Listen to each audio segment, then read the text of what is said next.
everyone, and welcome to VALORANT Challengers North America Week 3, a Challenger season so far that has been a lot of up-down surprises, and so excited for a 3-day week this week for all of the VALORANT madness. My name is Sierra Dawn. Joining me on the analyst desk, we have none other than Roy and Van Silly. Vance, the silly one, how you doing today? Doing great. I just realized that we have a full Canadian desk today. Then we have a Canadian Yes. caster. I think we only have nerds that's just like not part of the crew for today. So this is unfortunate, but at least on the desk we're gonna have a good time.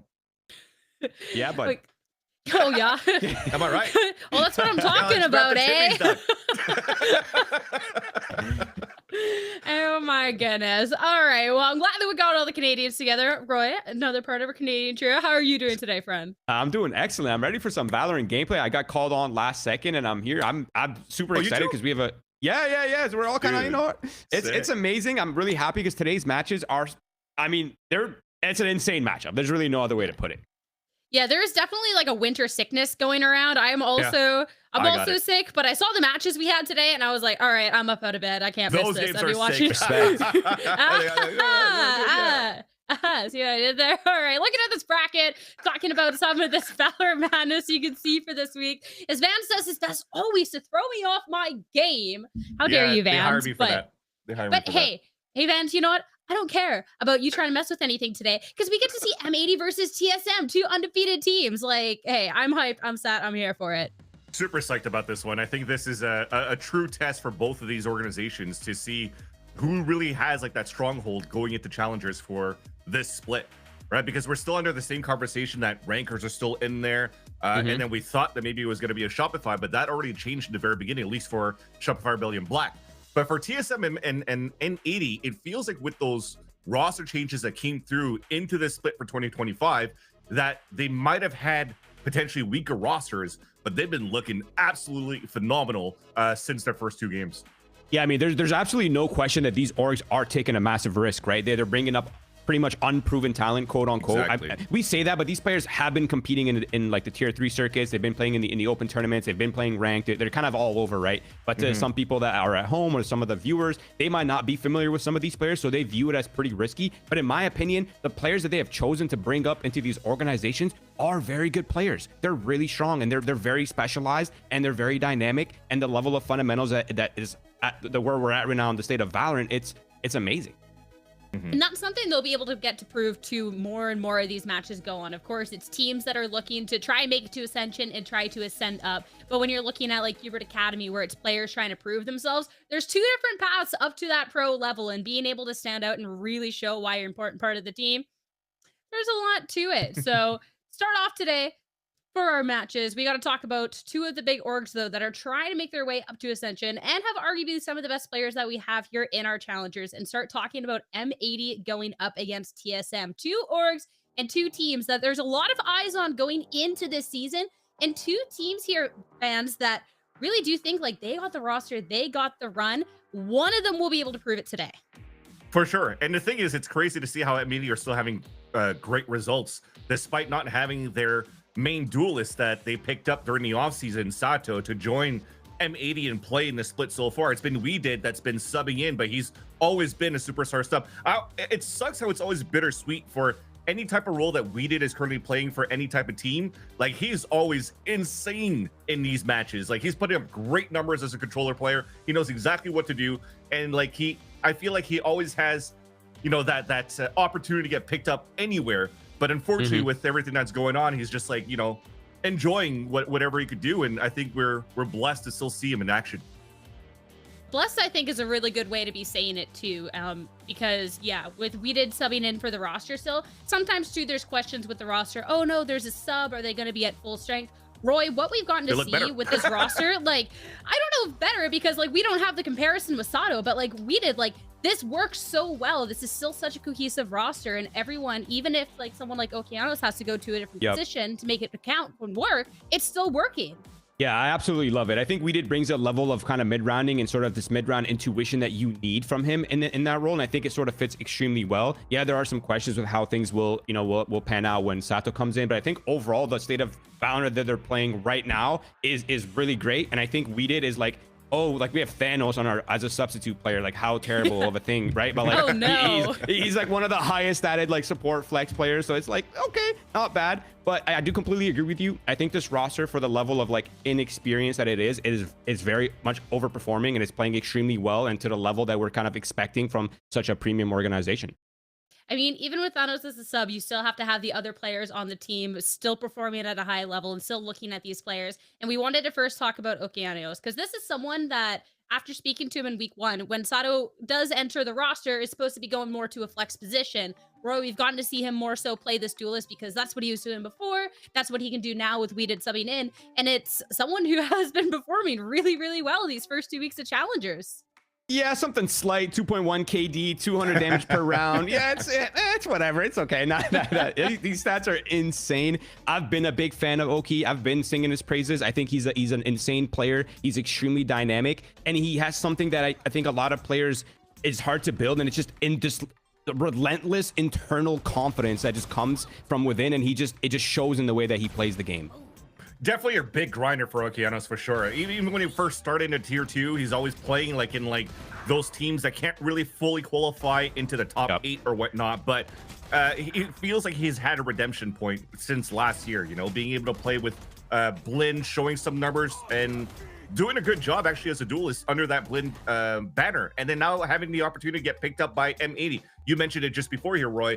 It's a lot of big risks for a lot of players that are unproven, at least to this level, where you're putting most of your year into potentially just like 16 matches or not to try to qualify into the VCTs for partnership. So there is a lot on the line. So to think that you have to play every single one of these matches with that much pressure and still being able to put these type of numbers up, it does show that quality in the potential here that a player like Okeanos could have. I actually had a chance to even see him hang out in a couple of the streamers' channels. I think it was like Coach Immy that was hanging out in there. He's like, bro, like, get ready to watch me, dude. I think his mental is almost very similar to Mata, going into a point where he's feeling very confident in his role and what he could do, and he could outplay pretty much any single duel or any single player that is up against him, and he'll win those duels. And he wants to prove a point that he'll be able to flex, duel, or do anything going into the future partnership program. Yeah, absolutely. I think that's a really good point. Everything that you said, I completely agree with. But I mean, even like our opinion doesn't matter when you look at the facts. The facts is he was one of the top performing players in the league throughout all of last year in the duelist role. I think he was second to Mata. So like, it makes complete sense. He's an insane player. And although he is quote unquote inexperienced, I still think the level of fundamentals is just much higher now. And I think that gap is closed. And really, he's showing that even with all the pressure from the org and the expectations from the public eye, I think he's still playing very, very well. And you also can't forget that you still have great coaching around Drew Sparks and also going into Dawn, right? Psycho to help him out. If you're looking back then for Xset, where Psycho maybe was like the strong point of the strategy around Xset, but he is such a good leader for players that might feel down on some losses and make them understand that a loss is a loss, but the experiences that they gain is super important. So to have somebody behind Okeanos to build him into a certain character as a strong player in and outside of the server, it's great to have as a coaching staff.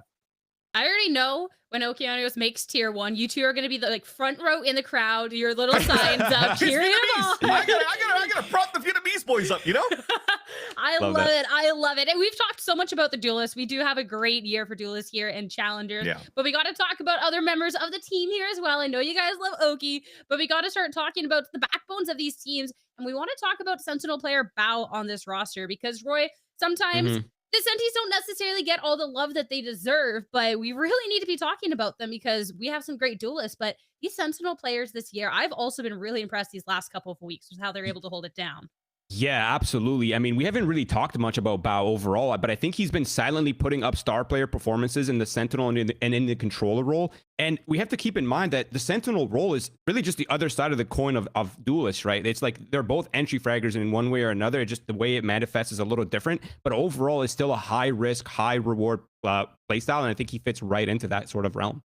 Yeah. Also switch away from, I think, mainly a controller role when he was playing back in like Lemonade Stand or whatnot. So to see him being able to have versatility and understand how to play these different roles in these high value matches is actually quite nice to have. And again, you're just starting the season with a brand new roster, brand new team, brand new system going into M80 at this point as well. And you're just trying to not necessarily always play catch up, but if you understand the fundamentals of how the team is going to work around the map, then you're already set to just put up good numbers. You already see the level of comfort that Bunbao brings into these rounds when he's playing that Sentinel role. So I'm intrigued. I'm looking forward to see more numbers being put up by this guy. But I think overall, because of this meta, there is a huge responsibility on Sentinel players. 100%. So even if there's flashy plays by other, make sure you're keeping an eye for our Senti players today, because you'll be massively impressed with the talent that we have here. But yeah, talking about talent, we got to talk about the other talented team who M80 is going up against today and talk about TSM. TSM roster in our past iterations of Challengers. I mean, Roy, there's been these ups, there's been these downs, but this year, TSM, like, this is looking good. They got that core, they got Vora and Recoil in, and everything seems to be meshing really well. Yeah, I was a little surprised, honestly, because when they picked up Recoil and Vora, I was like, okay, this is a little odd, right? At first glance, at least it feels like it. But when you look at the way they play, it makes complete sense. It's a super high fragging roster. There's really no weak link here. There's no low frag in IGL. There's no weak fragging support players. Literally every player in every role here is a threat. Yeah, I think we got to a point too, or at least for me, when I was looking at TSM playing last season, and I'm like, there are moments here where Sim kind of like overheats, but like the spacing is a little bit off, and like the rest of the team can't really follow behind because he's just playing a Neon running forward, right? But I think to that point, he has that opportunity to still overheat now because there's a TSM roster behind him in the backbone that no matter how far behind they are in that spacing, they could still answer back. And I think Vora is probably one of the most impressive ones that I've seen so far. Got to witness the first week when they were playing their opening game, and Vora was looking phenomenal in terms of his calling. And even if the second round he wasn't, or the second map rather, he wasn't really putting numbers up, it's just because he could just chill behind because the rest of the team is just fragging out, and he could just look at the minimap and call whatever he wants, and calls some very, very good mid routing for TSM. So I think this is, again, another team to look out for this year. And I will change my opinion compared to TSM of last year, where I said TSM was more like a gatekeeping team with like a fourth place, and we saw that run that they did before they knocked down everybody and got into the Ascension playoffs. But I think this time they have a real shot to make it into even that top two and really win all the way. It's a team that has the confidence and the team that looks like that confident part. So to see that it's not just a gatekeeping team, but a team that can make that run is crazy. And I love that call out about Sim and the team that's able to back him up. With Sim, I mean, he goes off. He's crazy. And being able to have that team behind him and support him has been so well. And I feel like, too, with how Sim has been playing so far, man, sometimes it feels like he doesn't need the team behind him. He has been in the conversation for one of, if not the best duelist. I can hear Dan's voice in my head right now. 520 ACS talking about his map of bind in week 1, but like he deserves the prop. He's crushing it out there. Oh yeah, again, I think when we first started this year and we prefaced and introduced TSM and Sim in this conversation, we mentioned that he kind of had like a chip on the shoulder potentially because he had an opportunity to try out here with EG, played some off-season games, and then unfortunately didn't get picked up into the VCTs. So he comes back into this one with full force, hasn't really stopped from where he started in when last year in Challengers, but also you had an opportunity to interview him at the end of these games where he still looks like he's has a very positive mental attitude, and he trusts pretty much in the system and what's given to him. So even if it's like I almost made it and I didn't, he doesn't take that for granted. He's going to use that as a fuel to make sure that he has that opportunity into next year, whether it's with TSM or somebody else. He wants to make it into partnership. With how he's been too, it's not a matter of if, but when. Like, truly, wholeheartedly believe in that. It has been incredible to see so far. So someone that is definitely going to be a thorn in the side of M80 today. That'll be for sure. But we already knew of Sim just being this super talented player throughout this. So talking about the new pieces to this team, now that we're at week 3, I want to talk about Recoil, because Roy, early on, Recoil was announced more as the 6th man for the squad, and then TSM, it took forever for the roster to come together, and now Recoil was on the roster, and there's a lot of maybe, I don't know, just eyes like, okay, what is the offer here? But Recoil has been doing a great job in the Senti role for this team so far. Yeah, I mean, this dude is straight from the trenches, guys, and he's playing insanely well in the Sentinel role. And again, the Sentinel role sort of become this like weird, it's like half Sentinel, half controller kind of flexy role right now in the current meta. And I love the fact that they're leaning into this sort of playstyle because it fits their style. They have a lot of pressure with the initiator players, and then they have players like Recoil who's able to capitalize and able to anchor down the sites. And it seems like the pieces are sort of fitting together nicely for TSM. You're already seeing it whenever they're playing on the attack side. He's really there to try to support the team. And also when he's playing roles like Vice, for example, he's definitely going to be moving forward, kind of like almost like a deadlock style with the wall watching the flank, and you can just focus on fighting in the forefront with everybody else. But I think Roy brings up a great point on how good he is and how you can rely on him on the defensive side. Even his match last week, he had so many good anchored positions with multi 2Ks. I think it was like 2 or 3 rounds in a row where you can't really penetrate into a site when Recoil is anchoring at that spot. Yep. And the reason why I say there's a lot of responsibility going into the role of the Sentinel in this meta is if you're playing against a lot of Breach Teo and a Yoru or a Raze, for example, think about the amount of util that's being thrown throughout the site. So you're going to have to be thinking on your toes of knowing where to avoid those positions, but still be in a good spot to actually take down the people trying to run in. So you could drop 2, you die, but at least you gave a player advantage for your team to play the full retake.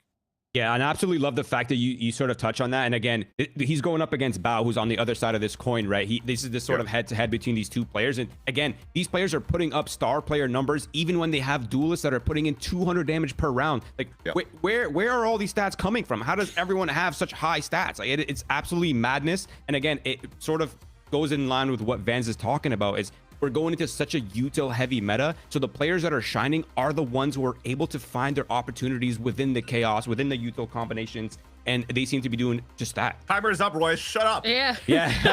we gotta move on to the next point, bud. All right. Get on with it, eh? All right. But no, it's exciting to see that Recoil in this roster of talented people can show what he's got. Because even as the 6th man, he was someone that I believe it was GMD had praised as, hey, is best 6th man in the world. Now gets to prove, hey, best 5th man in the world. Great stuff coming out. But of course, both these teams being undefeated, only one is going to be able to keep that streak after today. So time to start talking about today's series and talk about the map picks and bans. I love too that we get to see a nice little agent pool from each of these with all these maps. And I'm a Fracture enjoyer, Vans. We're kicking it off there first. M80's pick. It's definitely going to be a fun one. I think a lot of people are super excited of the return of Fracture going to this one, and especially with Tejo coming into the fray, right? That's going to help a lot in terms of, there's so many cool trap plays you could do. You could add a lot more pressure, I guess, on your defensive side and a lot more crunches. But the thing is, we haven't seen M80 play it yet, although TSM has won that against Winthrop University. And I feel like with the scoreline that they've been playing at a 13-5, where they were heavily explosive here on the attack side, there's probably a lot of things here that M80 could learn from rather. So I'm intrigued to know what they're going to pull out at this point, but I wouldn't be surprised if we see a mirror matchup around the Teo in the breach, because that's something that M80 also likes to play a lot here, Roy. Yeah, and the weird thing here is that M80 hasn't shown either of the first 2 maps. They haven't shown their Fracture, and they haven't shown their bind. So TSM is really just operating in complete blindness here. They don't really know what to expect from M80. They don't know what meta they're leaning into. And on the other hand, of course, M80 kind of has a bit of a heads up in terms of what TSM, how TSM wants to play and what meta they're leaning into. So I think there's a slight veto advantage here for the person that hasn't shown those maps. I think the other thing, though, is even if you're operating in a darkness here for TSM on Bind, it's still fine because it's still the map that you've been wanting to play the most anyways for TSM. Last year, it was Lotus for me, but this time seeing more and more Bind coming out, and you have an opportunity to play with Recoil, a little bit of Vice, a little bit of Deadlock, and even I'm looking at Deadlock players these time around, these days on Bind, they're a lot more reactive with their grab net and play more forward positions, so you can do a lot more traps, and I kind of like that play style, and again, that responsibility for the Sentinel on Seymour Vice or Seymour Deadlock is super important because it really breaks that wave of aggressive heavy util that you're trying to explode with from the other side. So you have a really great opportunity to break those timings and take control back of the timer on your side on defense. We'll be able to dive back into agents in just a second here, but before we go down too far that rabbit hole, gotta talk about our predictions. No, man, great analysis. Never apologize for delivering some great analysis on the desk. So sorry. It's true. We do. That's fair. That's fair. Sorry. But all right. Predictions for today's series. See if we're unified on this or how we're feeling about this. I'm a little worried after the map vetoes because of everything what was said, but it seems like fans, we're on the same wavelength. Roy, you're the majority here, but for the desk, you're the odd one out. Yeah, outlier Roy, defend yourself now. So I speak for me and the people, Elaine and Lemon. M80, it's just my instinct.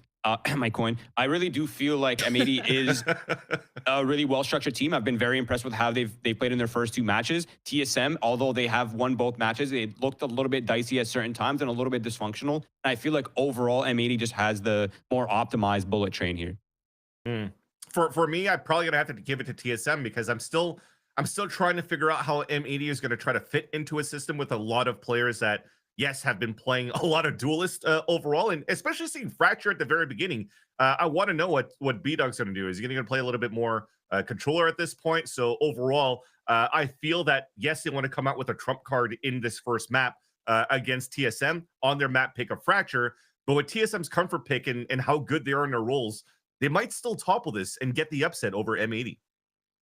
See, this is, if anything, this would be the most coin flippy one of all, because I think this was 100%. so close. 100%. But TSM, I don't know. With the new IGL and figuring things out, I think they're only going to scale and become better. So I believe in the vision of this team, and I'm excited. But I think regardless, it's going to be a fantastic match as we head into our agent select, so we can start getting underway with Fracture. And you're having some great yap before about the agent. So now as we're looking into Fracture for real, to circle back, we were talking about potential of a mirror composition out, both teams potentially leaning into the Tejo. Yeah, exactly. And I think that's why trying to see what we could do here for the duelist role, I think you're still going to give that over to Oki. Maybe bring some Rays in there, maybe some Neon at the same time, which they could actually try to do. I think they've tried to do that on Haven, where they added a little bit of Tejo and Breach with a Neon, if I'm not mistaken. So I wouldn't be surprised to see that a little bit more coming out, and he's going to play the Rays instead, which I'm still very good with it too. I'm down with the Rays here. I'm down with the Rays. We talked about the Sentis too, Roy, going into this. Bao bringing out a little bit more of the Vice recoil on that KJ. Thoughts? Yeah, I feel like the KJ is just so hard to play right now in the current meta, to be honest. I'd much rather see a Cypher, obviously, but again, it's stylistic choices. It's really up to them how they want to play. I'm sure they've factored into the fact that there's just so much utility available via the Tejo, via the Raids, via the Breach, right? So hopefully they have some kind of solution. And of course, Vice provides a little bit more dynamic stopping power, a little bit less easy to predict, and a little bit harder to just like, you know, default break the utility with your own explosives and whatnot. So I think overall it's a pretty good matchup, but I'm slightly leaning towards M80's meta. Okay, well, M80, TSM, 2 undefeated teams so far. It's time to head into our very first map for Fracture. So he's going to be starting off the series, right? And head over to your casters, Nerds and Lemon. Take it away. Oh, let's get her done, eh? I can't do it as well as Roy does, and I'm glad because we're all going to be entertained. We got 2 juggernaut organizations in Challenger scene, M80 and TSM, fresh off a rebuild or fresh off of upgrades, gunning to continue their hot streak, Nerds. They are.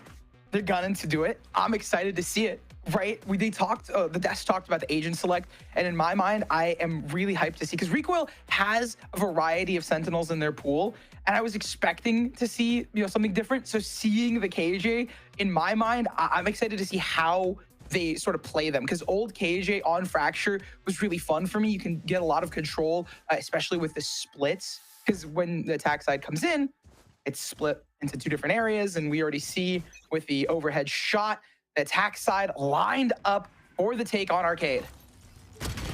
These are 2 teams clashing. It was really hard to predict this, just TSM proven from last season. And then this rebuild though, M80, you heard from Roy just how structured, how much of a well-oiled machine they look. It's 3-on-2 now in pistol for TSM. They are a little bit split. They are all established on site, and Weeded lurks in the shadows, and Bao won't be able to join him in this case, but it's really coming down to the remnants of both teams. Now with Spike planted, it's just Weeded with the right click. It's the convergence from the offense that collides into M80. We did pop it off ever as always. But unfortunately, the solo outplays are not strong enough. The fight towards Arcade was just won out by TSM. Right on the tail end of it, you could just see all of the assist line for TSM as they've just been grouped up and layers upon that. Going into the next round, though, we do see buy-ups here. They're going to buy 3 rifles into a JMD, and Recoil going to be playing further back, setting themselves up. Recoil out to contest space. And that's the beauty of having Recoil on the KJ early on, is you can set that up and get some early info. Yeah, you just had also Recoil that was set up for a lurk, went on ropes, joined back the team. TSM just going to play this front to back. And I've already begun to start taking that space on the off angle, though. Sim looking for opening picks, but it is M80 striking first. They are taking a lot of damage. I mean, look at B-Dog. He's at 2 HP, and TSM still need to get on their feet and, most importantly, comfortable to plant. And they do, all thanks to the smoke set up by GMD. Tried to go through tunnel. This did not work. Now they have a solid setup on site. This retake's going to be, well, nigh impossible considering the weaponry. GMD's stunned like multiple times now, but on the off angle, he's got teammates. And Sim has been one of the best duelists to watch from last year. And he's proving just how good he can be outside of that neon meta and front facing against M80. 3 versus 2 retake. M80 just isn't going to have the time, hoping to just get some orbs going, but TSM have a very strong start on Fracture. Oh, yeah. Managed to carry over 2 rifles, 3. Recoil picking it up as well. And that was the beauty of their composition and the buy-up that they have. I'm starting to really like the structure that we see Sim, one off of their ultimate as well going into this round. They're going to be buying up. It's an attack-sided map, so if they can carry the momentum forward and realistically build themselves a nice nest egg going into the future, it'll be a solid for TSM, and it'll be devastating for M80. But on the flip side, M80 is not going to falter just yet. They do have weapons of their own. They have a nice setup here on attack, fighting for A main control early, and gonna have a retake towards B.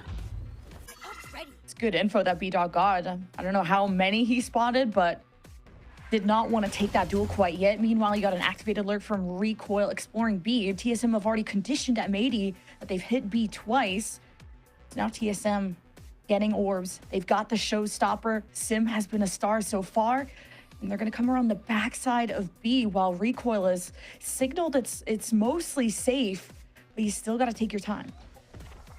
Slow round out of M80 as they want to see what TSM is going to do. The retake towards B being called, especially considering you have 2 players down in CT already pushed up, in T-spawn. So you have the positions for M80 for this retake. Oh, the read from TSM is good, though. They decide not to fall through with it. Recoil is the only player on this point. They find the one, but get traded out immediately.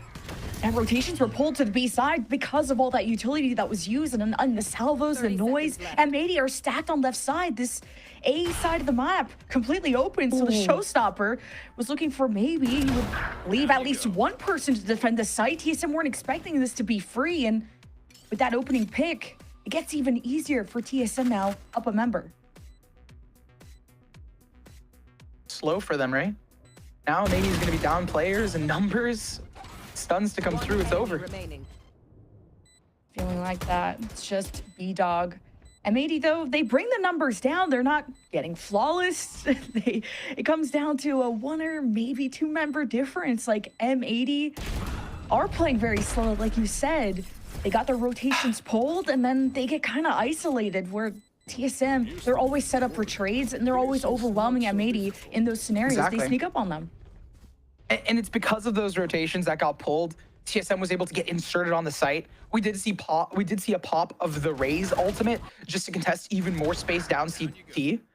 And just the layers that we see out of TSM to not only get on the site, but also be cautious of M80's adaptations. It's beautiful to see. Being able to pull that rotate, especially this early on, and the way that TSM is playing, I mean, it sets them up for a lot of successes, and it's gonna put a lot on M80's shoulders. It's a save for M80, Sheriffs, and just a Marshall. M80 stacked together. hoping to just hose down the competition and even a showstopper. Okeanos kind of sent something around the corner. You just never know in tight quarters how explosive a showstopper can really be. So M80 haven't had the initial picks. If anything, it's been traded immediately. So M80 need to find an advantage, and they'll take some map control over on TSM's spawn. But the spike's about to get planted, and there's not really much to say out of M80 to prevent this, but rather try to take a few with them. I'll take as many as you can with you on an eco. Makes sense. Pick up some rifles if possible. But the setup towards B has been consistent. TSM has been really solid about their B takes. They know it's an eco round out of M80, so they can go back towards B, potentially play with the mind a little bit later on. And TSM just have to protect their post, and Rolling Thunder from 7 just to shake up the structure of M80. It's just B-Dog with a Marshall, and that's going to be really all she wrote. TSM have been challenged, but never really stopped. B-Dog is running down too. Yeah, I was going to say B-Dog not only gets to die, but takes down 7 with them. And that's the thing, right? M80 has been good about picking up numbers, but the roll has started. 4 in a row does build up not only an economy, right? We see pretty solid numbers for all these players, well, minus Sim, but it also builds up a lot of momentum. So this timeout is huge. We have 3 ultimates in the hands of M80. They have been kind of losing on the retakes. On the rifle round, they got, they had the wrong read. They rotated a bit too early, and they lost on the B site. So they're definitely going to be talking about not only the B retakes, how they're going to use their ultimates, but how, TSM has been kind of taking a lot of space where, with really solid reads. Yeah.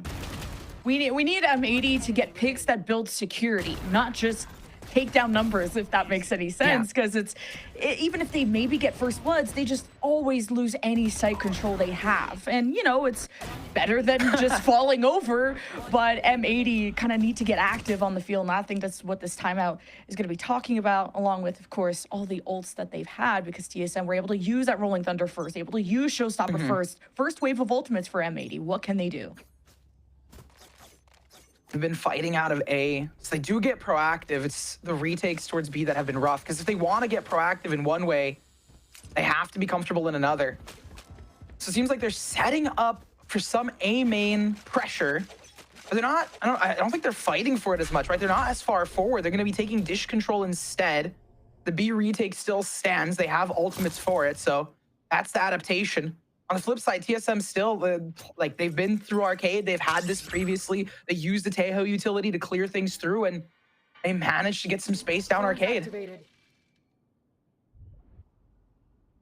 I think M80 just need to listen and react, especially with the special delivery from We Did with Love that can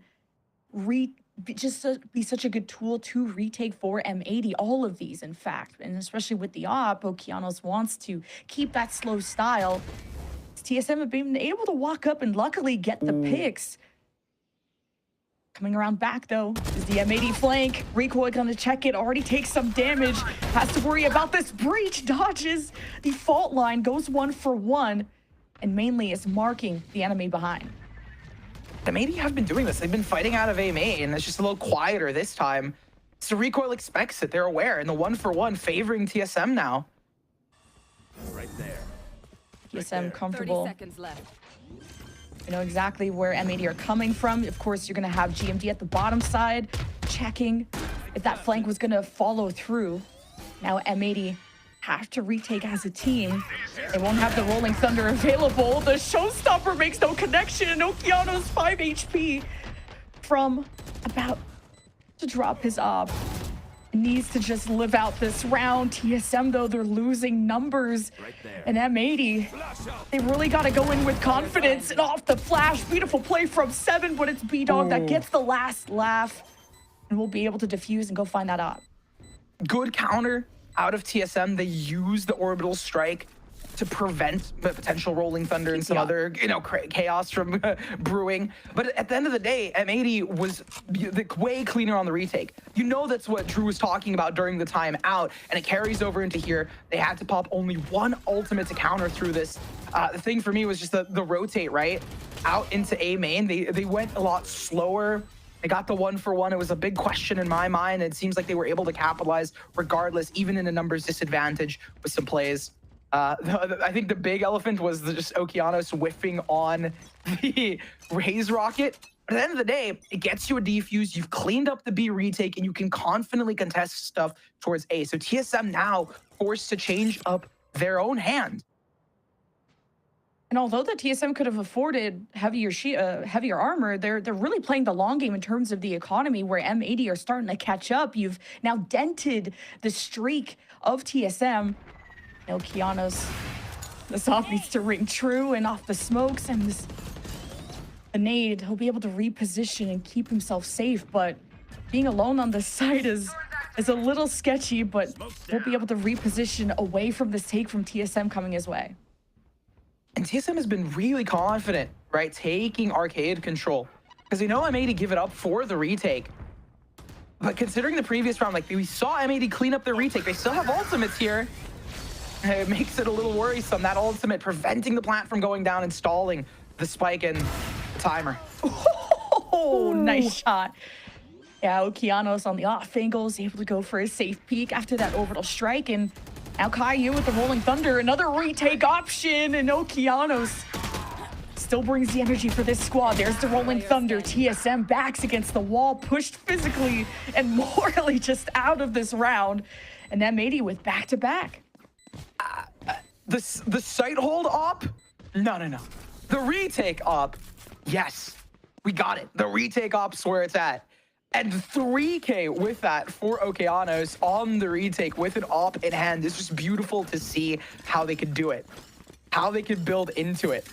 TSM, on the other hand, losing some confidence. They've been consistent about taking space. They had a really solid round on the bonus, where they managed to kind of draw the attention towards beyond the retake. And I mean, realistically, the reason I say that is because we see they've been going into arcade consistently, but not winning out on the B site, especially not in the last two. So I want, like, what is the adaptation? Right now, I mean, it doesn't seem like too much other than having Recoil a little further up and not taking as much space into B main. They go down under, through towards tunnels. So they can split into main potentially.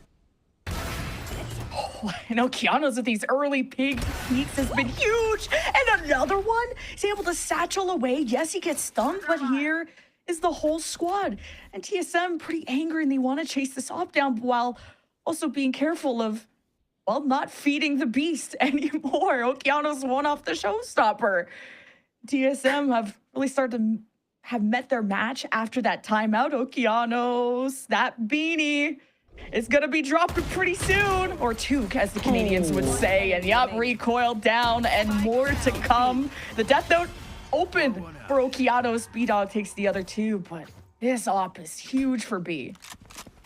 And I think this is time, like, TSM potentially explores towards the A site, right? They're going to have to. It's been multiple rounds in a row that they've taken arcade space, and they try to go down towards tunnels to take a different angle on Okeanos, and every time Okeanos speaks, it just seems like another head being split open.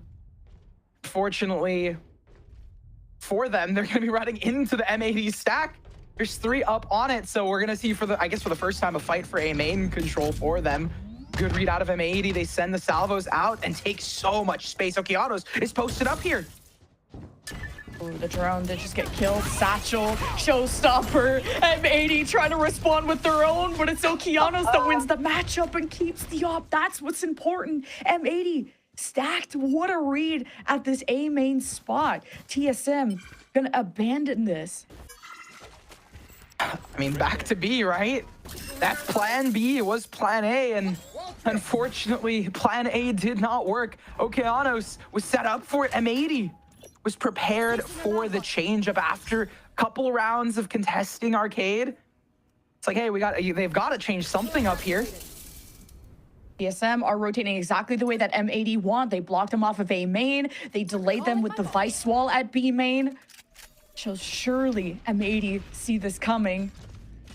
TSM gonna wrap all the way around. They have the lockdown too, so there's great options to secure map control. Starting now with the lockdown, M80, and that's the reason Roy pointed out that Killjoy may not be good in this meta, especially because of how prominent Heiho is.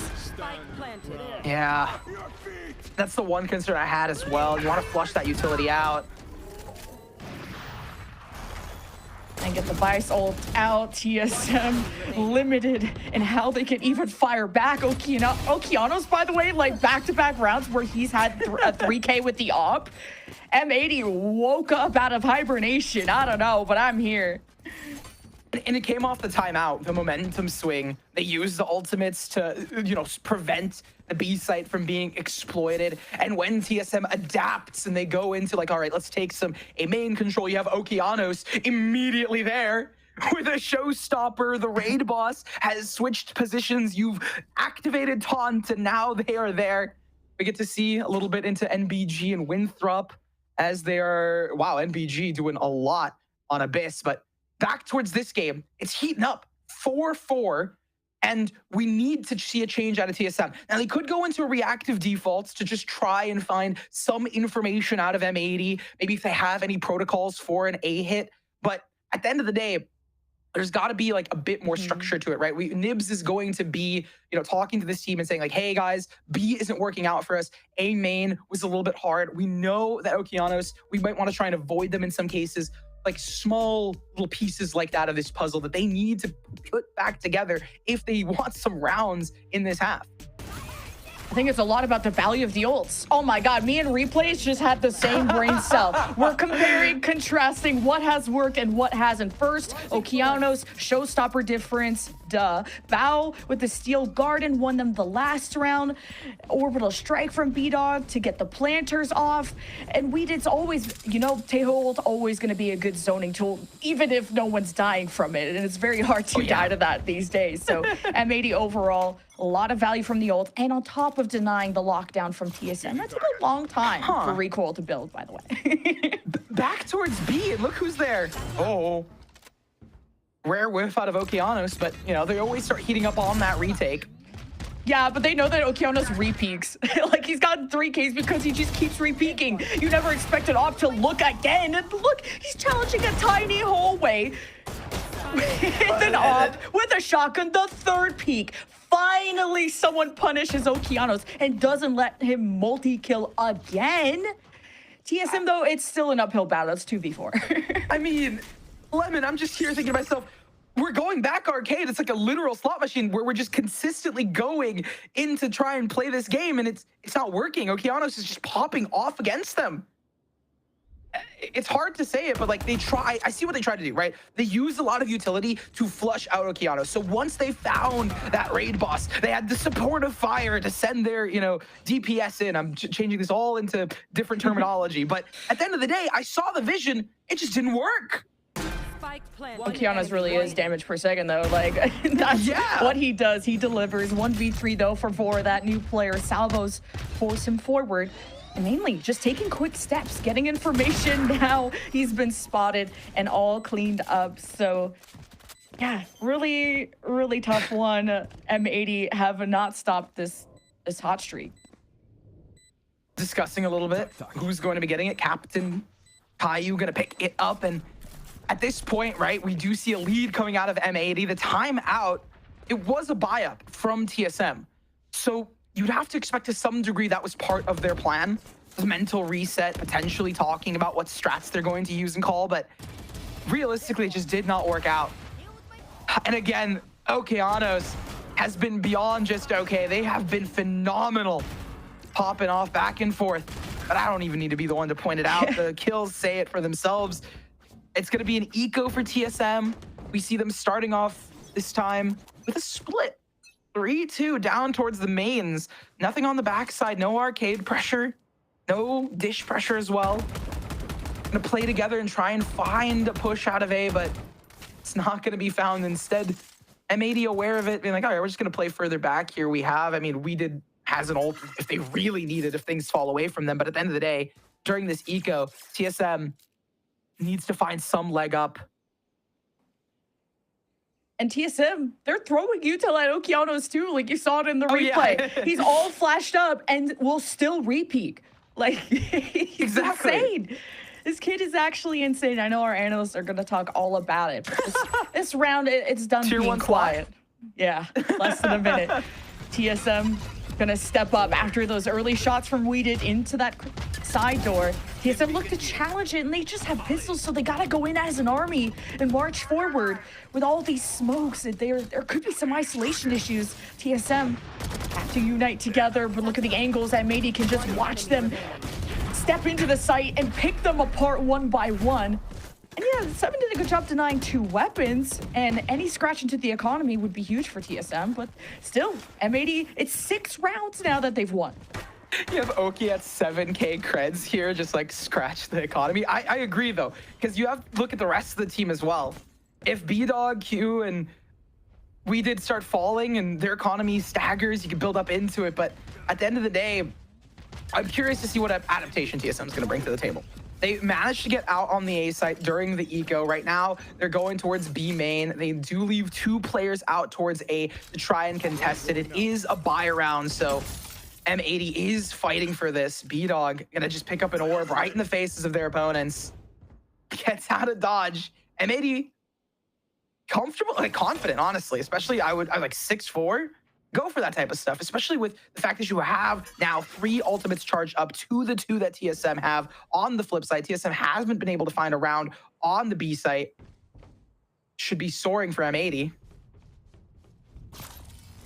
Yeah, orbital strike, special delivery, rolling thunder, like we know M80 have been executing their ults to almost perfection, and TSM have to basically play kind of down an ult. It feels like with the lockdown that can't really be used against Tejo well, but special delivery from the offense to clear the site, and they can try to follow through. And TSM with an opening pick. It's a rolling thunder right at the front door, and a special delivery from the defense.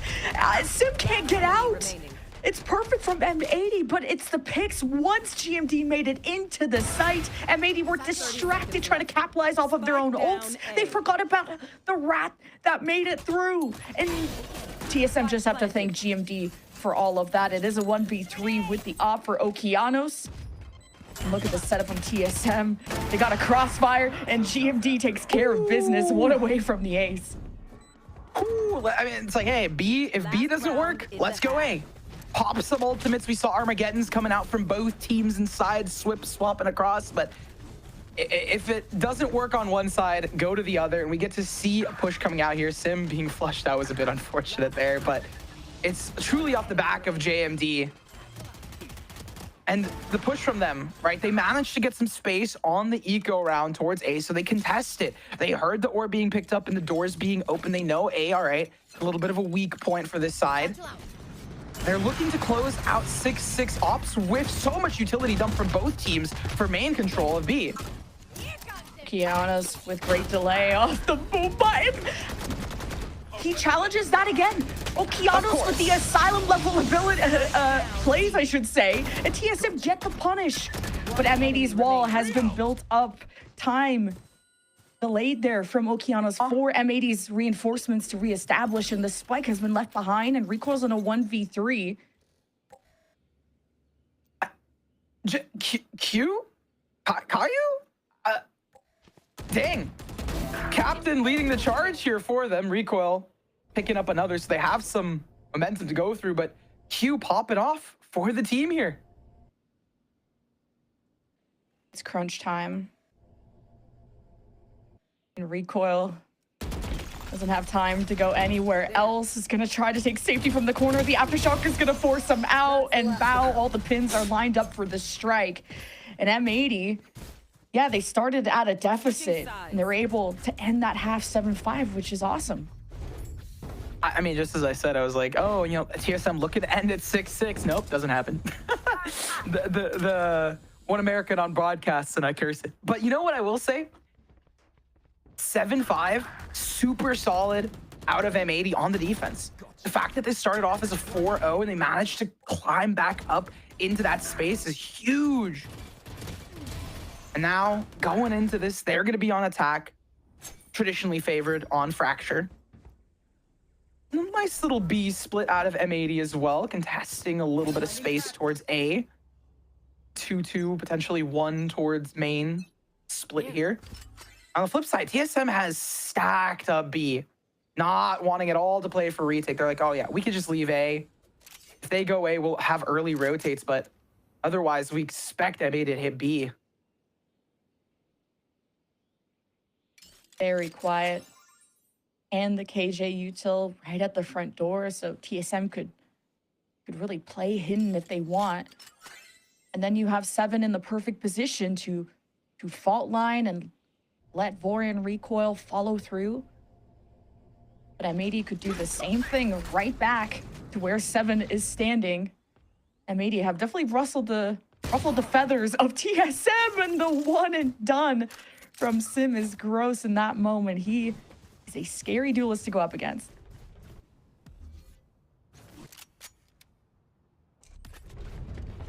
I mean, pistol starts, and this is all going to be for TSM, right? If they can pick this up, they can get themselves 7-7, the ones that they lost.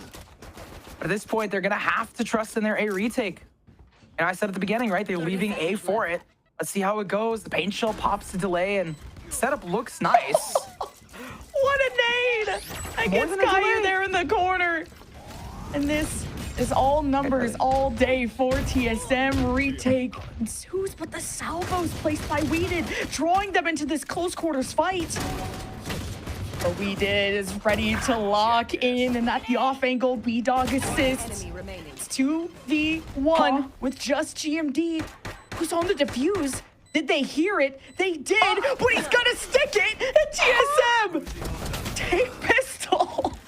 What a roller coaster. What a roller coaster there. We see TSM group up team fight into a main. So the retake protocol, beautiful, right? Let's fight together. We have the paint shells to stop. They find an early one off paint shells. The TSM has that.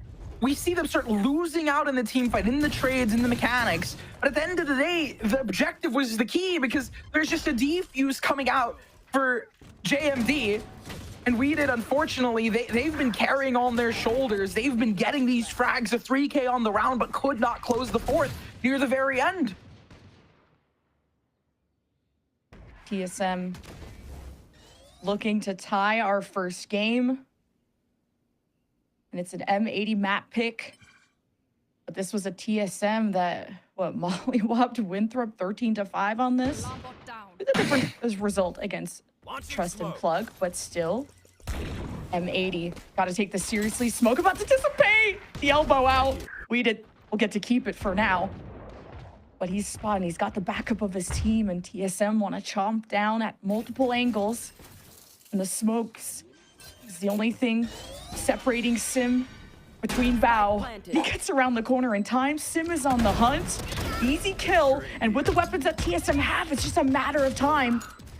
Just one sheriff, and it's Okeanos, and he'll do as much as he can with it. Already finding GMD. The fuse will be tapped, and good zoning for M80 to try and deny the defuse, but the numbers tell a different story. Good proactivity out of Vora. Again, just the group up fight together retake style works. They flood out of main. They have some players on the sidelines for redirection.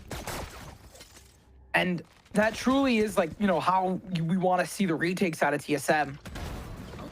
Unfortunate timing on Bow, and there it is. Vora getting active down tower, but they didn't buy up, like we saw. They don't have 3 rifles carried into this, so it's going to be a little weaker of a bonus in comparison.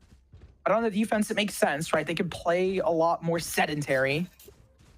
Ultimates being brewed up, though. Weeded 1 away from Armageddon. An early Armageddon, especially on the attack side here, could be great, not only for zoning, but preventing the defuse from being popped.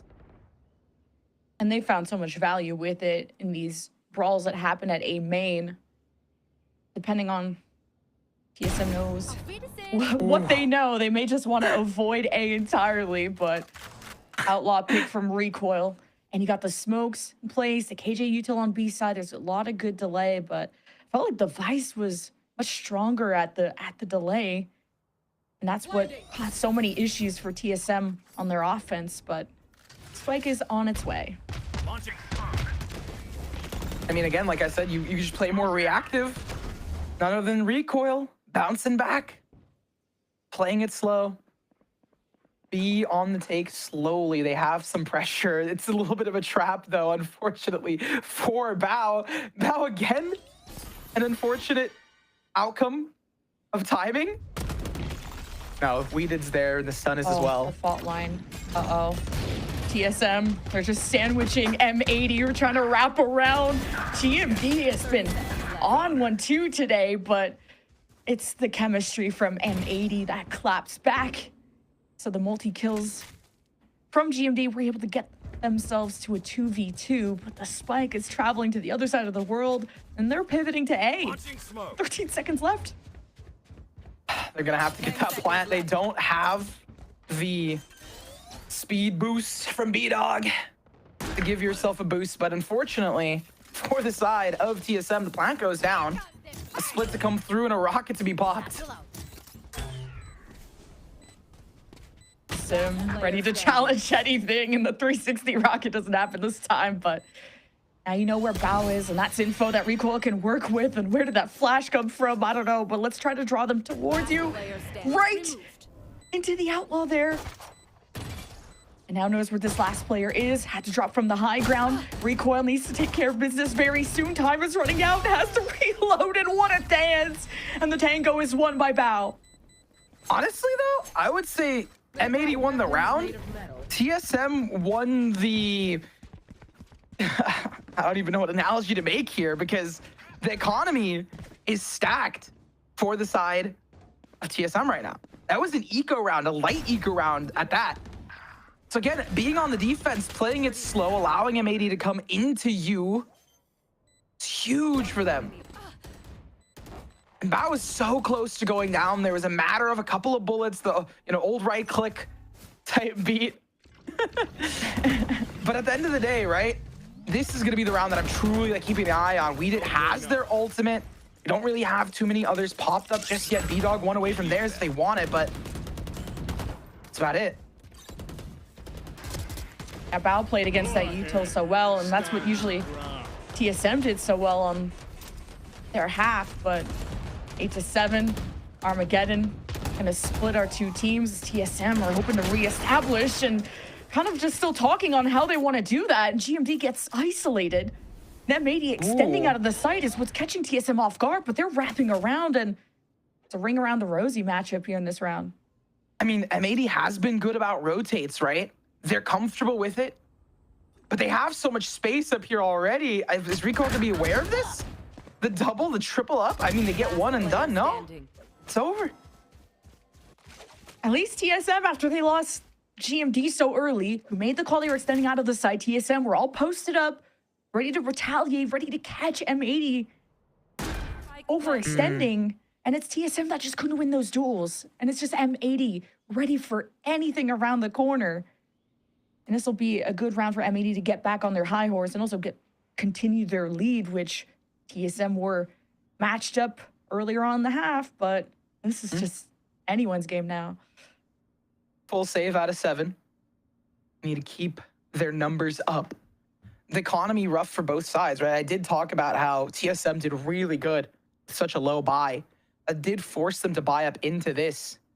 So 7 wanting to maintain that rifle. And M80, right, really good on the rotates. They're comfortable with, extending out like you mentioned. They can pull back a little bit. They can fall away. I don't want to fall away from Brimstone's eyes. Beautiful looking beard, but unfortunately 9-7 on the board and pressure mounting for TSM. This was M80's map pick. They're on attack. They're comfortable with playing attack, it seems. The rotates there. The plays off each other. And even more so, the fact that they've picked up 2 in a row and it's an eco and they have the chance to get double digits. And just the fact that Recoil was caught first and then the secondary player from TSM, and they weren't immediately traded, or there wasn't that crossfire that at least TSM could have numbers against, but TSM are gonna waste no time putting the pressure on M80 and the orbital strike. Like M80 haven't even had a thought yet, and TSM are raining it down on him. Vora with 3 that round to thrifty M80. What a beautiful, beautiful crunch. Off an ultimate down center, you frazzle M80, take space, and as soon as they find one, they invest the rest into it, and the stocks skyrocket here. Sim, by the way, having that hero rifle passed down, generational wealth to some degree, but Vora truly popping off from the side, and that's the beauty of, you know, the gamble out of TSM that they just played here. They showed their hand. They still have Vora, who's now popped off and gotten themselves an ultimate here. Now they have a beautiful economy. They prevent the double digits. They build themselves up here.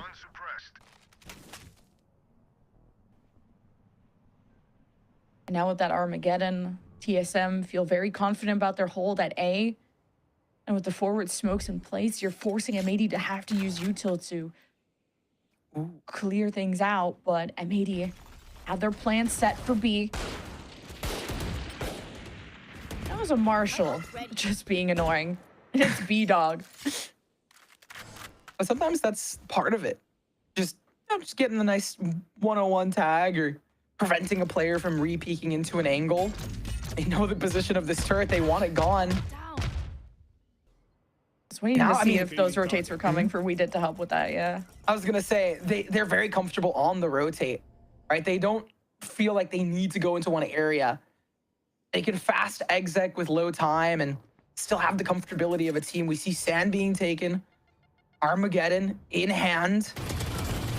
Oh, now M80 are ready to make some noise, and they had the drone so early because of those forward smokes from GMD, so they've lost all confidence in A. Are they giving Okie? Now they pivoted to B. GMD will make sure that A will not be touched, but the hit is there, and TSM have 2 around the corner, and it's B-Dog that already denies 1. It's Vora. There it is to drown out those corners that M80 could be sitting in. Retake ensues for TSM, still looking for targets. Now swinging out of smoke, M80 have completely left the building. And now with an orbital strike, B-Dog is gonna deny a chance at a defuse for now, but there's still more delay to be done. And that's the Molly right on the spike. The defuse is halfway, and TSM know they have to fight through this, and We Did, the damage is initially done to 7. But We Did's at 32. The spike's gonna be touched. We Did waits for the timing and finds 7 on his knees. 10-8 for M80. That was scrappy, but the call to be able to rotate as well as the ultimate coming out here for M80 stacks their success. B-Dog pops theirs for the rest of the roster. It's a timeout here, I believe, for TSM, because at this point, yeah, it makes sense. They've been trading rounds. They get kind of bamboozled a little bit in those fights. And it feels like if they just swung out a little bit more, they had 2 players, 3 players, been like, hey, let's have consistency. Let's just go out and take this fight. We know that JMD has expended their utility. We saw the ultimate. We saw the Molly already come down. Let's take those fights. Go for it. This is some replays here coming through. But at the end of the day, I mean, they have been doing well. They have been trading rounds. So it's a matter of just resetting some of this mental that's been brewing. Yeah, it just feels like TSM are able to set up for more trades. Like they have more numbers to fight back. It's not just one person getting isolated and eventually TSM are brought down to nobody left.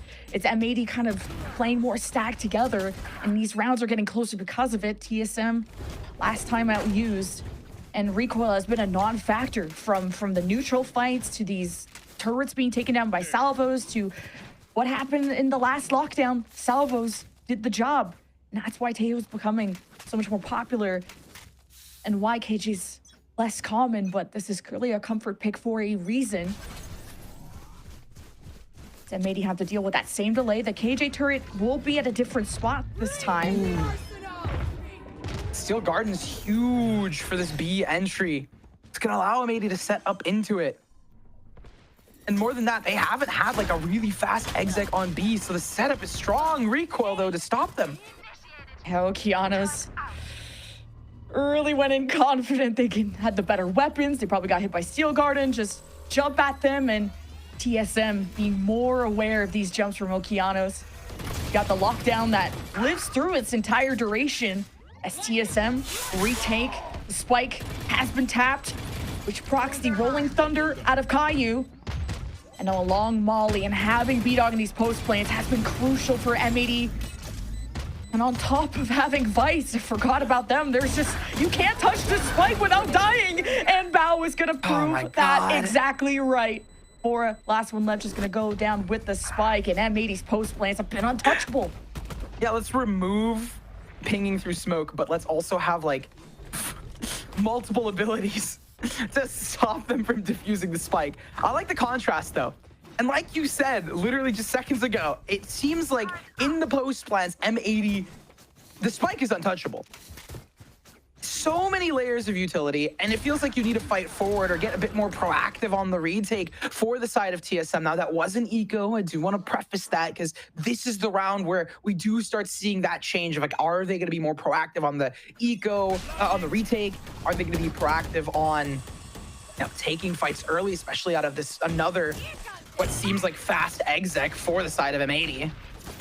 Hey, at least silver lining for TSM, they got 2 ults out on their eco from M80. Now it's just the showstopper, and TSM took advantage of M80 funneling in, caught him at off angles, but still a spike planted, flank activated there by TSM. But I think the Vice wall may have isolated some for a little while, and TSM are free, but that was really good delay from the Vice, and now they got the op position, the rest of TSM surrounding them. This flank was like not even important. It was just TSM catching M80 off guard, and they'll keep themselves alive. It's fast push out of M80 again, but immediately we see TSM, right? Recoil being that, I think it was Roy talking about how it almost seems like the opposite side of the coin of the entry frag. Recoil managed to pick up the first on the entry, catching them off guard. And they were like sort of cognizant, all right, M80 switched up their flow, so we're gonna switch up ours. Brings them to this 11-9 standstill. Sim with an op on defense, as well as an ultimate for retake. The rest of the team spread up in 2-3 combo. This fight for A has been really solid out of TSM as well, so there it is. Great pick. That's like that Okeanos impression from last time. Speaking of which, oh, 1 HP and a dream that's gonna die. Oh my God, standing and delivering. Recoil on the high ground really kills this round for M80. Yep. 4 versus 2, and as soon as TSM had weapons and got rid of 2 really key ultimates from M80 during that save, TSM have been able to get back on their feet. They go into what felt like a small sort of like split default, and unfortunately just lose out in the fights. TSM being beyond cognizant, just being prepared for it. A timeout really helping them out, not only on the mental side of things, but also with just their strategies calls, right? Like the calling seems to be a lot cleaner. And it's a save here, I believe, for M80. I mean, they haven't really done much. Yeah. Like they haven't taken any space or positioning. It makes sense. Buying down to 0 credits on 2 players. Weeded is the only one with something in the pocket. And if Q, Caillou, or Bao fall, like, they're not going to have much either. Yeah, M80 have done a good job so far, but TSM have stayed in their shadow from a couple rounds now. And with that op 2 from Sim, M80 had to do the same adaptation that TSM did against Okeanos. If you're going to have this raise, explode towards you, and be aggressive and go for those first picks as soon as barrier's down, then you got to be ready for it. And Okeanos went from having a ton of first kills to becoming either the first death or not having that same potential as how the game began. And now Sim has really stepped up on the defense. So this has been quite a duelist matchup so far between the two. And then imagine when Sato comes in for this squad there of M80, because I think we were hearing that Okeanos wants to be more flexible, but for how he's done this game, filling the shoes great. Oh, yeah. This hop yet again out of Sim to contest main. We do see a little bit of a spread. M80 hasn't taken too much map control. Just waiting to see what TSM does instead. Oh, this walk up out of TSM. Oh, B-Dog. Spooky. Uh-oh. Like butter. Oh, jeez. It's a good thing B-Dog hits that shot. That's a tough one against the rifles that TSM have, and would have been nice if it was just the one flank, but a TSM going in twos, going in pairs, will try to deny any rifles from being picked up, or at least if they can. Kind of mixed situation for M80. Now they hope to escort their spike carrier forward and deal with the problem behind. 1 for 2, and then your shields regen? Numbers falling in M80's favor as they play slow. B-Dog getting that with a sheriff. I mean, it's shocking, but it also makes sense, right? M80 was playing slow because they knew TSM has been, getting reactive, getting out into their faces, preventing a player like Okeanos to thrive. All right, Seven's got to hold down the fort, try to keep the door shut, and using his own Utah, I think he fault lined and caught this duelist, and even the Rolling Thunder pushes M80 back. They respond with their orbital strike. They have And to now, end A. a couple seconds left, and M80 are still not established. TSM want to cut them off at the heel at this off angle, and are going to decide to just play as a team. 2v2. Play gets away, and it wasn't in time? It was by literally a couple seconds. I wanted to blurt it out, but you're doing so well, Lemon. Oh my I was like, I God, can't I thought interrupt. he had but, time. There's That's no, crazy. there isn't. I was about to be like, do I interrupt? Do I yell? There's no time. And I think that's what's got to be going through their heads right now. An immediate timeout after that. They played slow, which is great because it caught off guard TSM. It allowed them to get those picks. They wanted to play slow because they knew that that was what was going to happen. But TSM reacting and countering that by realizing, okay, if you guys are going to try and get the plant, if you're going to run down the clock and then pop on out, we just to be aware of that. They had to end towards A. They couldn't. Now this kerfuffle is definitely going to be brought up during the timeout. Got a showstopper from Sim with the op 2. Do you want to hand that off to someone? Go for a big play off the rip? Or do they want to play more reactively, see where M80 go? Because TSM, they were the ones who placed their pieces first. They went on that early flank and almost caught the spike carrier, but then M80, oh sweet, I hear myself. That was weird. I was like, wait, am I echoing? But anyway, but yeah, M80 were able to just kind of stay in spawn and punish TSM and move forward from there. So I wonder if TSM are going to want to have these preemptive strikes early. I mean, right now it's looking like we have a 4-stack towards A. We ping on the map. I mean, 4-stack A. You have Sim opping again. Looks very similar, but I think the pacing is going to be a little tougher, though. And we know M80's comfortable with rotates on top of that, so you just want to set up Okeanos for success. Yeah, Okeanos is like, oh, they salvo here. They'll never expect me to push up here. And guess what? USA TSM curse. are just more aware. 4 versus 2, and you still got an op. You're able to save the showstopper. TSM, the patience paying off, but it's not over yet. The fight continues after that pick from We Did. And the spike still has to get planted, but they've sussed out someone on this high ground, and they're going to use the orbital strike against the showstopper. Oh, Sim sticks it where the sun don't shine and puts B-Dog to bed. The spike is down 2, and that is the risk that did not pay off for M80. Now We Did has to go and recover in a 1v3. And this was a round that felt, much closer than it is now. By far. But none other than Sim to lock it in. The pace change was good. If it was too slow previously, this one I felt like was a little too fast in some cases. We did see Okeanos immediately pop in, but then the success didn't, forward the momentum of M80 here. TSM picking 4 rounds up in a row. It's do or die within the first map, and Bind is, I guess it's the ace for TSM. So looking ahead into the next map, If M80 can't close it out, can't take it to overtime, they're gonna have to slog through bind, and a rare whiff. Very rare, and to shut down that op, to shut down Sim is everything for M80. Keep in mind, M80 haven't dropped a map, and they've only had one map that's been even close, and Val Out of charges. secures the round for M80, 12-12 OT. Wow. It's like, hey, we've been going A, we've been going, you know, kind of splitting towards B. Let's just try and contest it. We know Sim posts up with op, send the Razor Vines out.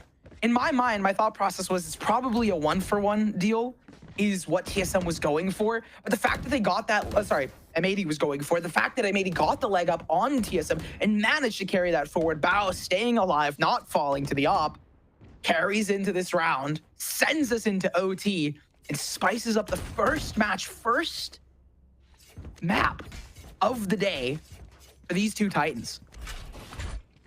TSM will be on offense first, and this was something that started off strong in our first half, but quickly fell apart once M80, mainly this Vice from Bao, created really good delay on the B side.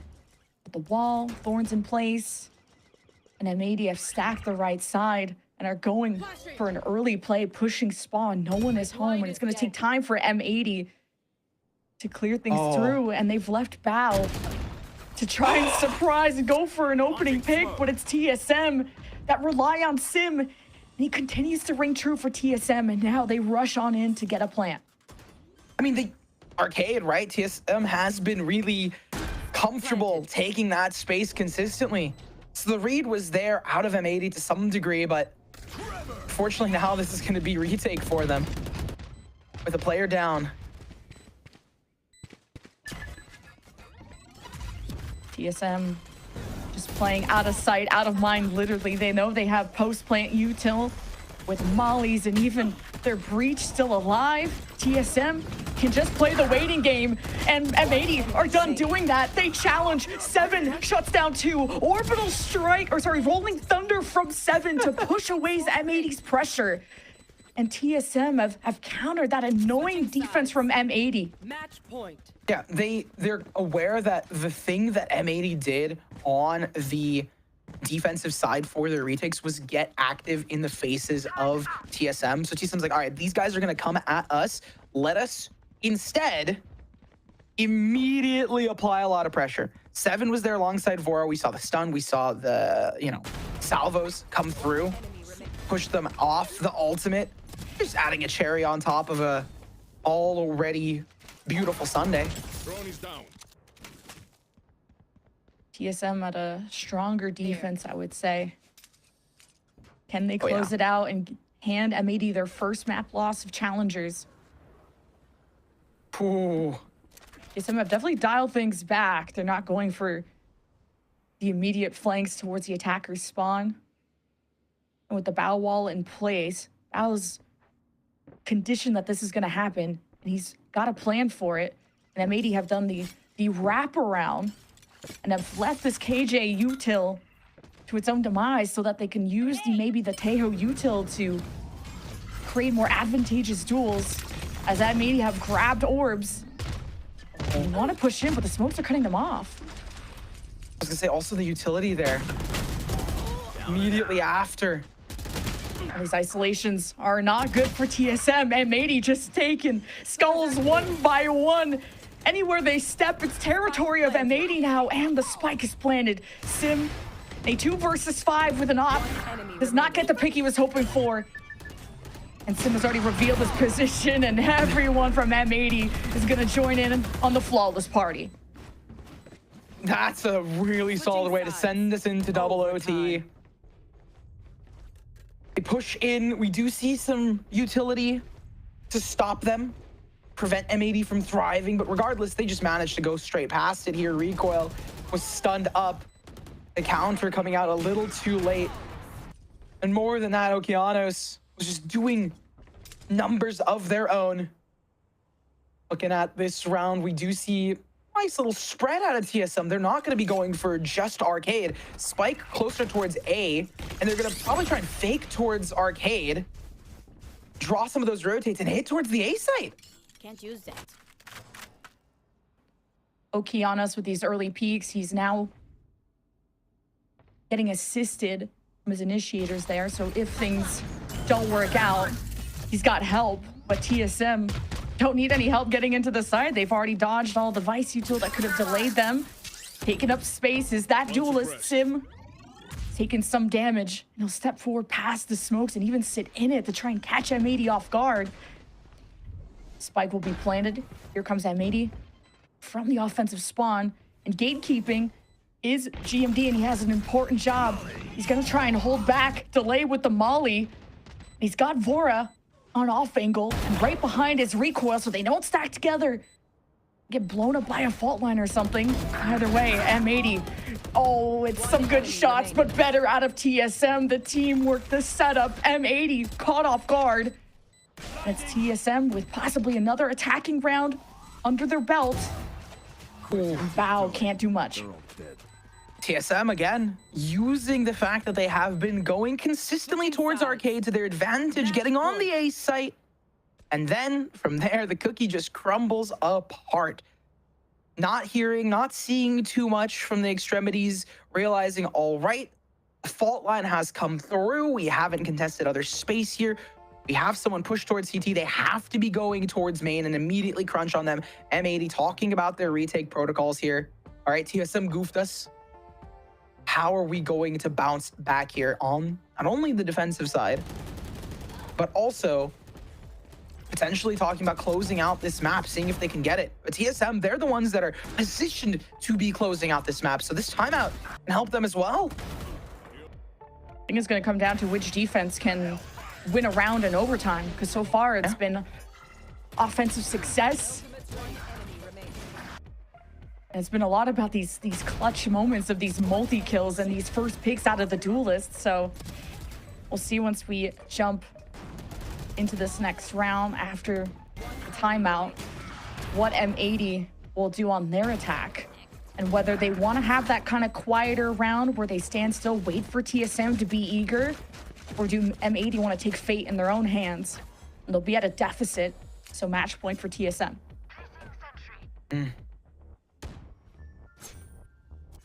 TSM setting up to not contest mains. They're going for a drop in Arcade instead here. Oh, Sim positioned and the 3 stacks there. I think all of them get stunned. What's good about TSM is that when they do get fault line, they do get hit by any kind of util. They're playing around cover, and M80 can't follow through on kills, so it's just going to be about dueling it out. M80 did exactly what I thought, just staying around spawn, having TSM push towards them, get the picks, and exploit the site that looks the weakest off of what they've been, who they know have been conditioned to be on which side. So here's M80 taking their time towards A. That pinch out reminded me a lot of when TSM popped their ultimate, I believe around round 16, 17. They popped the orbital strike. They managed to pressure from both sides, but M80 reacting way differently. All TSM are trying to retake, but already being down is rough. But M80, the job is not done. You just saw the breach, the fault line come out of the site where the spike is planted. So TSM try to search for the last members. They know B-Dog won't, or Caillou won't challenge. And there's Caillou popping out as soon as his teammates make the call. Great calms out of M80. A successful offensive round, but again, who's gonna take a defense? Yeah, I mean, right, the crux of it has been defense, and some of the best defensive rounds were because of retakes or a lot of like forward pressure. So it's a matter of finding the right mix against your opponent, like how the attack is gonna play. And we saw, right, what was a very solid round, but immediately the read out of M80.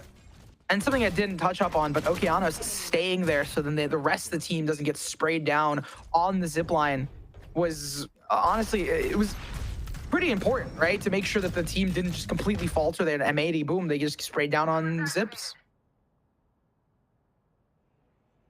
You consistently, I guess I'm like, yeah, win a defensive round, but also consistently win offense. And how many times can TSM reinvent the wheel? I think last time they wrapped around the backside of B, trying to avoid the Vice util, and finding out where that is going to be key. And that's now split between B and A, and mainly to catch the wraparound from TSM. So M80 are always ready to adapt, but are they ready to overcome? TSM are 3-2 split right now as they converge into A off the action there of Sim satcheling in.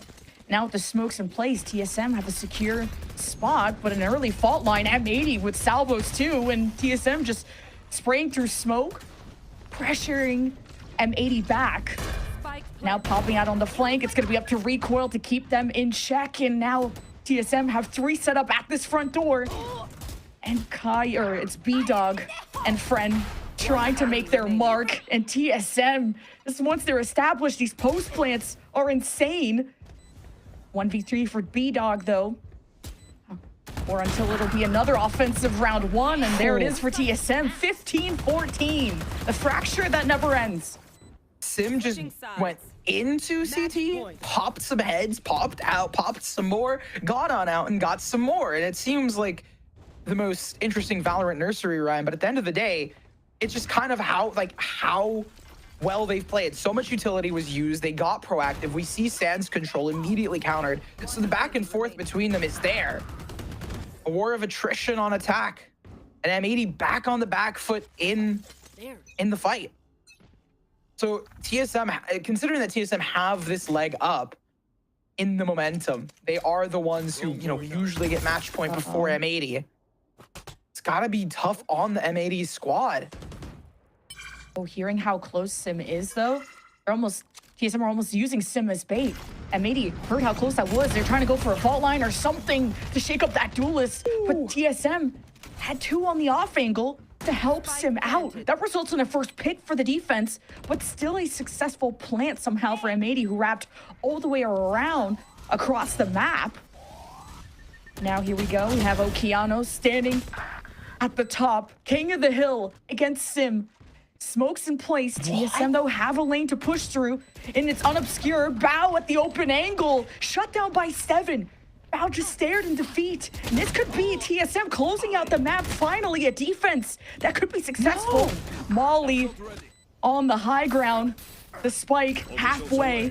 2v2. Vora in the middle of the chaos picks up 1. The defuse about to be completed, and Caillou could not prevent it. TSM take the first map win against M80. Oh my gosh. And I was just at the edge of my seat because you're like, it could be locked in. And I'm like, but there's so much utility. But the timing was just not there. And the fact that we only had 2 players up, Okeanos seemed like almost needed to do just a touch more. And right as I touch up on the point of, hey, TSM has been the team that is up on the match point consistently, so it's going to be a lot easier for them. They are the ones who carry it across the line. TSM picking up their opponent's map pick in overtime, 16-15, and they're heading into Bind, a map that they have been historically strong on. It is insanity, right? It's beautiful to see out of them, and a point that I think you touched up on previously, the first map that M80 lost. Yeah, and out of the 4 maps they did play, only one of them was even close. M80 had been wiping the floor with everybody and respectable teams like YFP. But TSM, they have the majority of their core, 3/5 of their team have been together for ages. And now with these new upgrades, the utilization of the Vice, it's been amazing to see how creative, but also how resilient they've been. Because M80 just hot streaked against them in that first half. It was 7-5. It was insane. And TSM, the timeouts and how they were able to turn it all around was amazing. We got another map coming up, though. We're going to throw to a break. And after this, we'll hear from the desk. So don't go anywhere.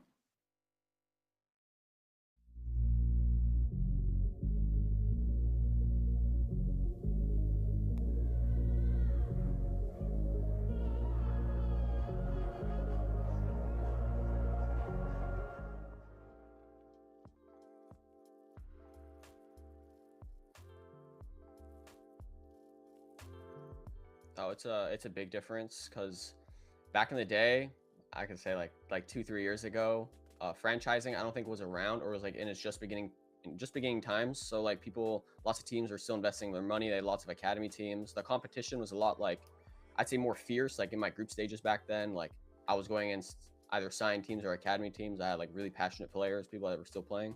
A lot that have quit now.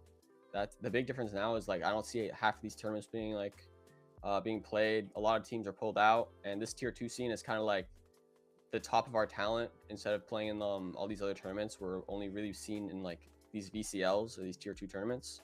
And I think that's the biggest difference. Is the competition is more not scarce, but it's more like tightly knit. Like in these teams, like these 16 teams are like where all of tier 2 has ended up over the course of a couple of years, and that's the biggest difference I see.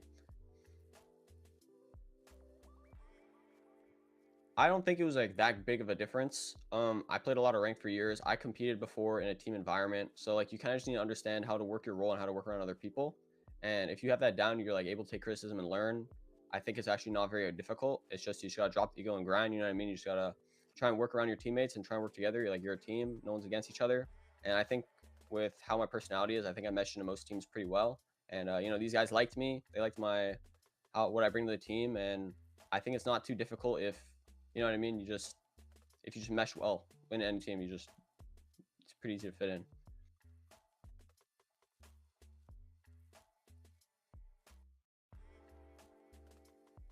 No, it's like they're a core 3 for like a good reason. Like Gimon keeps the energy. He's like, I don't want to say older, but he's like the big brother of the team. And then Seven and Sim are like, you know what I mean, like initiator and duelist, right? They have that like that chemistry they built over a long time, right? It's like a good core 3 to have. You have the guy who like keeps everyone in check and bounces emotions, and then the 2 people that are just insane fraggers mechanically. Like these are like the tier 2 gatekeepers, as some people would say. They're insane mechanically, and they're insanely good like when combined together, right? They can just open up rounds together easily, right? And I think they're a core for like a very good reason, because like why would you give up these players, right? These players are literally like insane, and they work together so well, so there's no point in getting rid of them, right?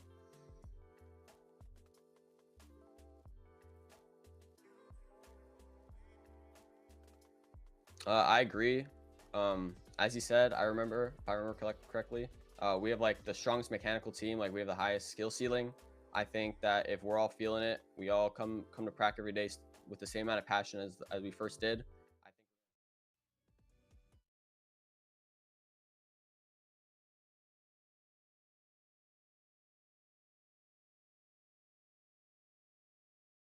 A series that we knew was going to be close, and we got that right from the get-go. Game number 1, triple OT. In the end, TSM to come off victorious. I mean, Roy, going back and forth on that was crazy. First off, TSM get the hot start on the map, then M80 just to take over until we get the closest to ending, the closest second half in Challengers so far. Yeah, that was an insane seesaw of a match, ending in a 3-0T. And you're absolutely right. I think the momentum was constantly shifting between both of these teams. But I think for me, what actually helped solidify a lot of TSM's success was winning the 50-50s, right? Like pistol rounds, they won both pistols. They got a bonus as well. A lot of these rounds helped propel TSM to get into that OT.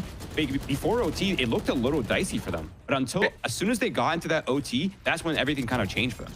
It looked like we had some clean VALORANT on the first half, if anything, as well, from the way that I was observing from my point of view, because it looked like M80 had a good game plan where they wanted to be a little bit more aggressive. I think it's also because of, you know, the nature of the Sentinel that they're playing. They can't really get too much active information, so they're trying to add a little bit more around the breach and arrays themselves. But then TSM had a good read into that, and we're capitalizing on a lot of these rounds until finally you had a timeout coming out from JuiceSpark. And I think the timeout from JuiceSpark showed a little bit less of like that aggression coming out from M80 and leveraging what they had in terms of the ult cycles. They cycled 2 ults per round after that. And then even in round number, like 3 rounds after the timeout, Okeanos was popping off with the operator, by the way. And it was able to already bring up another showstopper. And I think that's where M80 started looking a lot more strong on the defensive end, all because of the way that they were able to capitalize on the defensive end, with Okeanos at the point with the operator. I love that call out, and it was someone that we highlighted beforehand too, and it was crazy. Even like those little plays later on where you stick in behind so everyone else can get across the rope in time, little things like that. Yeah, but not quite enough to bring M80 over that finish line as TSM 16 of 14 instead, leading with those first kills as well here, Vans. And just looking back at this, I mean, You're talking about that clean Valorant for this first half, and then the second half, like it was just crazy out there, and I felt like that's where TSM got to kind of capitalize off of things a little bit more.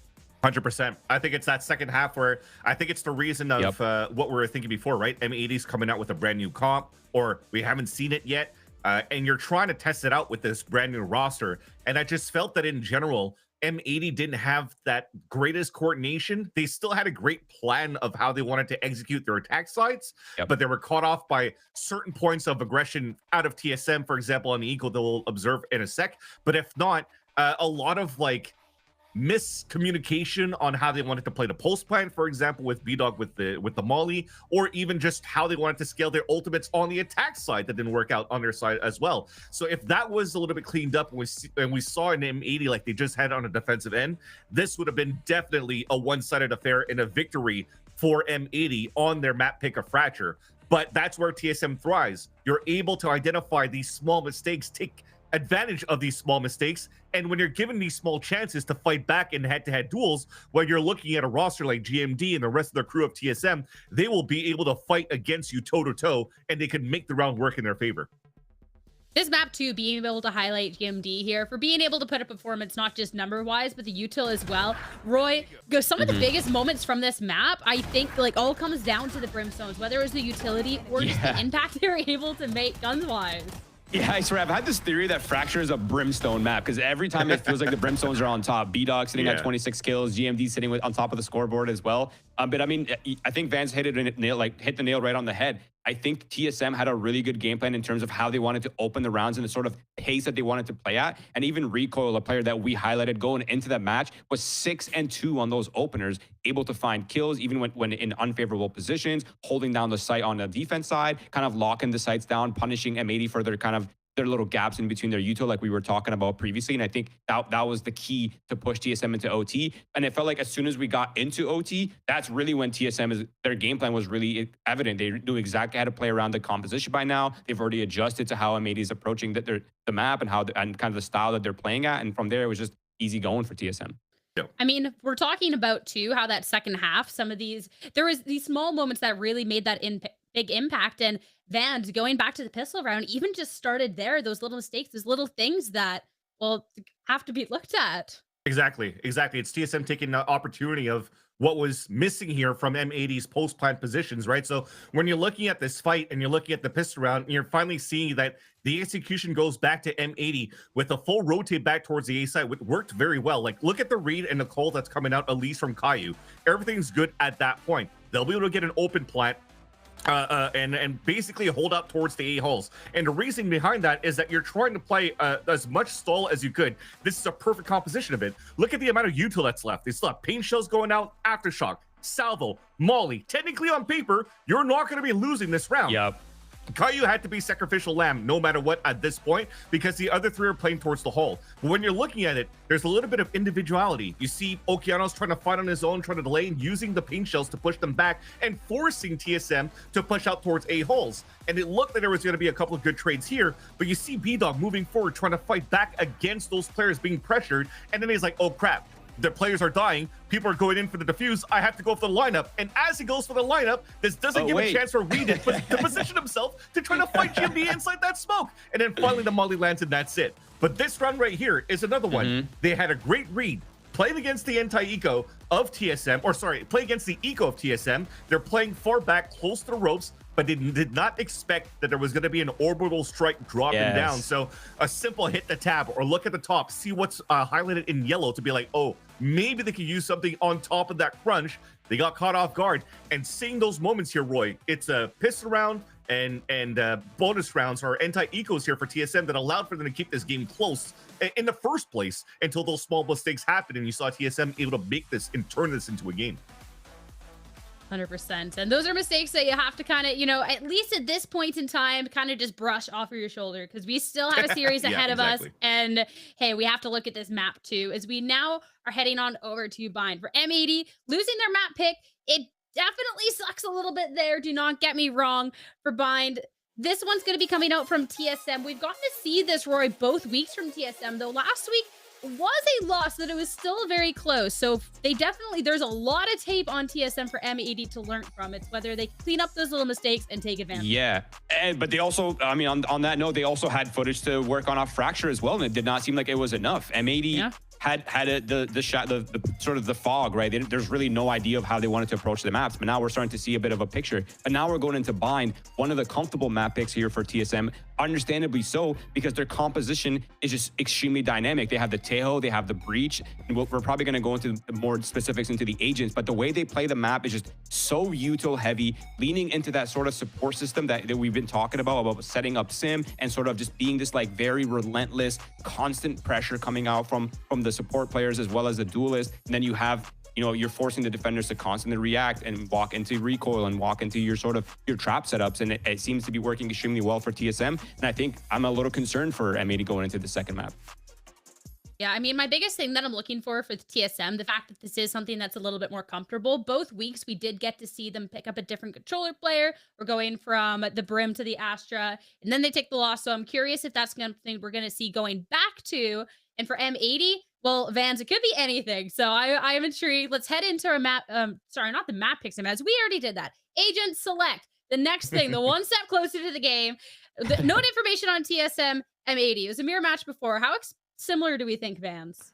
I think it's going to be fairly similar to the composition that we see on Fracture because of B-Dog on controller, and actually a little bit different this time around because I was expecting B-Dog to play a Brimstone usually on this map that he's known to do and play a good attack side with the operator. But this comp in itself is quite decent. I'm really liking the Okeanos on the Yoru. There's still some good space you can get from Weeded as the tail to allow Okeanos to get behind those enemy lines, but they're missing a little bit more of disruption on the hits on the site when they're going to play the attack side. So thankfully they start on the defensive first.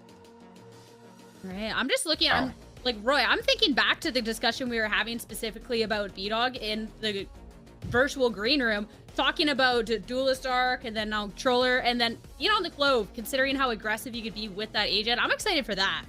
Yeah, I mean, I think B-Dog has the genes. Like, once you have the Valorant genes, you can kind of play any role and get value, and now you're being put on to a role that is... Clove is wearing leggings, though, not jeans. Wrong jeans.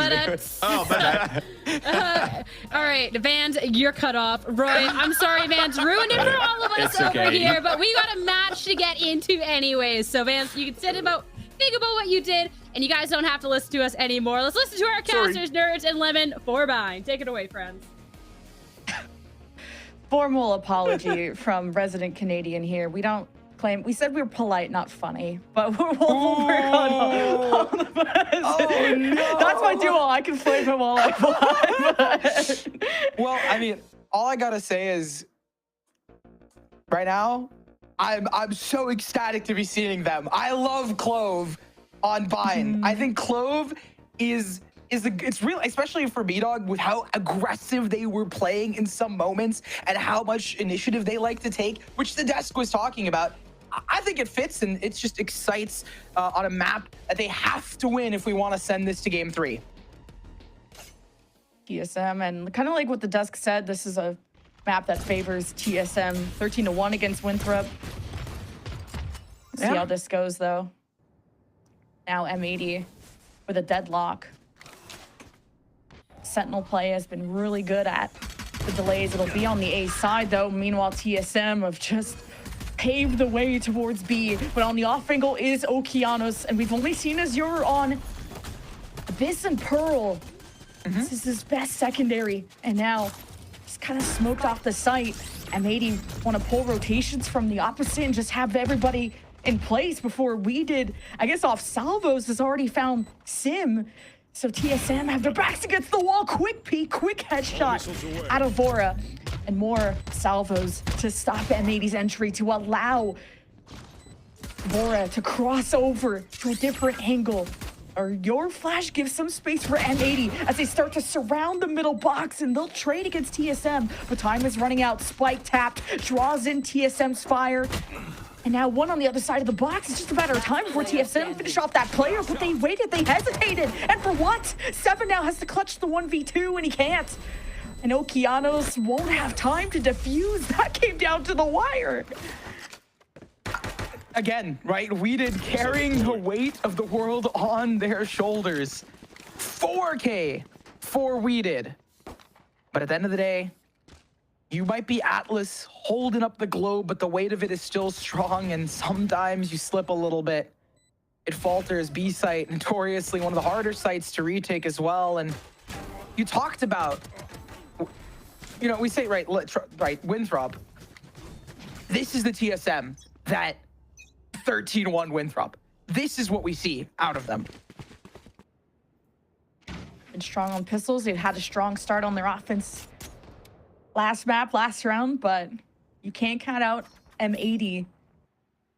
And if things start going bad, how M80 can take a timeout and just really download what to do against TSM. That's how they were able to streak back and make it a 7-5 half in M80's favor. But early peak, and Sim wins that through the box too against Bao.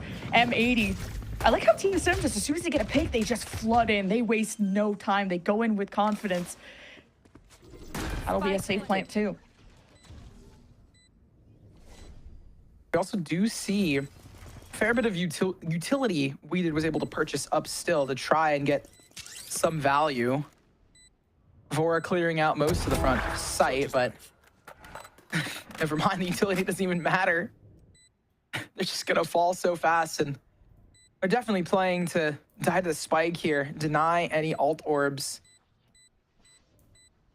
This is a TSM comp that they're pretty practiced on. They actually play 2 versions of this because they've gone to bind twice in the last 2 matches. The first time with the Brimstone, which was that 13-1, and then the Astra, which not as successful. They lost the trust in Plug. So GMD is exploring whether he wants to be on the Astra or the Brim, and judging on how well he did on Fracture, I think the Brim makes a lot of sense. You kind of heard the desk how much a Brim can really carry on maps like that. I will say the Trust and Plug is a very strong team that also really, they like bind. So I have to see it. M80, I believe, last time they played bind, they haven't played bind, if I'm not mistaken. No, they haven't. So even for them, new showing. It's going to be the rifle round getting started for the defensive side. 2-3. One thing I will say, they have contested showers here really early, so they are taking some control of the different lanes, but map control has been given up a lot. The Viper wall down from Bao. 7 waiting for the call. Watching mid-map too. Lurk being brought back from Recoil.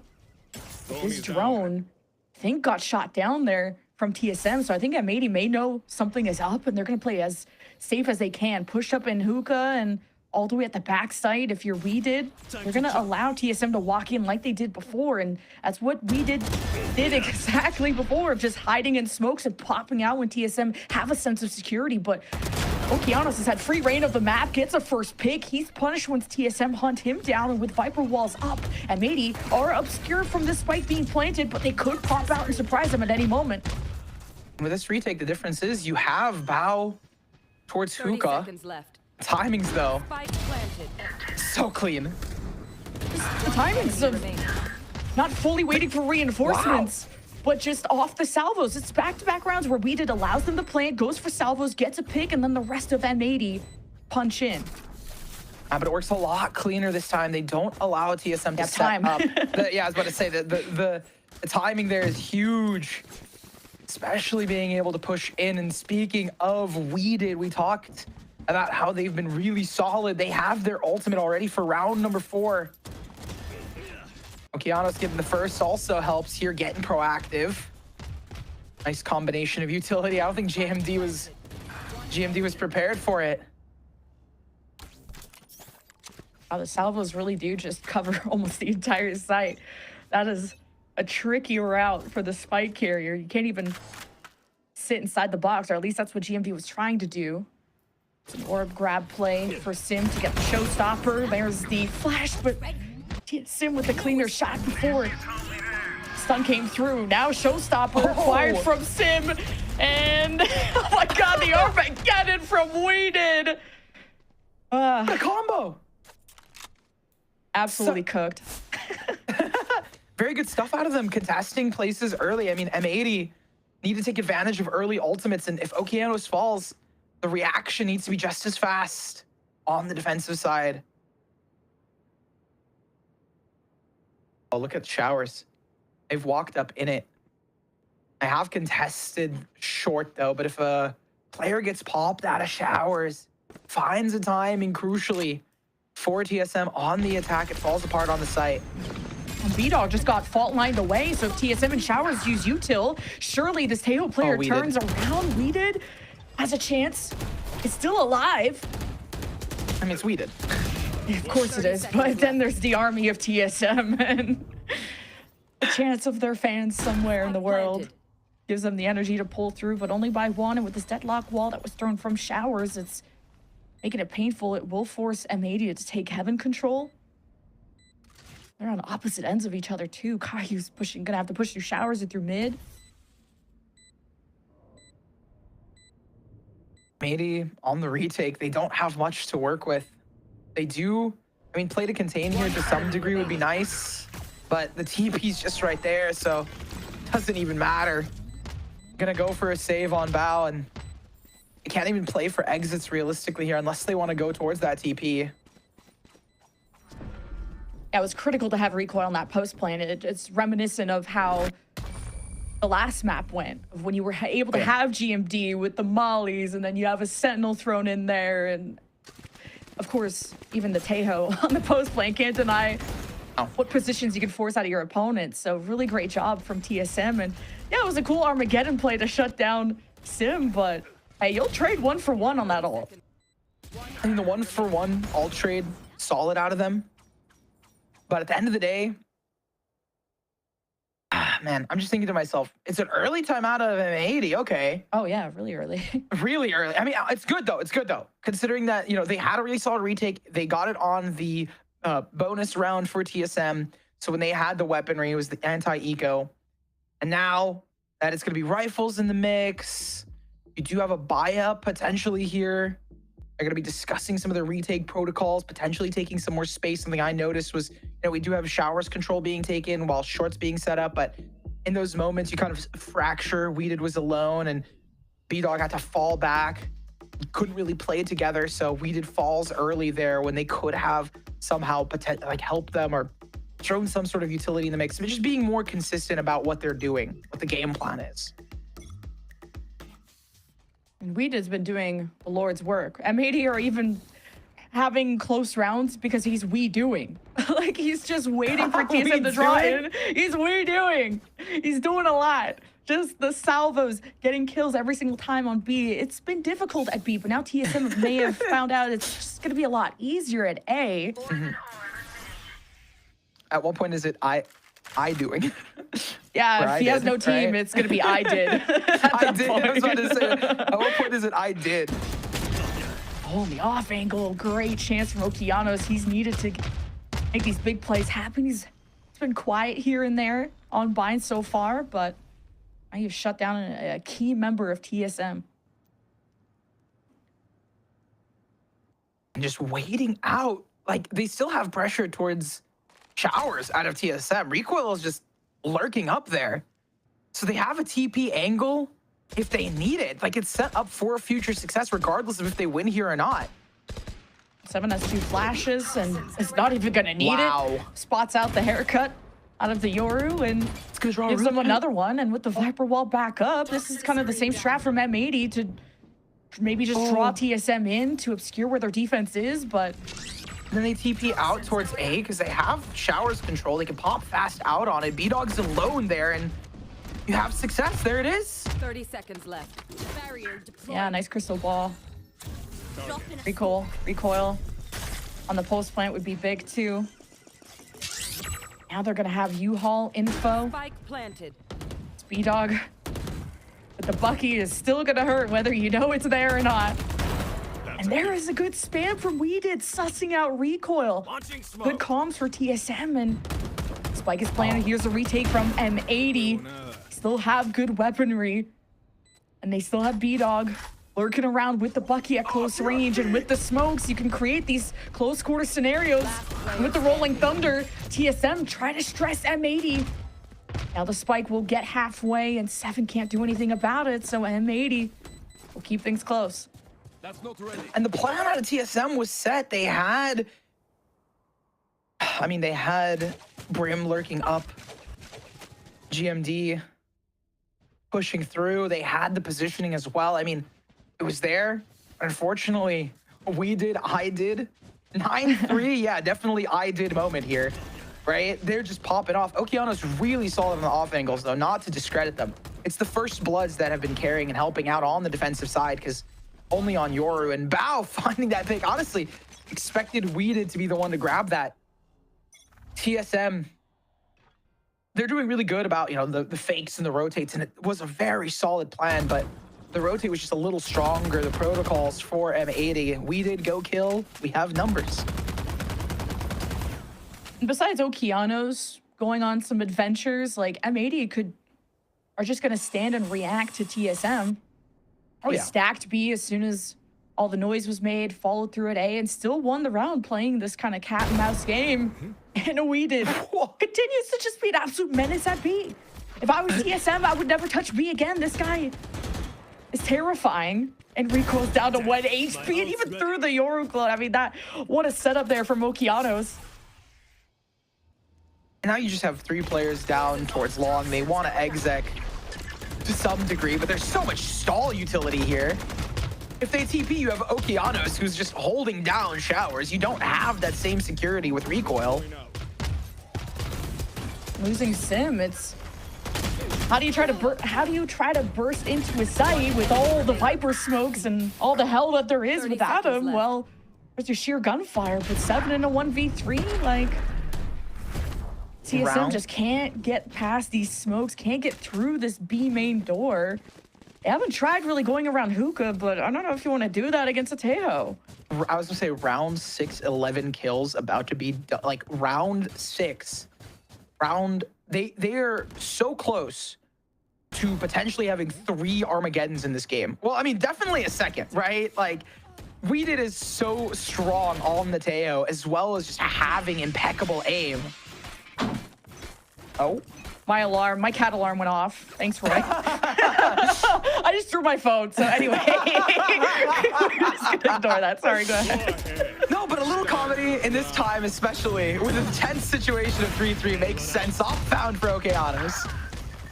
Oh, the aftershock, and Okeanos hesitates if he was going to take damage from that or not. This is a safer position for the op anyway. Already pushing him back. Weeded is going to try and swing with him. No, it's the dimensional drift. If he can't get through them, get behind them, I guess. And off the flash in the middle of 3 players is just causing a lot of stress on TSM and didn't actually full want to info. pull the trigger. Full info on 3, but the last one's still lagging behind. GMD's not there. Portal closed. Oh, then the molly. This is so cooked. TSM, they're just trying to take everybody down with them. M80, now salvos are stopping them from getting on the spike, and it's not even halfway. And yeah, they've run out of time. Officially, Bao has to leave the scene of the crime, and TSM get away with it. I like it. They not as overcooked, not as just like pushed out onto the A site more than anything with a split. They left, like, they just flooded out, overwhelmed M80, and that change is really solid out of them here. Shot out of Okeanos was really strong here, but as you can see, the flood from TSM as well as the site hold worked out in the long run. Light armor buys too. Got a judge from Bao. Like, I'm locked in. Is it going to be an early pit from Bao? Can secure B long or B main. Got the sonic sensors, deadlock to deny hookahs. So TSM's best chances have been over at A. You just are now conditioned to worry about if someone's early peeking at showers. We've seen Okeanos there sometimes. That's usually been Sim. That's need to open things up, and off that slight pivot, he gets the edge against Okeanos. And that's an orb too. Close to a lot of volts if you're TSM. They're aware, I think, of Okeanos as well. So they're like, all right, well, we have to be cognizant of it. And talking about ultimates, right?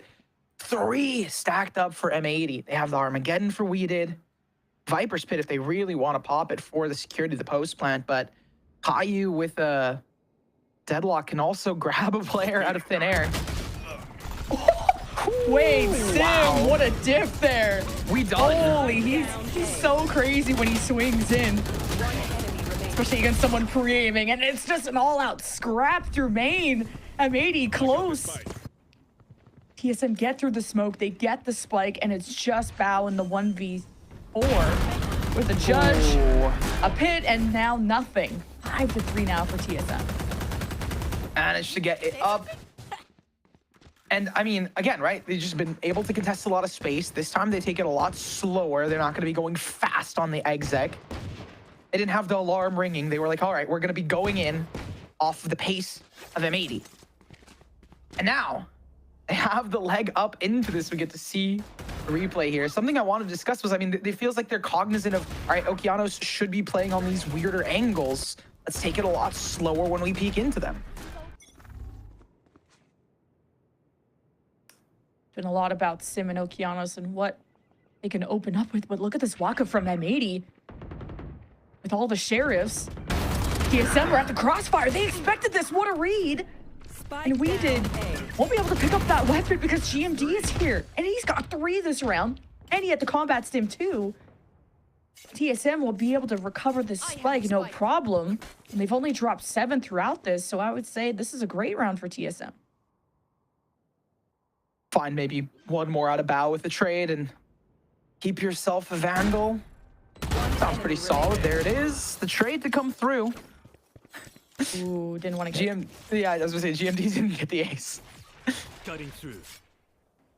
Unfortunate for them, but yeah, TSM more success over at A, having the deadlock on the post plan. It's just this now main scrap, and you know, you're against an M80 that just saved. So TSM, I think just sending Sim in, as long as you don't lose him too early. That's been the demise of TSM. If Sim can't live on the entry, like before the entry happens, that's been the problem. But if Sim can just relax a little bit, then they're good. Portal closed. Chilling, vibing. Okeanos has been kind of like that counterpart, right, into Sim. Mike's gonna go off. 6 secured. The half is secured for TSM. Whereas for M80, having a lot harder time of it, especially as of late. I think this is the first team to find 3 in a row, walking straight into the fire in the fray. The logic was there to, you know, have team fights on the eco, but it just does not land. Speaking of eco, ultimate economy looking solid. 7-1 off of theirs is a crucial point for the attacking side, as well as the showstopper and the orbital strike. But TSM has been so good about reading the pacing, the timing of these plays. Now back towards shower control. The wall, the positioning, the fact that they have a 3-stack here, and you have a Viper's Pit as well towards B site. Better hold out of M80, at least on the switch up. TSM have showstopper though, so I'm waiting to see what kind of crime Sim can get away with. So first you just had to jiggle around showers because sometimes Okeanos or others have challenged at this point. Grab orb, now you got 3 ults to work with. And this is the flank, the mid flank that Bao was done in that previous round. So this time it catches Recoil, who's isolated. And the combo of Deadlock Tejo has been so crucial for M80. And when they find and capture Sim here, it seems like, yeah, that was the main point down. Yeah, we did is so good with these salvos. And okay, the orbital strike was a lot. And TSM did what they could, but it was the M80 defense that prevented them from ever planting. It's the we did salvos into just playing as far back as they can. I thought that was gonna be a good round for TSM with just a game plan seeming easy in my mind. You just send Sim, go kill with showstopper, explode into A. That's been the weaker site. But then Deadlock, Deadlock, and that's the thing about it, right? As soon as you can capture, right? As soon as you can capture one of those duelists for both sides, by the way, for Recoil and for Caillou, you immediately, you know, change the flow of the game. Because these duelists have been so crucial on the impact. A lot of utility to flush out anyone on hookah. Gives them a good amount of space here. The split's there, but look who else is there. The Viper Spit. This is going to be a Q battle if I've ever seen one. But it's pretty extended in, and there's only one place this Viper could be sitting in. And Sim sussed it out, denies the pit, and there's the Armageddon from the defense, from Weeded, to stop the immediate entry. But Sim turns and burns before M80 could get any sense of security, before M80 thought they could have map control off the Armageddon. TSM off these swings are so mechanical, and you gotta thank Sim for that. Now they've got more than enough to get this round done. Symposium of bullets flying into the faces of their enemies. And this post-plant setup is like they've bunkered down. They have control of most of site, the extremities as well. Elbow, they don't need control because they have it contested. And now CT's been lost. You have to save here for M80, the leg up. Found by TSM. B-Dog just playing for anyone, hunting around Vora. Veracity showing through. They're hungry. They want another pick. Uh-oh. Oh, Yeah, that was indeed. important because B-Dog just has no money. You needed every weapon you can get to try and do something before the half ends for M80. And they're hunting. I mean, TSM know this. They're aware. And they have the hunt through on the other end of it, but the time's just going to run thin. Within the second of impact. Seems like Vora the only casualty of the hunt. But again, a Q battle coming through. We see ultimates back and forth for both these teams. 7-4 on the half. I mean, 5 is what you want to see for M80. They have not dead yet available for B-Dog, and we know how crucial B-Dog was on some of those retakes. So not only that, but it's the last round of the half. Like I feel like that's going to be crucial for them to stay alive in the later parts. Yeah, TSM just saw someone cross to that corner at B main. Also, Okeanos bought an op and no armor. So they're putting a lot of stock. Yeah, a lot of stock into this round. But he won't get any action over at A. Sonic sensors all over B. But of course, we did in the wings with the salvos, which have always claimed someone from TSM.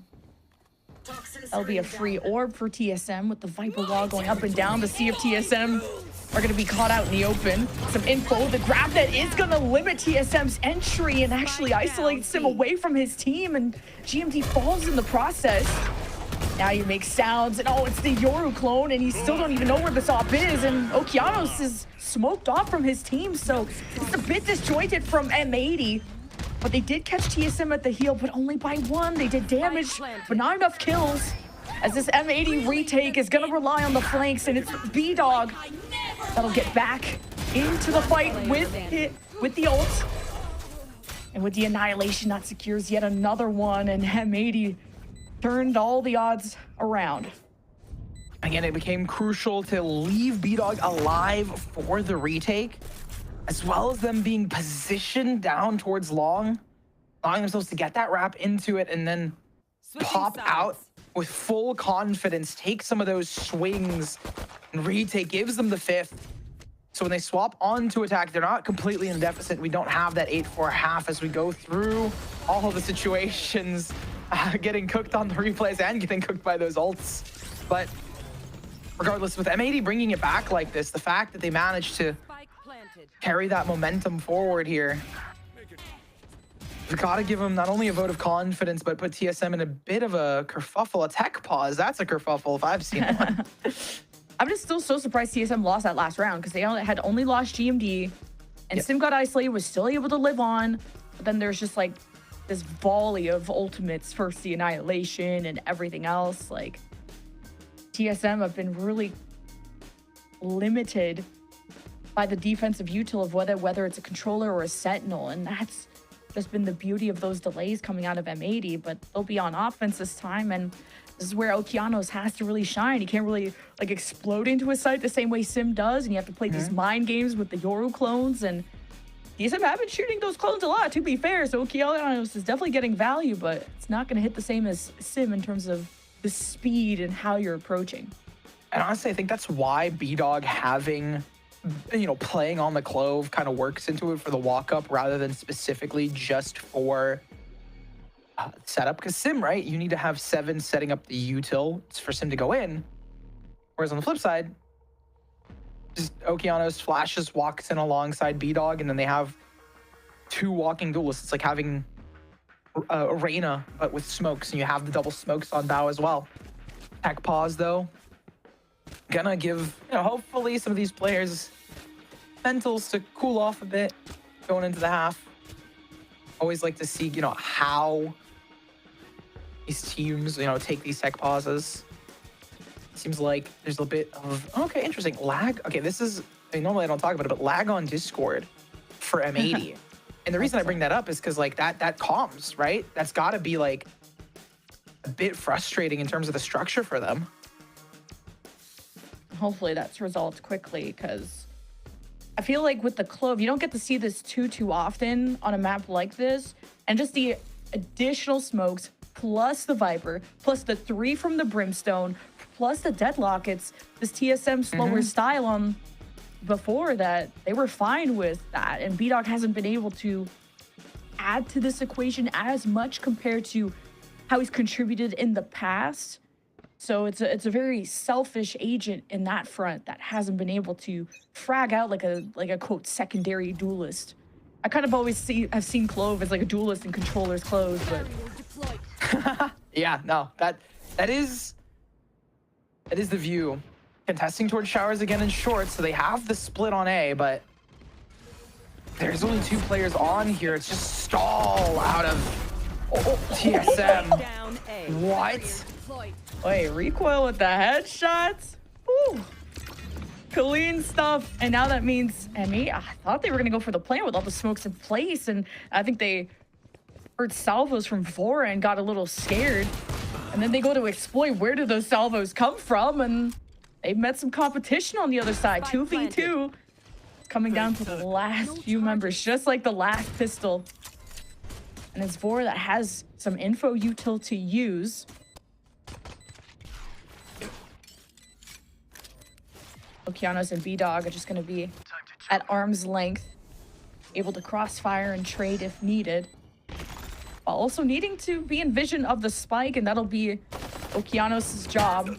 Now spotting one from U-Haul, 7 wrapped all the way around, and B-Dog is just out in the open, got out of showers to suss out this player in U-Haul, and M80 just get caught by a trap.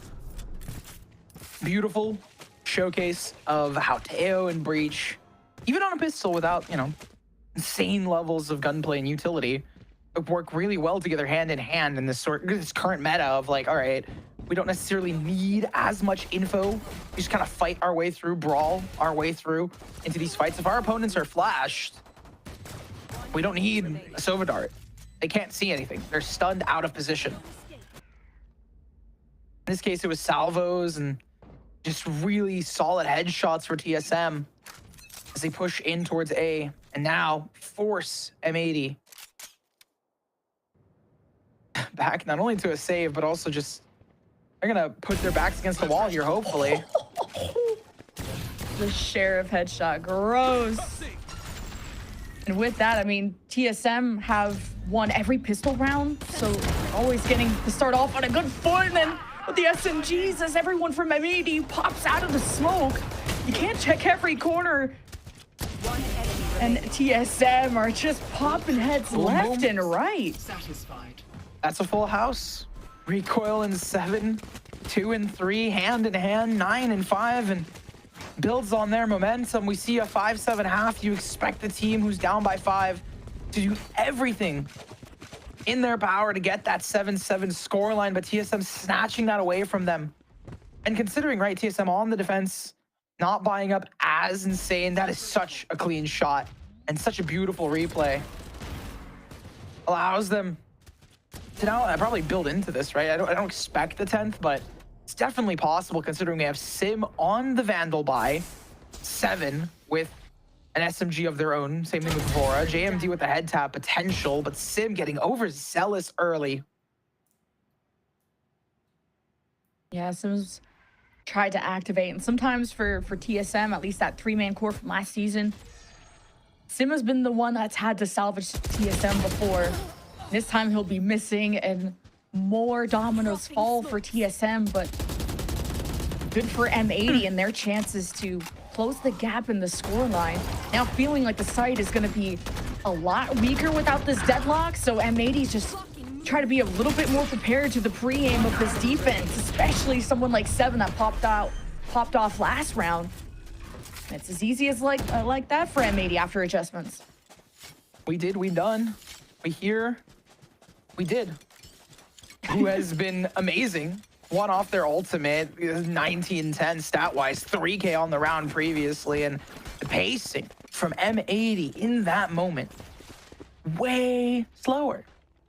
They're allowing TSM to kind of get over aggro, which is to be expected on these rounds. You're trying to find a leg up, and even on bind, right, where you go and get proactive into lane control, so you have map control as a defender.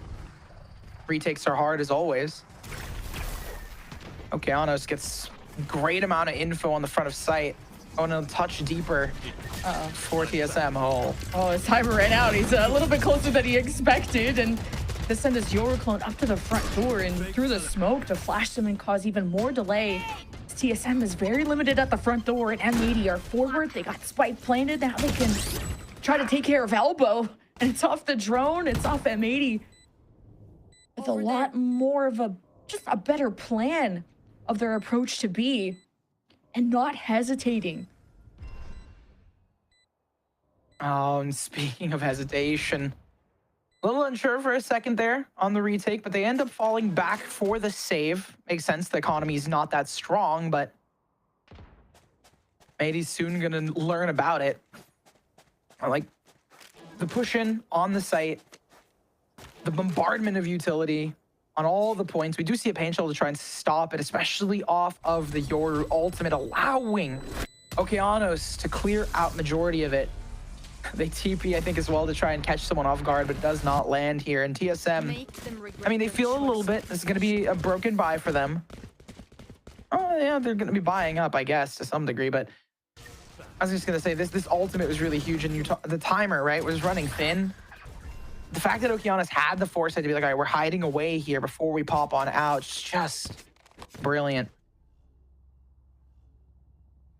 Now light armor buys for TSM. Starting to worry a little bit about that M80 comeback, and I could easily see this go into an extended overtime, just like our previous map did. That's just how close it's been. Now deadlocking till getting shot down. Did I curse it? I was about to say, I fear in OT, M80 would probably, I feel like M80 would lose. See if you're right. Deadlocking till at least is I don't want to gone curse out it in the either. grab net. Yeah.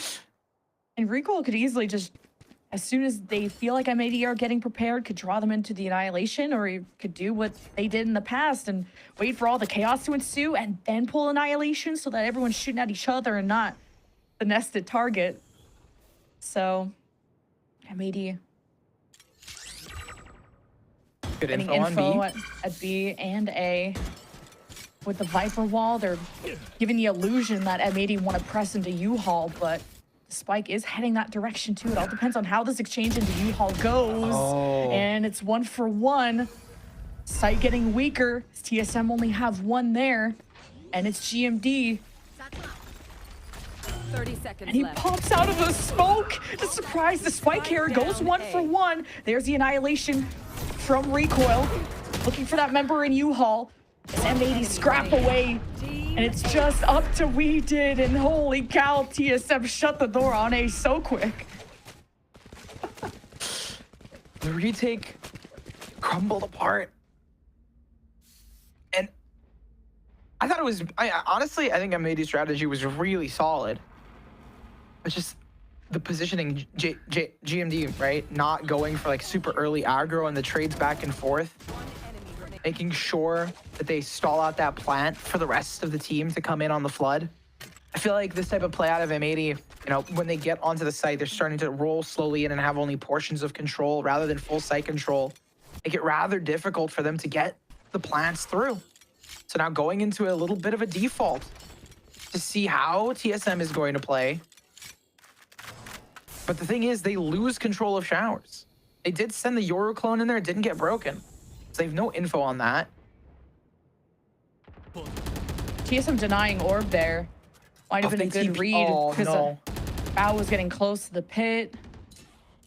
And TSM have now lost vision of A main, but the spike is actually at B long, so we'll go tune in and see how they'll deal with all this deadlock util. There's a sonic sensor right at the front. I don't think the Taeho drone pinged much, and if they're really worried, they could just Armageddon the site, but they're just gonna try and be as quiet as they can and make sure they check elbow. That's what M80 have done better than TSM, is how they push this corner, but you got sort of a high-low, at least a double up.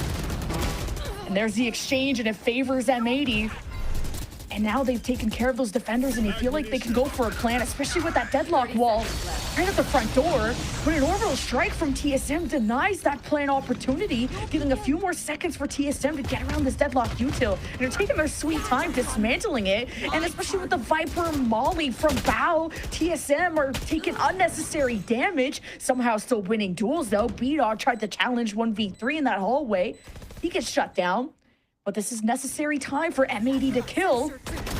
So they could win off of that. Then Sim, I mean, had crumbs of HP left. Can't do anything about that. But this builds a front for TSM to ring around the Rosie on the box and 11 HP and one person left for TSM to go up to 11. Trade back and forth, and we even had B-Dog, you know, taking some of the damage away. But flying through the air kind of broke the momentum and allowed them to flood back in. Trades were clean out of TSM. And when it came down to the wire, they managed to swap through a time out here for M80 to discuss, all right, we did fell pretty early there. They needed some of those, you know, ultimates. We saw GMD pop theirs as well on a counter. Seven's going to have one as well for the retake. And they just need 2 more good retakes and it's over. Ooh. 9-3? Oh, not, yeah, I was about to say. I mean, with the kickoff grand final series, right? They're testing 9-3s, and I want to see how this 9-3 goes, but it's looking kind of interesting. Neons too? Okay, you got some cloves too. It's some really cool comps that come out of Challengers too. I love Challengers. Like that's kind of the best You part. better. Oh, I better. Is that a threat? No, I just think to me, it's beautiful, right? To see some of these young players. We talk about Okeanos, right? Who's a very solid player, you know, trialing and getting into tier 1, as well as the rest of this team. They're all fighting for it. And actually talking about Challengers, M80 and TSM, they were head-to-head in Ascension. This is a different squad of M80, for clarity. This isn't the same team. But I know TSM, their core, they did go up against M80. So there is something to prove for the core of TSM in this story of like, hey, we are currently winning. We're doing such a good job against a team, or at least a brand that, you know, took us out previously. Just how good Caillou has been, especially at throwing the deadlock util between Sim's entry and the rest of the team. And TSM have had to really rely on Sim to just live on these entries, and just how much damage he took from mollies being thrown. And look at this, Okeanos shut down TSM on the run, and oh, the carpet bomb went too. You almost never see the Armageddon kill anything. We did is just the GOAT. And this will allow them to plant a TSM, a 3 versus 4 retake. Sim with the molly, flushes out one, showstopper. And he's ready to put a stop to this offense, but can't find anyone. It's hide and go seek. And the annihilation from oh no, is that from, it was from Caillou actually. And now, it's 2v2. That kill would be confirmed there by Caillou, leaving GMD to tap the spike, to draw out, to isolate this 1v1, but had no health. And Val closes it out for M80. And they threw so much at that. Broke the economy of TSM. We did popping off on that positioning. And I think what happened was that they expected this to go the other way. They expected it to start from a different direction. And so by the time they got run out, they died. That was crucial to the rest of the site being taken. Elbow was lost. CT could have been grabbed off on that.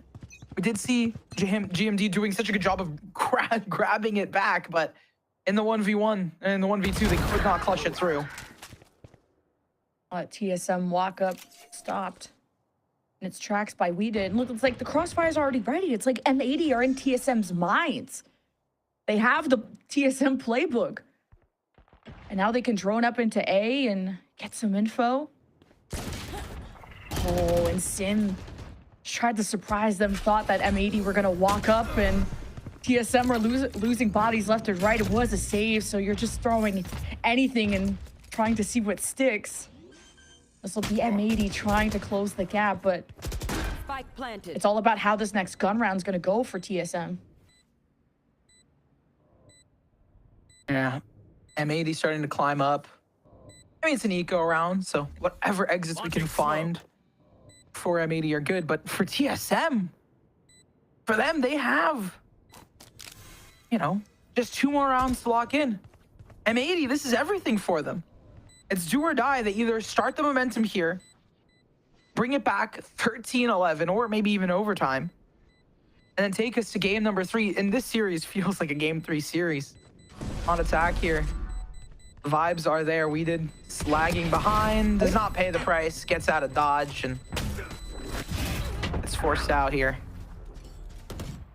Take 2 down. For it. Huh? That's good, because that makes we did like 3 away from Armageddon, and we saw how well the last one went when it was in back elbow, that back hallway in B. I was gonna say 4th Armageddon in this game. Too many. I can't count past 3. I was going to say. I mean, I was going to say, like, I was going to say, there's probably, it feels like you can get, could probably get more than 2.5. Maybe not 3, perhaps, like 2.5 on the statistics, but at the end of the day, this is the round where, in my mind, right, if M80 can, you know, get this hurdle, force TSM potentially into a timeout. Oh. Committing with that. I was like, they used the Euro clone to get steps, and then they heard the up, and I was like, wait, no way, okay. The re-swing on a Of course Okeanos peeks that. I've asked so many times, like, who peeks that? And it's Okeanos. This is going to be the answer every time. And Veto closed out. Here's the Armageddon from M80 to flush out, or no, not from M80, TSM to stop the elbow push from M80. Now there's some delay created. Hookah control, main control, all up to Vora at the back, and now Sim with the op in place. Rotations coming from A. M80 gotta figure out how to pressure this up, but it's the orbital strike as into Hookah. And TSM just tripped up M80 with everything in the playbook, and it's just weeded left in a 1v4. Stalling out the point as much as possible. And match point to be attained here. The hurdle of the double digits not found for M80. Vora, gonna pick it up. I talked about Veracity, how hungry they are for not only picks, but also for success here. TSM 1 away from taking down the bombastic titans that are M80. On the flip side, though, they used one of their timeouts. I believe they still have one more. Correct me if I'm wrong, Type Beat, but at this point, it wouldn't even matter too much, right? The mentals of the players, consistency. Okeanos, you'd want them to find a bit more impact, I would say. They have been in terms of getting the first bloods, but if you look on the counterpart, Sim, in a head-to-head, just being able not only to find the first bloods with the op shots, but also being able to be so proactive in those moments. And because just didn't save last round, he has an SMG to work with, which, depending on where it is, couldn't be too bad. You got the Rolling Thunder, and here's the push from 7. TSM want to put a bow on top of this series and this map, but M80 won't go down without a fight. They try to bark back. They will not go down with a whimper. It is the spike going down. GMD has a chance to punish, and even the spike carrier had stopped. And anticipating that, and the pit could have come out earlier from Bao to maybe protect the carrier. And now the pit's not going to be used at all. They're going to take the spike elsewhere. 1v2, definitely possible from Bao, although they are being slowed. I was to say no utility, though. All the utility towards the A site. It's going to be about the gunplay. Unsure of the positioning, though. They're split up here. This is very doable. Oh, not the back. Like this.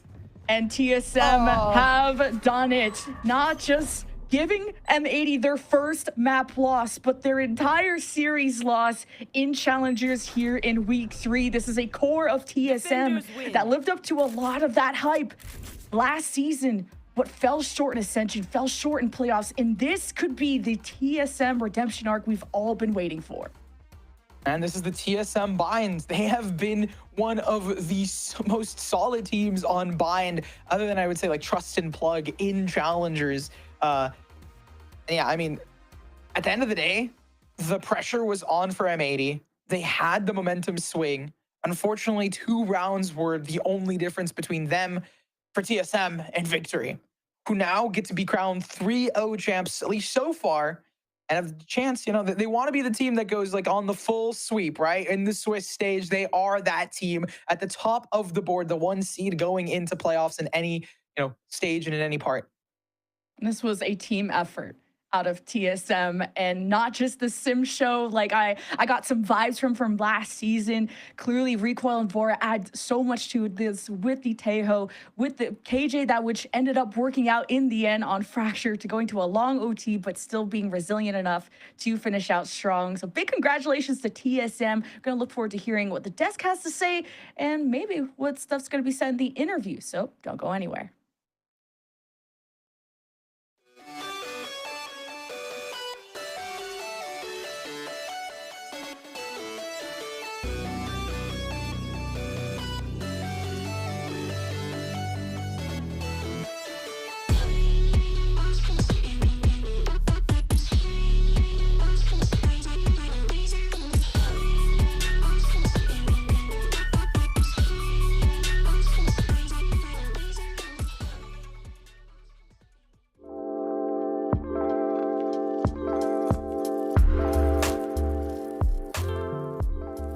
We started extremely late. I kid you not, we have 3 weeks of practice. I said this in the first week. We walked into the first week having 1 week of practice, right? But the amount of work that we've put in compared to everyone else is absurd. It's like an hour and a half to nearly 2 hours of server, 4 blocks, and review afterwards, and with homework afterwards, right? The team is like gelling together pretty consistently. Obviously every team has some days where we're peaking higher than others. I think we recognize what we need to fix instantly, and I think that's what makes this team so special.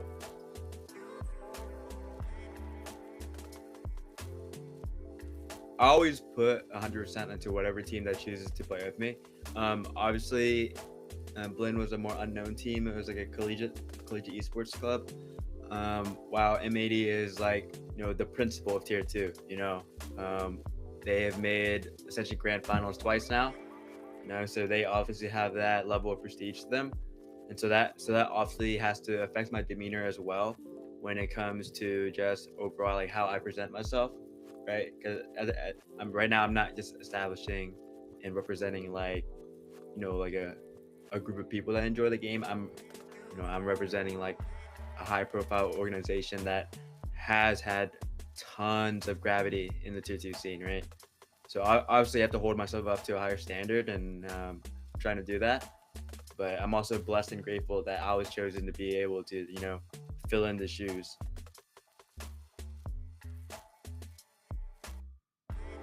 It's great to work with Don. Don always, you know, keeps us in check. You know, Drew is mainly on the strategic side, and Don is mostly on the performance and mental side. Obviously we are younger players, so obviously sometimes we can get a bit volatile, you know, not volatile, that might be a bad way to say it, but like, you know, sometimes we do have too much fun in practice, and you know, Don reels us back in, keeps us in line, makes us remember.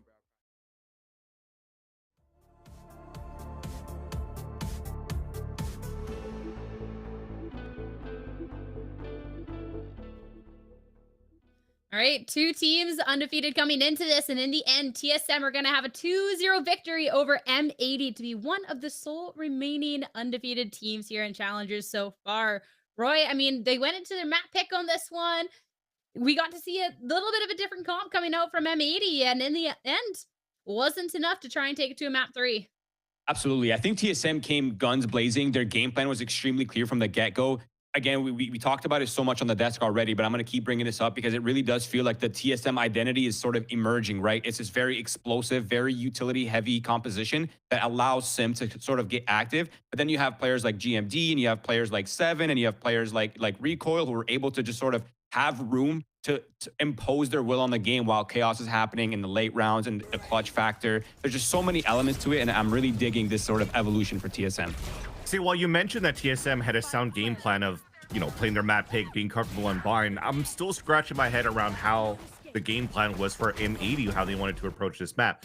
I do like the synergy that they were trying to do between the Teo and the Deadlock. I think there was one of those rounds where, you know, we both oohed, or all three of us oohed of like, oh, this is a nice play, like throwing the net through the TP and then getting the Armageddon. But outside of that, outside of that combination between that Sentinel and that Initiator, I haven't seen too much that allows to get the max value out of a Viper Lurk that they have in their composition, or even activate an aggressive controller in that Clove. So it kind of leans to me that when you're outside of this type of like combo play between a Sentinel and an Initiator, it's lacking util to allow even your duelist to get anything in as this Yoru. So I still am trying to see if there's a little bit of an elaboration of that plan if they play this composition again next week. But there's definitely going to have to be some ironing out to do. Just my biggest thing looking at this composition is if Weeded is ever on the Tejo, is about to be terrifying. Was so many util He was getting a kills. lot of value. Yeah, that was absolutely insane. So I liked some of the ideas that they had kind of going on with that, but unfortunately just not quite enough. And for TSM, I mean, we get to see just a little bit more and more coming out from them, and being able to see some of that clutch factor coming out. I mean, Roy, even when first kills aren't necessarily going their way or a little behind in that, I mean, they're doing a really good job in being able to stay solid and be able to bounce back up against the team that, well, M80 is the one that we talk a lot of times being as that explosive team. Right, absolutely. And I mean, you have to wonder, right? Because M80 did come into this knowing exactly the composition that TSM was running, as well as how they're going to approach the map. So the fact that they didn't seem like they had the best answers to some of these problems is a little concerning in terms of how they approached it. But I think overall, you're absolutely right. I think it's just GMD's being relieved of the IGL duty, kind of leaning into that secondary IGL role, has really stepped up and has really allowed him to just like be in this sort of stress-free environment, stress-free mental that's allowing him to just lock into a slightly higher degree. It's just slightly lock in both maps. He was doing fantastic, man. I mean, it's definitely it's been working out. He's an unsung hero for sure, because I think when you're looking at this roster, and he has more veterancy in this roster, if you're looking at his tenure in Valorant, he started from the get-go when Valorant first came out, from the Gen G roster until now, right? But then you're going into Ascension towards the end of the season, the run that they've been having, upsetting all those top four in the past season, having almost a deep run in the group stages. I think again it was a few tiebreakers and overtime that really split the difference of TSM not making it through into the top four going into the brackets. But GMD has been a strong, pivotal, consistent controller player and clutch player for the team too. You think here that you're trying to create more space with these smokes for your players, but when he's out of util and he's going to have to go in and fight with everybody else, he heads up display. I mean, head on a swivel, knows exactly where to look at, and very, very precise and pinpoint from locking from one player to the next to making sure here that they capitalize on rounds for TSM. I mean, I love too that we started this off saying like unsung hero, and really been able to sing his praises so far, and definitely deserved those praises. I'm glad now that for a post-match interview, we'll get to talk with none other than GMD. So let's head over to that now. I don't know if you can hear Vance. Vance is on one today, but GMD, congratulations on this victory. 3-0, one of the few undefeated teams. How does it feel to be starting this year Challengers off so strong? I mean, it's definitely not the same Challengers we played for the last 2 years with TSM. It always got like a bit worse. Well, it'd be easier for us, I guess. But yeah, I mean, it feels good. You know, M80 is one of the signed teams. We want to be the best team, and we have to beat these signed teams to kind of like claim that we're the best team, right? So yeah, it feels pretty good to start strong, and especially with like rookies like Recoil and Vora. Both of them, it's like their first time playing on like a signed team. So I'm happy that we can start strong, because I thought it'd be the hardest part is getting these games in for them. even for us, like it's always some rust after a long season like last year. So yeah, it feels good.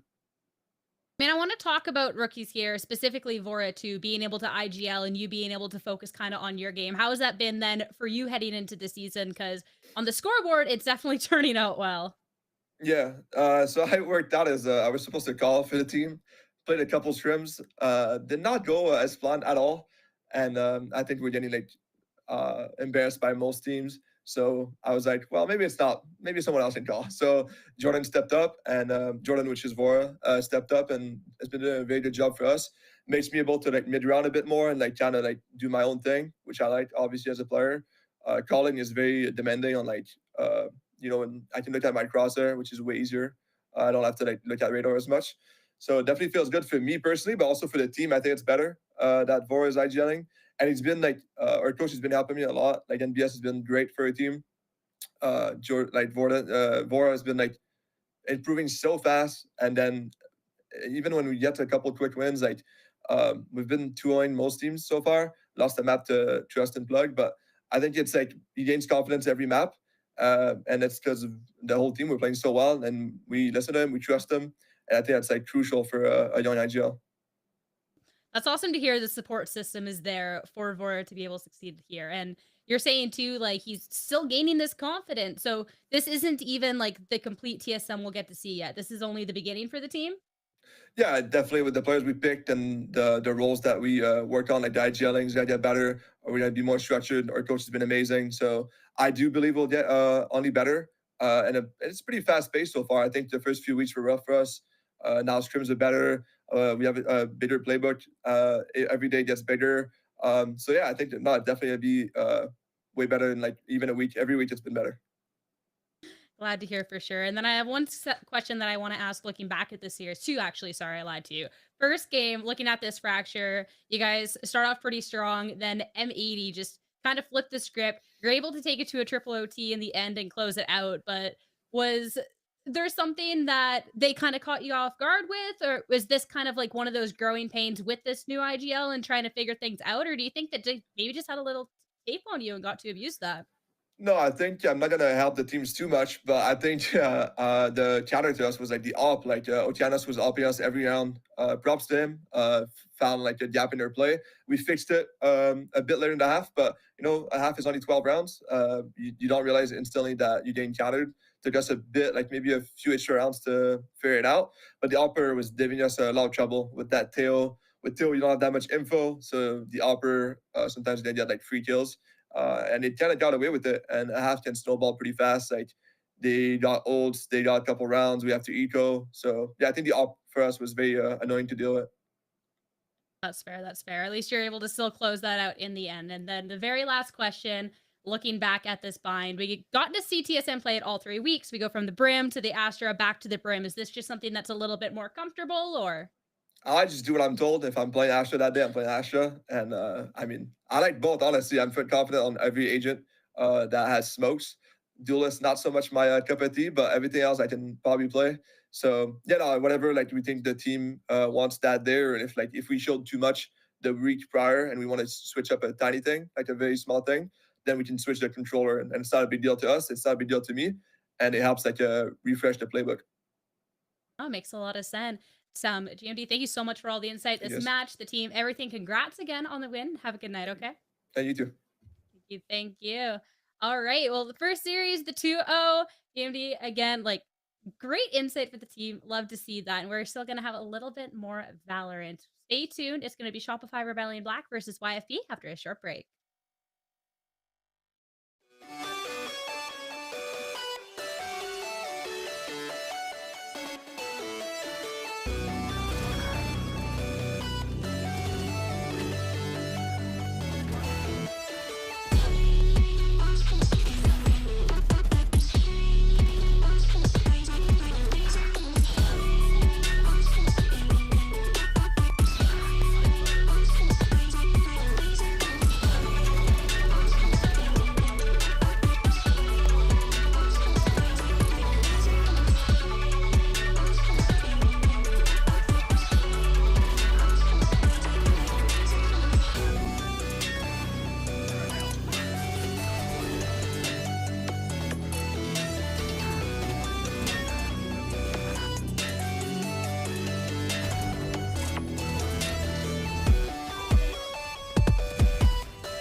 Wasn't kidding about a short break. Welcome back, everyone. Valorant Challengers North America. We got another series already lined up on the day. Shopify Rebellion Black going up against YFP Vans.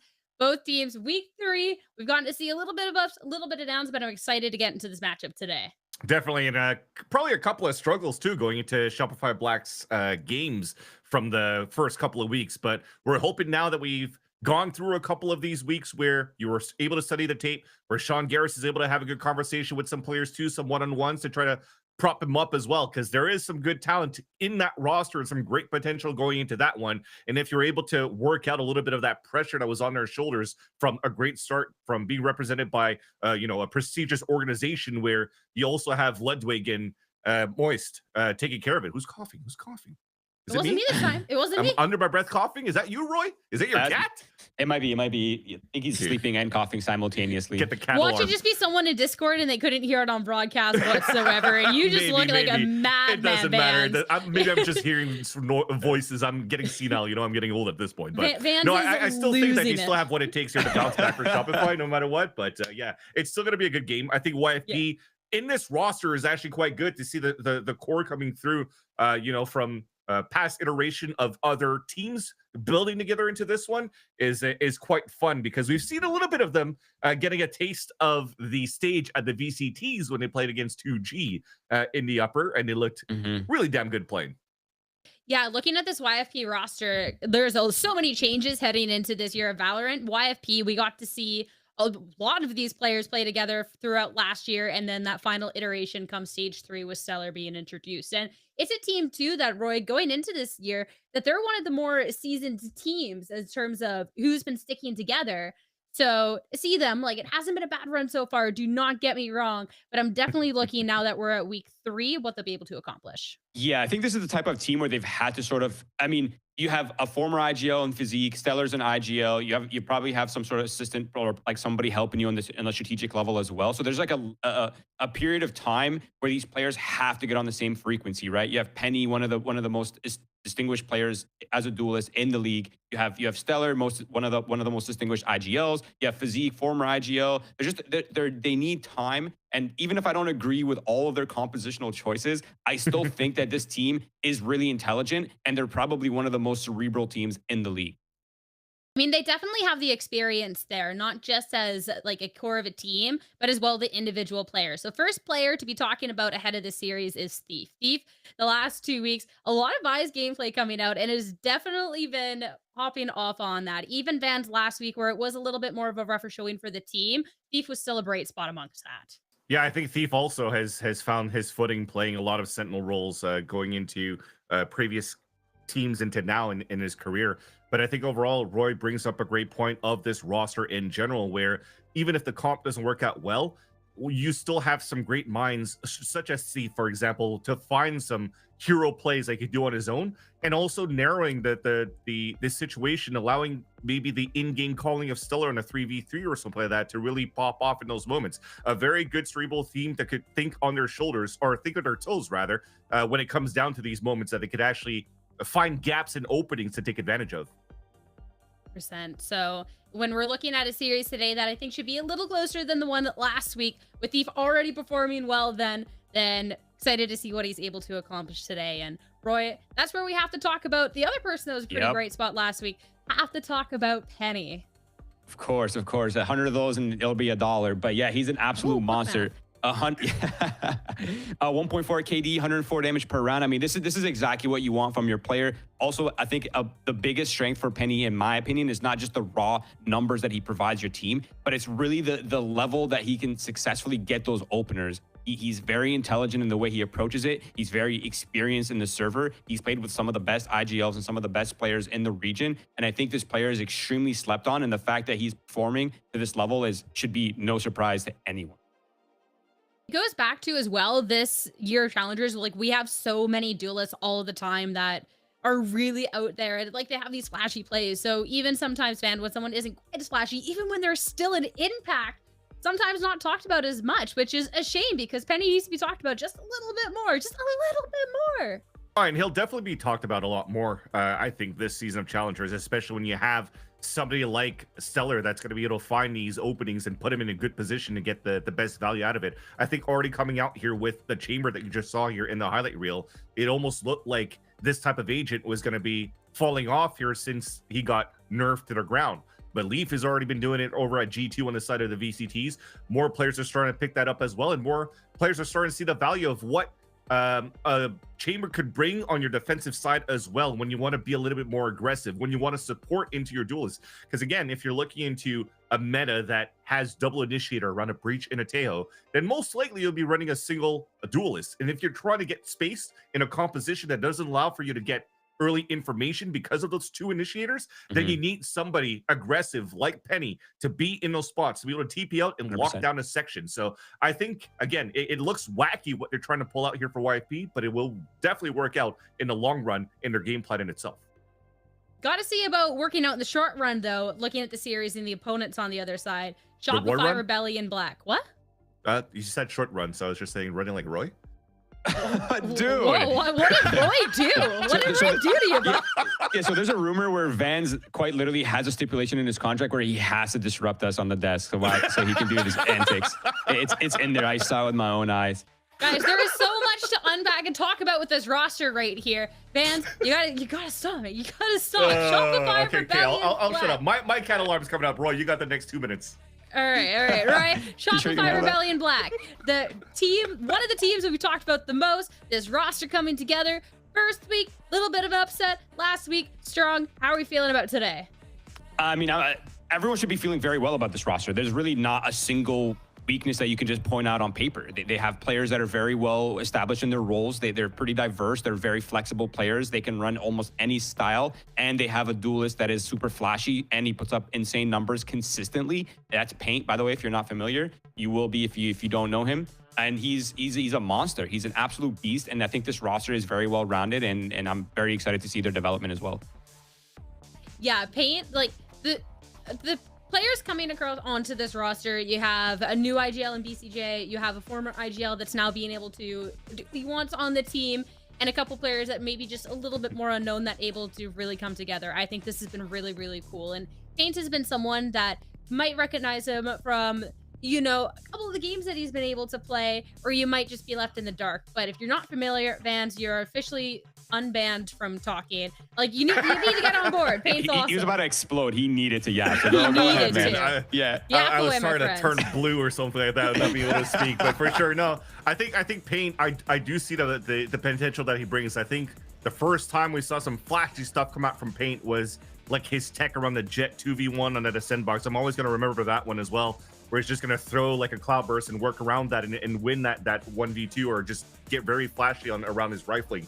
That overall, though, is a key component into like the space making that you want to have here in this team. So yes, he's going to be very flashy, but most importantly, he's going to be able to get that space for that team as well. If you're looking at this composition in itself right here on Haven, where he's playing the Neon, he's not going to be able to get like the best type of like entries that you want here for your team, but putting your walls up and actually creating that space for everybody else to create like the Broctagon in the clutches, in those moments, in the delays too. It's going to work out as well in terms of their own game plan. So if you're going to be a scoreboard Steven and you're looking at the Shopify Rebellion roster, then you're always going to think, oh, well, they're not going to perform that well because of, you know, low input numbers on entries that Paint could actually bring here. But give it a little bit of time, and they're definitely going to be a full wrecking crew.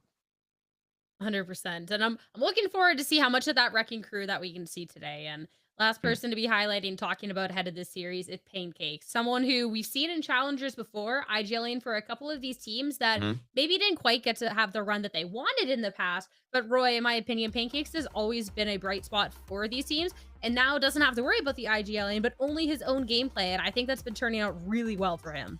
Yeah, I think he's in a very unique position on this roster because BCJ can only control what is in front of him, but now he has a player that is in sort of these isolated, I mean, he's on an island. There's really no other way to put it when you're on the Sentinel role. And you have a player like Pancakes who can kind of control that entire other side of the map. He's very in tune with the macro. He's very in tune strategically with what's going on in the map flow. So you have a player that is not only mechanically very gifted, but you basically have a secondary IGL that is able to control the rounds on an island. That's a blessing for a lot of these teams. Yeah, and if anything for Pancakes as well, when his era with fluffy aimers, I think that's where maybe he caught the attention of Sean Garris, who's probably watch partying a lot of these Challengers games, as to how clutch he was in these high moments for fluffy aimers. That's able to push them into overtime, for example, on Lotuses, or close out a couple of these maps in these rounds that was much needed for fluffy aimers to have, like this title of a dark horse, for example, going into last year's Challengers. So now you have a roster around Shopify Rebellion Black that has two potential clutchers around Brock and also around Pancakes. So your silver lining towards the end with the space that you make in the front from paint, it's all complete from beginning to the end. Now you just have to make sure that you don't always have to fight with a foot behind, that you don't always have to play into the clutch right now for Pancakes and for Brock. I mean, for Pancakes too, if you're talking back to why he's being on the squad, Pancakes was like one of the most recommended players. So that's really, really cool to see here. And if we're talking about people that are able to, make things happen for their team, Roy, this is where we're seeing that head-to-head. Yeah, this is a very interesting head-to-head, because, I mean, you look at these stats and you're thinking, okay, this is a duelist head-to-head, but you have a player that's on Sentinel that is putting up the same numbers as one of the people that we would describe as one of the best duelists in the league. So, I mean, that just goes to show the level of skill both of these players have and both of these teams carry. And just the aura that is available in this server is insane. Did you just say the aura in the server? Yeah, the aura in the server. Okay. I'm just making sure. I'm making sure. Yeah, no, you heard. okay. I'm keeping it all honest over here. I have to make sure I'm not mistaken in what I'm hearing. But so much aura. so much aura. All right. How much aura in comparison to last series for all the aura? I think there's a little bit more aura here. At least visibly, like visible aura. In the others, like in the previous matchup, it was like it's hard to gauge. It's kind of invisible aura, but right here, it's absolute aura. All right, you heard it here first, guys. Roy says this series has the more aura, but all right, let's talk about the series, not about the aura. Talk about the map picks and bans, what we can expect heading into today's series. This one, YFP bans. We're going to split. Yeah, and that's something that we haven't seen from YFP yet. So picking it this time around for Challengers, it's going to potentially throw their opponents for a loop in the first place. So I'm liking it at least. We talked about Penny earlier on and what the Chamber could potentially bring here on a map like Vine. So I think this is still a viable agent that you could utilize here on Split. But if Penny wants to go for just the natural, hey, I could jet around this map.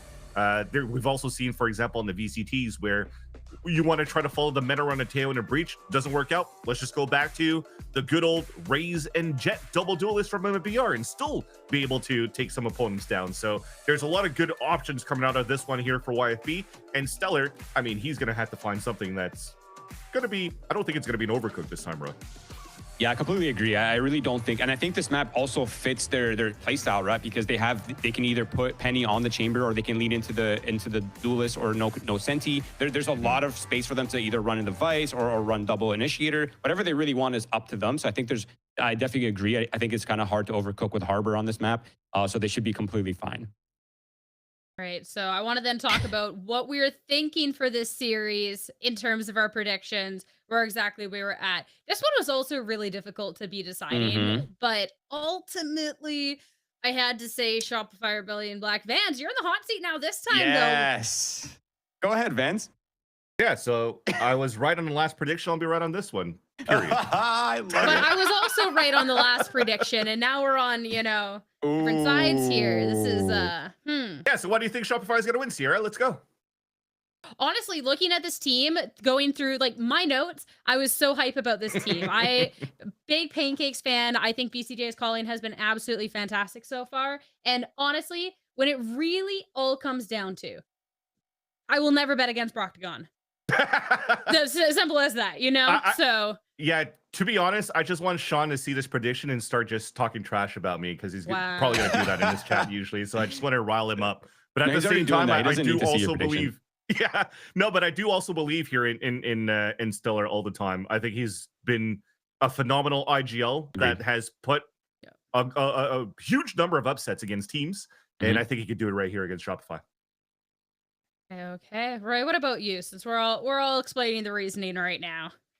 Listen, I have SR Black to win this one, but realistically, I completely agree with Vans. I mean, if we kind of go back to the last year, they also had a pretty rough start with their previous roster before they were Dark Zero. They were also in the beginning of the season. They're still trying to figure out the comp. They're still trying to get a grip on the meta. And I think the same thing could be happening here. And I think at any point in time, things will click. And as soon as they do, they're going to see that the gap just is in. They're just above the cut of the rest of the split. I think regardless for this match, no matter which way we're predicting, I think it should be decently close. Looking back at that, we were wrong about it being close in the last series. But I mean, think for Shopify had this one, OT games the last 2 series, so I wouldn't They be do surprised love if we get more those OTs now. they do love those OTs. One of which was previously on Split versus Map. As agents are ready, we can start talking a little bit more about that. Was a loss the last time Shopify Rebellion Black went to Split, but it was really, really close. So, Roy, going into this, YFP, they have the upper hand in terms of the surprise factor, but your opponents are no slouches. Yeah, I'm really just curious to see okay. I love this. I've been saying that Yoru is a very easy replacement for Raze. I'm not surprised to see the Yoru out. I love the Tejo breach coming out here by the YFP side. Shopify as well. They're leaning into the breach with the fade. So similar idea. And they're both leaning off of the Sentinel role, which I completely agree with. I think it's very difficult to get value from in the current state of the game. And I think overall, both of these teams have a pretty good idea going into this map in terms of compositional choices. This is going to be so fun to watch YFP on the attack first. There's going to be a lot of disruption around the double initiator to get Penny some space. I've already seen Talon do a lot of this between the double initiator Yoru to take a lot of mid control and also disrupt the players playing on top vents, which is why this Astra is going to be very, very good to place those stars immediately so that you can get that space. All right, well, it's a YFP with this comp that we're about at a Shopify Rebellion Black that has taken it to overtime and Split very, very recently. It's time to get started with map 1 and head back over to the one Canadian and the one American to get started with map number 1. Take it away, guys. Thank you so much, Sierra. Yeah, we got 2 teams on paper who we feel should be at the top of the standings. Weird slow start. 2 teams who have held on to their roster core for a while, and now we'll get to see how they excel in this new meta with these 2 new agents. New agents, but also just no, new agents. But my question mark is Vans was talked a little bit about it, like the disruption for YFP, as well as like we do see a little bit of stall. There's info on the fade, but we have a lot of like brawl comps right nowadays where it's like flat, like you just flash them and then you get in, you click some heads. It's a game about clicking heads. We do get a little information from the fade. So I wonder how that's going to play into the stall potential on the defensive side. That's my question for the old agents, not the new ones. Some of the older, well, I mean, I was going to say a fade is still relatively in that mid ground, but yeah, still a little older than something like Tejo in terms of the initiator countdown. Yeah, both these teams are playing different comps than before. Now with the Yoru leading the charge, using the clone, drop fire. And now that'll make you think twice on really wanting to hose down the entry of this attack of YFP. And Penny really impressed us last season, especially in that neon-heavy meta. But expect the unexpected when it comes to YFP, whether it's like their double duelist on Bind with the chamber raise. Like, they won, but it's close, so we'll see if the cooking happens for YFP. They've planted. Here's Steve keeping them in check. They have a lot of just surface level control. The retake is set up here. Heaven picked up for SRB, so I feel like there is a lot of potential for this retake out of them. The defuse already started, but the delay is there. Yeah, at least he dropped his post-plant util early. At least that's the silver lining. Now YFP have to scrap it out. Now that SRB have exposed those positions, YFP will climb the ramp and try to ascend behind SRB potentially and just at a distance. YFP will keep them at arm's length, deny the defuse, and take pistol. And just me being a little forgetful, the salvos, right? They're the, refreshing ability. So you don't have to it's not a churn and burn. On top of that, they fought right back into it. So YFP playing that really well, actually having those early advantages. Heaven control was pretty solid. I didn't expect the immediate tap on the bomb to then flush yourself out and falter, but it did draw out that early utility. Now for YFP, the misdirection worked. They're going back into slow pace. They obviously also don't want to lose those weapons they have. Info was gained early as well. I mean, that's the thing I was talking about, Fade, right? You get early info, but then where, like, are you going to be able to take much out of it, especially in the current meta? Yeah, that information from the Fade when you... It's just to at least see where YFP are coming from, because like the desk talked about just how explosive their entries can be with the Breach and the Tejo. Plant was successful without really needing to claim any bodies on the defense as this wrap through ramp. They use the smoke to approach. YFP getting closed in on, but they hold their own with just a better weaponry up close. And SRB, as soon as the smoke dropped, didn't get the heads up play they were hoping for to catch YFP by surprise. It's YFP with the anti-eco, keeping 4 of the 5 guns. I mean, exactly what you want to see on attack. Disruption is there. SRB changing up the pacing of it. If they have heaven control, they fight ramp instead of just flooding out of screens and heaven. So change of pace is there, even early on the eco. But at the end of the day, you know, better weaponry still shines, and that's kind of what matters here. Utility was put up as well by Stellar with a stun, and now light shields are going to be bought up for Shopify Rebellion Black. Where are you? The last time these two teams faced, I think it was November. It was such a tight match, 2-1 for YFP, and it's a strong start, but losing Penny is so rough. SRB really pressing the issue. They're gonna have to condition YFP to be more careful on that ramp approach, and with all the smokes in their way, YFP's momentum has been really killed, especially missing their prime duelist. Still have Jakey positioned towards market. Right, and now contesting into main space towards B, so they do have a little bit of control, but the double up's just rough. I call it out. Jakey falls immediately. They have to get onto A site. I feel like that's the end. Equalize the numbers. Just easier said than done, though. Especially with BCJ anchoring here. Stellar will be heard. Thief has to trade on BCJ as soon as he peeks, and BCJ is approaching one problem at a time, and Thief is too scared to take that challenge and try to get the trade at half health. Now Brock's already pinged him, and it's just another day at the office for SRB. What a beautiful defense. Good re-clear into place. The conditioning to prevent them to go down ramps. Now we're going to be seeing guns out of YFP. They have the economy built up. It was a broken buy. This is where I'm going to start getting real excited about how they play. And just looking at the combination of utility, the special delivery as well, again, brings the question up of the Fade util. And Brock, right, close to an ultimate of their own in the back pocket, fragging out as well on those retakes could be critical.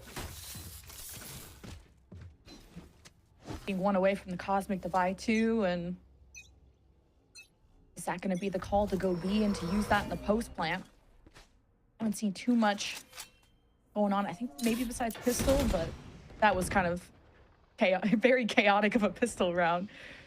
But with the smokes in place, YFP are going to have to wait this out. They've used Penny's clone in the past to get through B, but right now it's the press for mid, and the desk talked about that YFP composition really specializing in breaking open mid and taking that mid control once the stars are in place. And so far, the stars are aligning for YFP.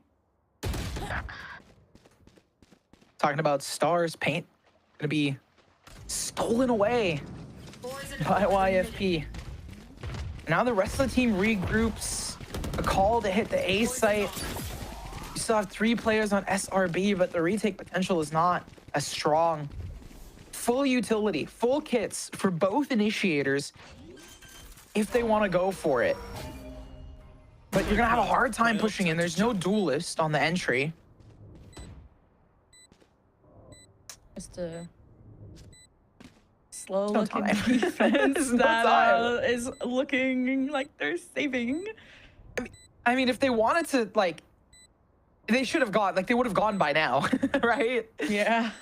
So we got 45 seconds to have a podcast, Lemon. But no, it makes sense, right? It's early on in the half. You don't necessarily need to get aggro, especially with the fact that there's 5 players alive. Jakey's close to an ultimate of their own. Penny has theirs. Fix 2 away on top of that, and they don't want to be the solution to the fix, right? Like, nothing like that needs to happen. So for SRB to save here, showing some restraint, and it's because paint went down early. They had paint in this moment. If Spaz gone down, there was room to work their way back in. But you don't have those pieces of the puzzle to allow yourself that entry. And talking about entry, you have to bring up not the dollar store duelist, but a star duelist in Penny, who has the dimensional drift and the capability, along with the rest of the team here, to provide so much value, not only either in the entry, but in some of the post plans. It's gonna be huge. I think YFP want to benefit more from that mid control. It's been pretty contested, and they haven't been able to wrap into male or A. So it's a dimensional drift to get info over at A. Is Penny going to want to pop out and catch it? Really good information there. Clear backside screens, cleared heaven. And SRB going to completely disengage out of fear from this Yoru. A's empty. Ooh, some false info off the clone. It was just a touch. But A is clear. They have a player in on the site, down towards elbows, so a way easier fight off for them. And Fix is going to be one away from an ultimate of their own. It's SRB waiting for these smokes to dissipate. It's been tough for them to have any map control, and it was made even more difficult with the dimensional drift. Now YFP 5 versus 5 on the post plant. Evan, unobscured thief, ready at the off angle. It's a fake satchel there from Paint to see who was going to fire at him, what util was going to present themselves so SRB could have any information. And now they're just dry peeking, and now YFP are picking them apart. YFP are even wrapping through ramps. SRB, they sit and they wait. The patience does not pay off. YFP had the perfect scenario. In every case, they had a solution. Crossfire setup, Fix finding theirs in terms of an ultimate. You even had Jakey wrapping in through vents. And of course, we take a preemptive timeout here for SRB Black. They need some sort of shift in momentum if they want to have a solid round. And this defensive side hasn't been working out. The Broctagon that we were discussing previously, the information gathering, I feel like being a bit preemptive, right? To get that map control in certain areas to, cross, all right, they're not in B main, so let's go into different areas. They're not in this place. That plus probably, not leaving the A site fully off of the Yoru utility, the Yoru ulti.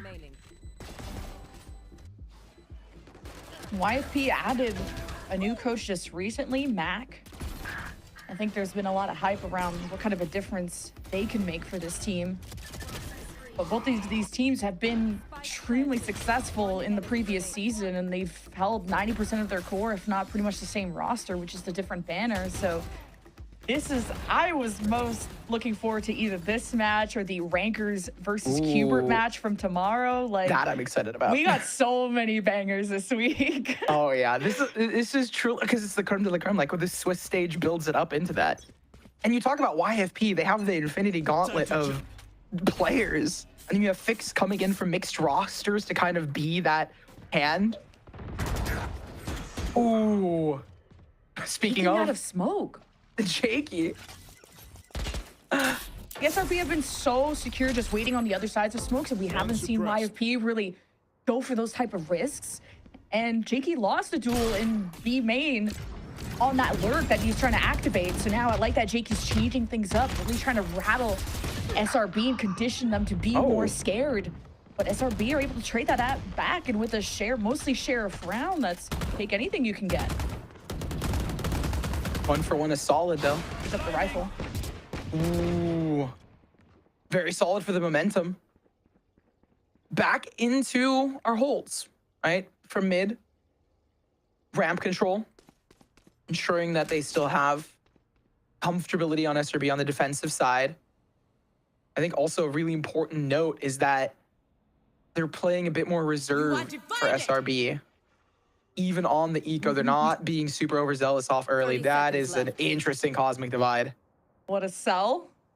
Is anyone biting on this from SRB? You got the fade being pulled, and YFP, they emerge through ramp, get the double kill. Great work out of our IGL of Physic. And then you got Armageddon, but you got 13 seconds. And Eve will get set up. SRB pushing past the smoke. Prowler will grab one on site from YFP. But Physic and Jakey work together to deal with SRB that were a little split up. Physic's not in your favor as you fall. Physic finds you, and now SRB is down. That was an eco round, so going into this one, they have 3 ultimates, an op in hand for Paint, and we even remember, I mean, if you recall the interview, right, an op was truly a crux for some of these teams, so wonder if Paint is going to be able to be that Achilles heel. But again, the YFP execs have just been so strong on the sites. They disrupt players out of positions left, right, and in this meta, it works so well, like they're playing into it. Oh, early spam not finding much. Instead of giving away Spaz's position, force them to fall back. Early mid-control gain yet again for YFP.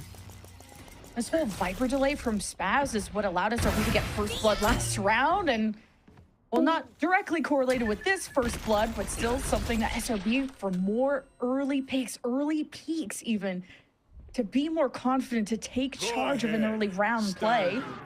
Now you got an early Armageddon from Physic too to just take care of vents. You throw the clone in there in case someone was in ropes. As YFP set their sights on Mail, watching over that though is Spaz. Not even gonna shy away. Aftershock, not looking at him. Spaz waits, gets damage into the Yoru, and the rolling thunder from BCJ is what saves Spaz in that moment. It's a flawless for SRB. That, you know, if the rifle doesn't do it, the right clicks can land, and you know, at the end of the day, it works out perfectly fine. SRB not even needing to expend that many ultimates, and yeah, like I said, Paint truly working out. They didn't clear that angle because the spam, they expected Spaz to have fallen off the angle. Expected Spaz to not be there. And that expectation denied was truly a shock, probably. More than just the stun. Yeah, SRB are so good at giving the perfect amount of space, not going too far, not getting too close, but just out of range of this YFP initiator util. And we had the desk talked about how good this YFP initiator comp was. Exploding in, SRB are countering it, at least in that last round, pretty well. So we'll see how well this will go. And it's another first blood for SRB with the op in position all the way at the back of A. Now that they shut down A, they can't even go into mid. B site's gonna be hard to lock in. Trying to push out a B main, you don't know who's gonna be there, who has already rotated, so they have to either fight through the Viper's pit or re-hit back towards A, and the spike is on A, so they're gonna do both.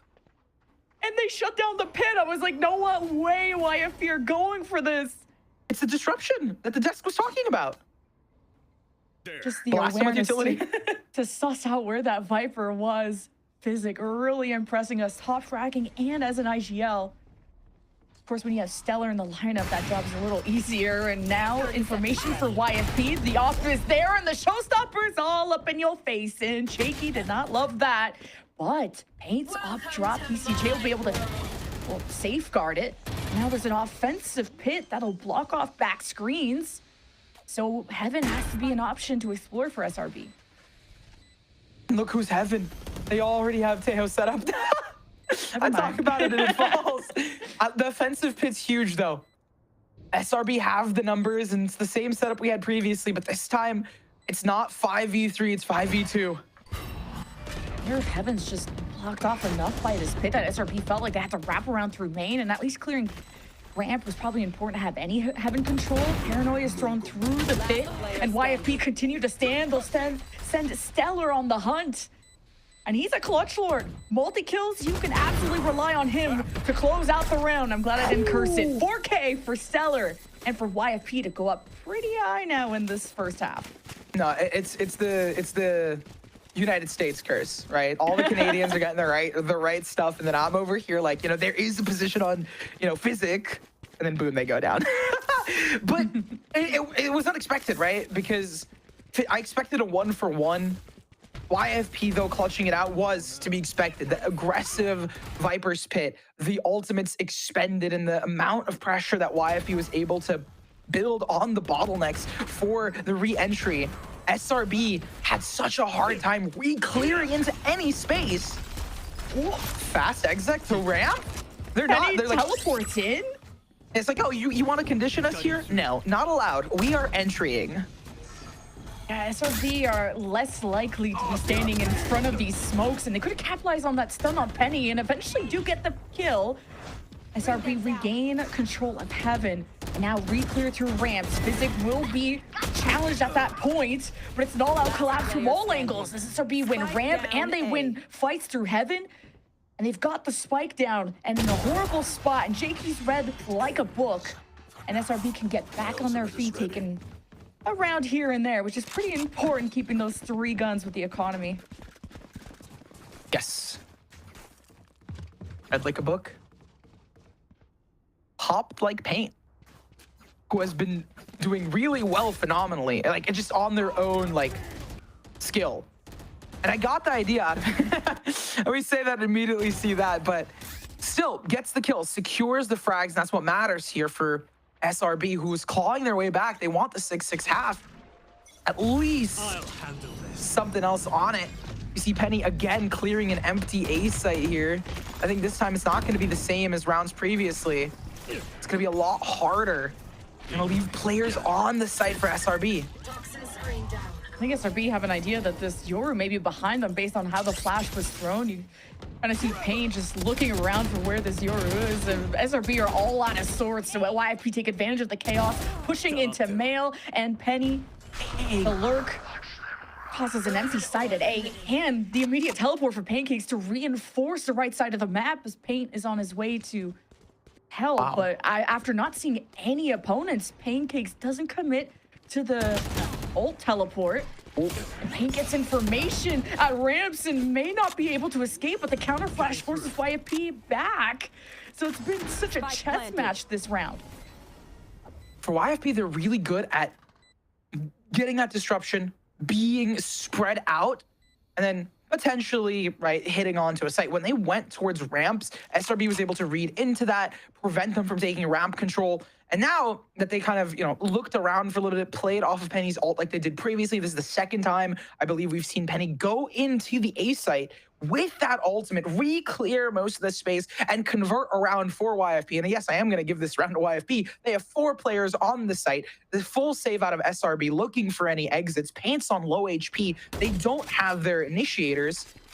All of it stacked against them. YFP is going to secure a leg up on the half.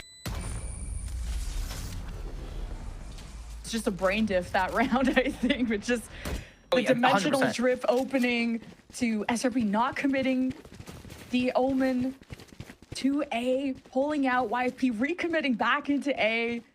It's like a macro palooza, and YFP are up now by 4 rounds. And now, I mean, they already expended a timeout on the half for SRB. The potential for another one is unlikely unless it starts really falling out of their favor. Even then, they're probably confident on the attack side with the fade, which, now that I'm thinking about it more critically, potentially will be the solution. Is like, you play like fade on attack will be better than fade on defense to some degree. B garage has been left unsmoked, so Pancakes went for a jump peek and may have spotted something to Paranoia to create some delay, and YFP salvos out, and oh my god, Pancakes, I thought he was flash, and he still secures 3 and make it 4 to shut down almost single-handedly the offense of YFP. You can make a whole bakery out of that. Oh my Bringing god, the pain, like, yeah, definitely bringing the pain in the name. Sprays down to get them the 4K and the 4th round in order. And it seems like now they're starting to trade rounds back and forth and pick up that momentum. But at that point, that round was just a matter of like finding really solid timings and flashes. As soon as he was unflashed, or as soon as he could see, just kills everybody. SRB thought they crossed their T's, dotted their I's. Salvos, they're clearing everything they could, and just the one thing they didn't check. Here. The one corner. Last round of the half, yeah. YFP hope to test the waters of this mid control, but all of this Viper util has been really annoying, but maybe it's just a question of timing. A lot of gunfire towards that Prowler. SRB knows something's up. Another A hit. Should be read into. BCJ's here. They haven't heard much from the B side of the map, and this A hit has been consistently, you leave Jakey down towards market, allow them to kind of explore different parts of the map. But this time it's a lot slower, being cognizant of the fact that it was a consistent thing for YFP to leave Jakey there. I like the pacing out of it. It's gonna put SRB in a really weird spot on the retake, but they have players, they have utility. And Jake had already placed stars at top heaven, reading where SRB are coming from, but Penny holds their own in sight now. 30 HP in the third kill while concussed. Penny's just the GOAT, but job's not over yet. 2v2 Spaz playing with his food. Now a shotgun up close and personal, taps the spike, and where Jake is, it's not good for the post plant, and the grab well doesn't pull them off with the fuse, and nonetheless, SRB will end the half 5-7. And it was like just slightly off by one. And there's a lot of potential there for Jakey to clutch it out. But unfortunately, again, the utility, we talked about utility, the utility didn't even go through. And that's going to give them the 5 here. SRB clawing their way back. Now on the attack side. Curious to see how they play this out, leaving their own controller down for the lurk. Setting up for a mid play, it seems. Down on the map. Oh, so Pancake's TP'd in. Penny's so gross in the best of ways. Like, oh yeah, facing all of that danger head on, and to teleport in. Usually a lot of heroes are teleporting back after an aggressive peek, and that's an aggressive peek out of physics, benefits them with the first blood. So we try to recover from the decay of the Viper, and they continue to press, and well, they just walk into the YFP trap in mid. Locked and loaded. YFP pick up 8. It's not over yet, but generally, right, this is kind of what happened with TSM, where they pick up the momentum, they get the 9th. We end up going for 6-9, and then the momentum starts to fall in favor of the team that's picking it up. And this is the same SRB that got upset by Burger Boys. And one of the maps that they lost was OT. They lost on Split. The difference in terms of the strategy, though, is very clear, right? YFP playing into strengths and metas that are forming around the current patch. Jakey with 3? Are you serious? The playmaker, the king on the chessboard. He's been really good at pushing past smokes and going for these weird times that SRB just don't see coming. That is a rook if I've ever seen one. Just being a immovable object. Well, I don't know what to analyze. Jakey stood in a smoke and sprayed them down here. Pancakes tried to go for the blind and did hit the blind. They hit the blind and still threw that. The spam was found for YFP. So just been on the edge of the near site that he could still make connections with their opponents that close, but what a play out of Jake, and YFP keep that 4-round gap. Now safely crossing as SRB get ready to take control of ramp. It will just be Physic with salvos that he could play with if he suspects any danger, but... Ooh, info gained. And see, that's the thing about Tejo. That's so powerful. Just you literally have info. That's why I was saying Brock being on the fade is such a question mark for me, is that you still get info out of Tejo. Hey, is Brock in the past on Split when they lost to Burger Boys, he was playing Sky. Yeah. I think that would help them explore into the site a bit better, but SRB are established. Penny's 4 HP and is gonna try to take the decay to get out. And Pancake's just caught the tail end of him. And it's a post plant, 1 man up for SRB. All sites on the back screens. Paranoia on the call. As SRB, they peek, and it's Stellar's Aftershock that gets a kill, so YFP still wait more before flooding in. And there is a beautiful fall line from BCJ, and Stellar still capitalizes, but Spaz is better. It all came down to 1 person left. Flood retake was there for YFP. They had a setup. At the end of the day, the numbers advantage and the weapons advantage fell slightly in favor of SRB, who now need to carry this momentum, have this be the break-off point into their success. They do have a timeout in their back pocket and some other tools they can use here. As Vans was saying, you know, Garrus is watching, sweating bullets. So hopefully they can bring it back. But for YFP fans out there, for your favorite players here, this is the time where you see a change of pace. Penny on the Outlaw as well. Oh, I like that attack. I mean, defense side Outlaw for YFP, they can be very proactive about those shots, especially on some of these players like Spaz and Pancakes. Even Brock, right? Like, it's only one player. Pain is literally the only player with full HP. SRB are having a tough time having control. They got ramps, but they shot down the Tejo drone.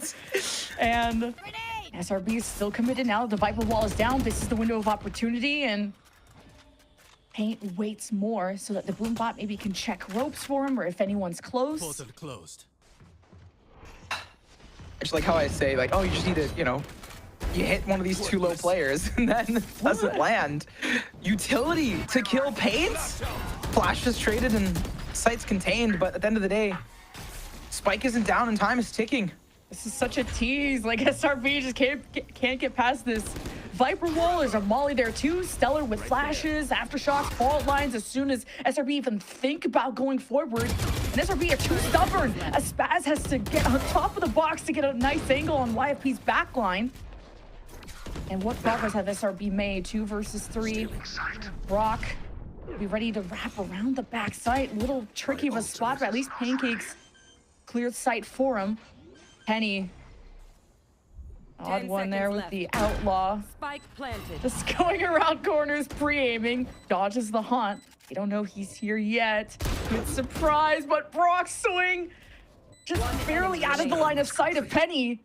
And Pancakes continues to secure the round for the team, and SRB, a bit of a comeback mounting here. They are, right? We're starting to see a lot more out of SRB in terms of layering utility and taking it. There's a lot of stall on YFP, because for every utility that disrupts, there's also, like, you stall. So now, a perfect timeout, I was going to say, for YFP to call, because they don't want the momentum to slip away from them. Gives me more time to kind of discuss the fact that we see it's going to be an eco round for them, broken by. They do have some, I guess, money to buy up, like we see Stellar potentially going for a Stinger. On the flip side, the momentum is carrying for SRB. They use it as the momentum break. And they found that they can, you know, wait out a lot of YFP utility and still have the time to plant on the rounds where they are execing as a team, like as a full roster. When they're pushing into an area, they can still work off that. Oh. Hey, Penny Highlight has reel. been such a factor, so impactful in these early picks, and that's what you need a Yoru to do. And how the desk had said, you know, this is a interchangeable duelist. And he's teleporting in, like he's almost playing it like a Raze, the way that he's able to take these positions quickly. But YFP now are Stinger rush? are getting close to losing this lead, just based on the buys that we have. I mean, this is definitely, they're definitely talking a little bit about this round, mainly about the next one, and setting up some mentals for themselves. Making clear calls out of physics. Oh, wow. Spaz. They made a lot of noise trying to maybe bait out any one of these players. Do they know Spaz? How do they know Yeah, they had an Spaz inkling. is there? Oh, because Spaz did not reveal his position. He could have called out that they went vents and watch out mid. I think more than that, they were also just wary of it. Right? You never know. Meanwhile, SRB have made quick work of getting into B, but it's met by some empty challengers from YFP side, who YFP killed 2 on entry, and then SRB flooded in to take care of what was remaining of the defense. And now Physic 1v3. Possible with a Stinger. Brock is really low.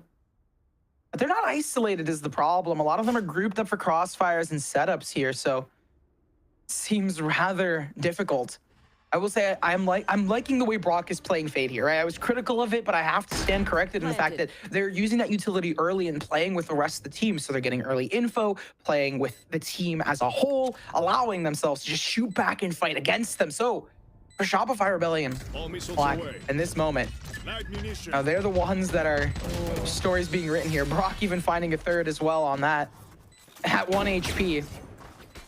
SRB is mounting a really solid comeback, and more than that, they have ultimates to boot, 2 really solid site taking and spike diffuse denying ultimates there.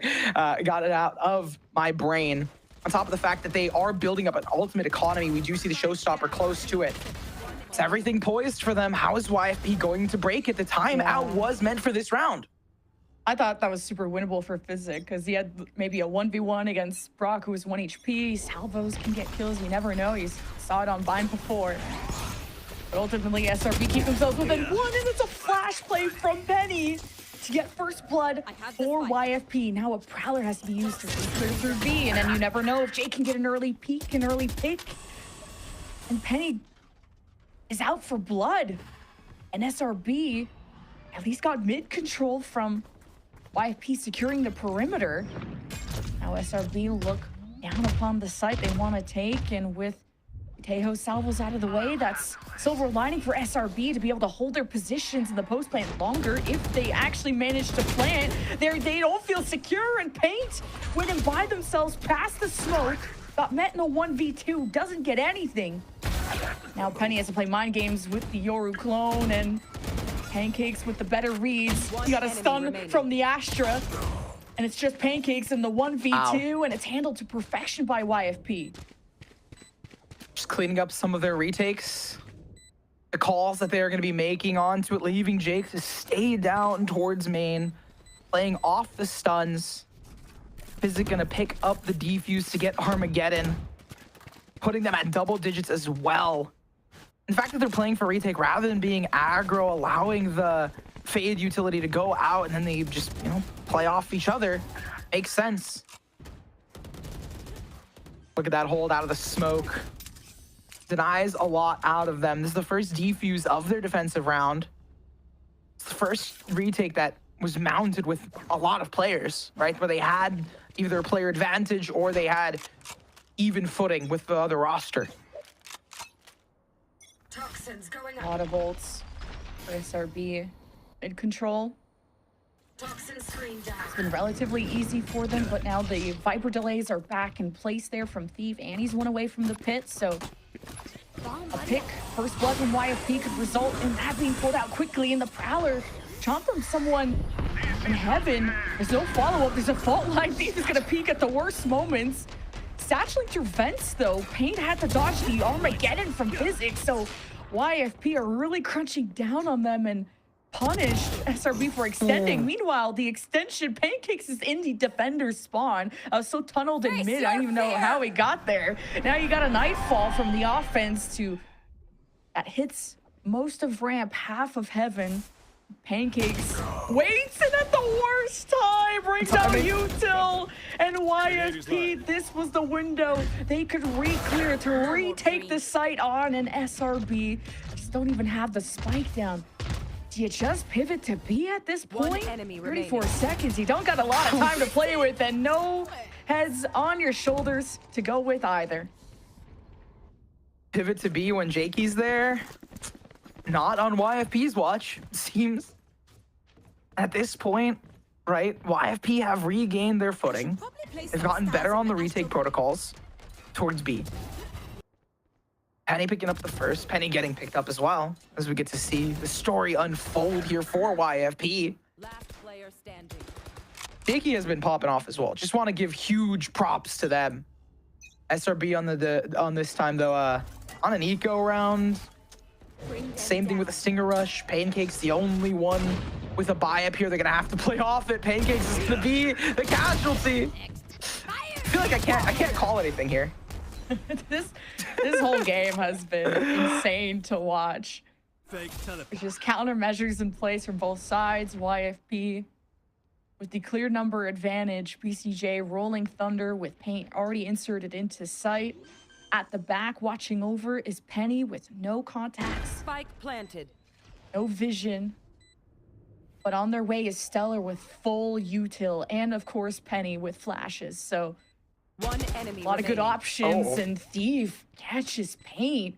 And Paint's been the one to sometimes overcook, but maybe you had to do something when you knew how much util on the other side was awaiting you. BCJ, fault line, gets picked off by the Outlaw. YFP 1 away from taking game 1. Now Penny's gonna be 1 away from an ultimate of theirs, but at the end of the day, it doesn't even mean much. They have full weapons. Retakes are solid towards B. The hold on A has been spectacular. SRB on the flip side, now putting their back up against the wall. And at this point, you have to be wondering, right? Is there gonna be a timeout? Is there gonna be at least I can call those, right? Is there gonna be a timeout out of SRB to think something? Haven is next, and we haven't seen YFP play Haven, so it's a little bit of a wild card heading into the next one. And I know I'm talking about the future while a timeout's still being here, but at the end of the day, it's gonna be rough for SRB. Other than the fact that they have a weaker economy here and have to be generally flawless if they want to snowball this in their direction.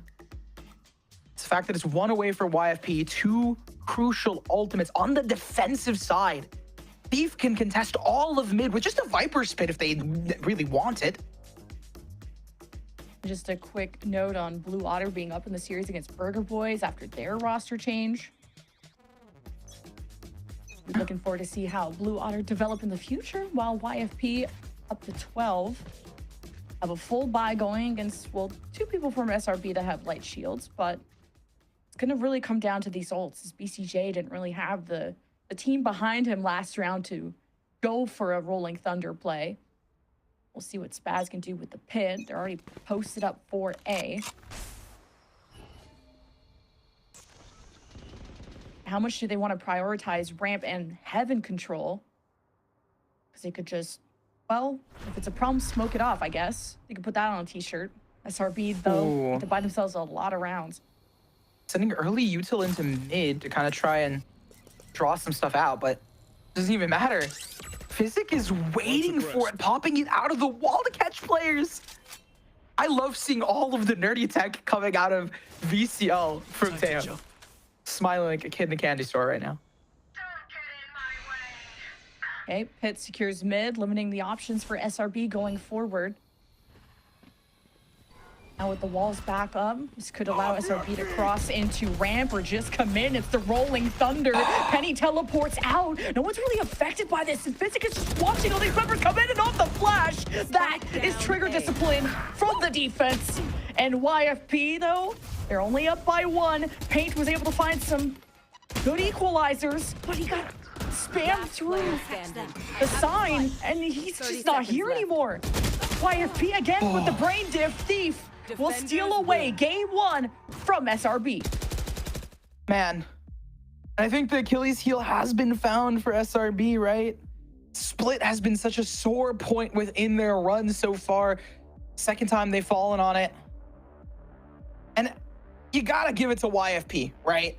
I know that they have insane players on their roster, but more than that, the way that they're using the strategy, the disruptions that they're running, the fact that they're able to bounce back in tough moments when there is such a loss. It was literally right after a timeout, boom, they managed to pick it up, right? So the momentum swings were rather critical for them. And we talked a little bit on the desk and before that there is a new coach for YFP. I wonder if that has a role to play into it, right? Because we see some of these players playing on more unique roles and more than just unique roles, but we're starting to kind of see the meta develop and how they are playing into that. Just how well Physic performed while IGLing, having another person to add their ideas in Stellar, who, what an incredible player to sign, by the way. And I was scratching my head at this split pick because YFP had banned this against M80, and then YFP banned their most played best map of Pearl, because maybe they don't believe in that mirror against SRB, but clearly this coach has brought in a lot of ideas of identifying those weaknesses out of SRB and how to develop further. And with these new comps, YFP really did incredibly well. So They are on series point. We've got another map coming up. It's Haven, like you said, but let's tune into the desk and we'll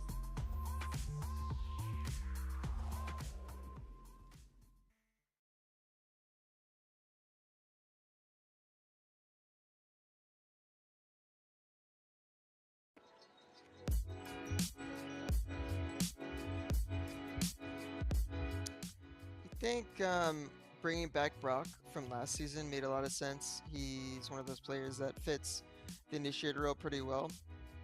And so when we were looking to build past him, the coaches kind of looked at, you know, who kind of fits the same mold of like, does their job, really good comms, really good shots, you know what I mean? Like, it's kind of what we were looking for in the offseason. And so when we found all those players, you know, they meshed really well with the coaches. I've meshed really well with both my coaches. I'd say some of the players have, you know, either worked with some of the coaches or, you know, talked with them before. So we're all pretty friendly people to each other and we're all like, you know, likable. So when we go into this thing, we knew like we were going to be committed from the get-go. Like, unless something seriously goes wrong and some player just stops caring, which I don't really see with this group, we should be fine and we should be just full steam ahead. So I think for us from the get-go, it's always been just improve as this 5, really focus on like this 5 and being like the best 5 you can and go all the way to Ascension.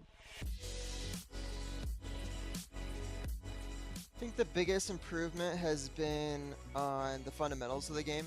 I think a lot of us came from different teams that kind of were taught different fundamentals.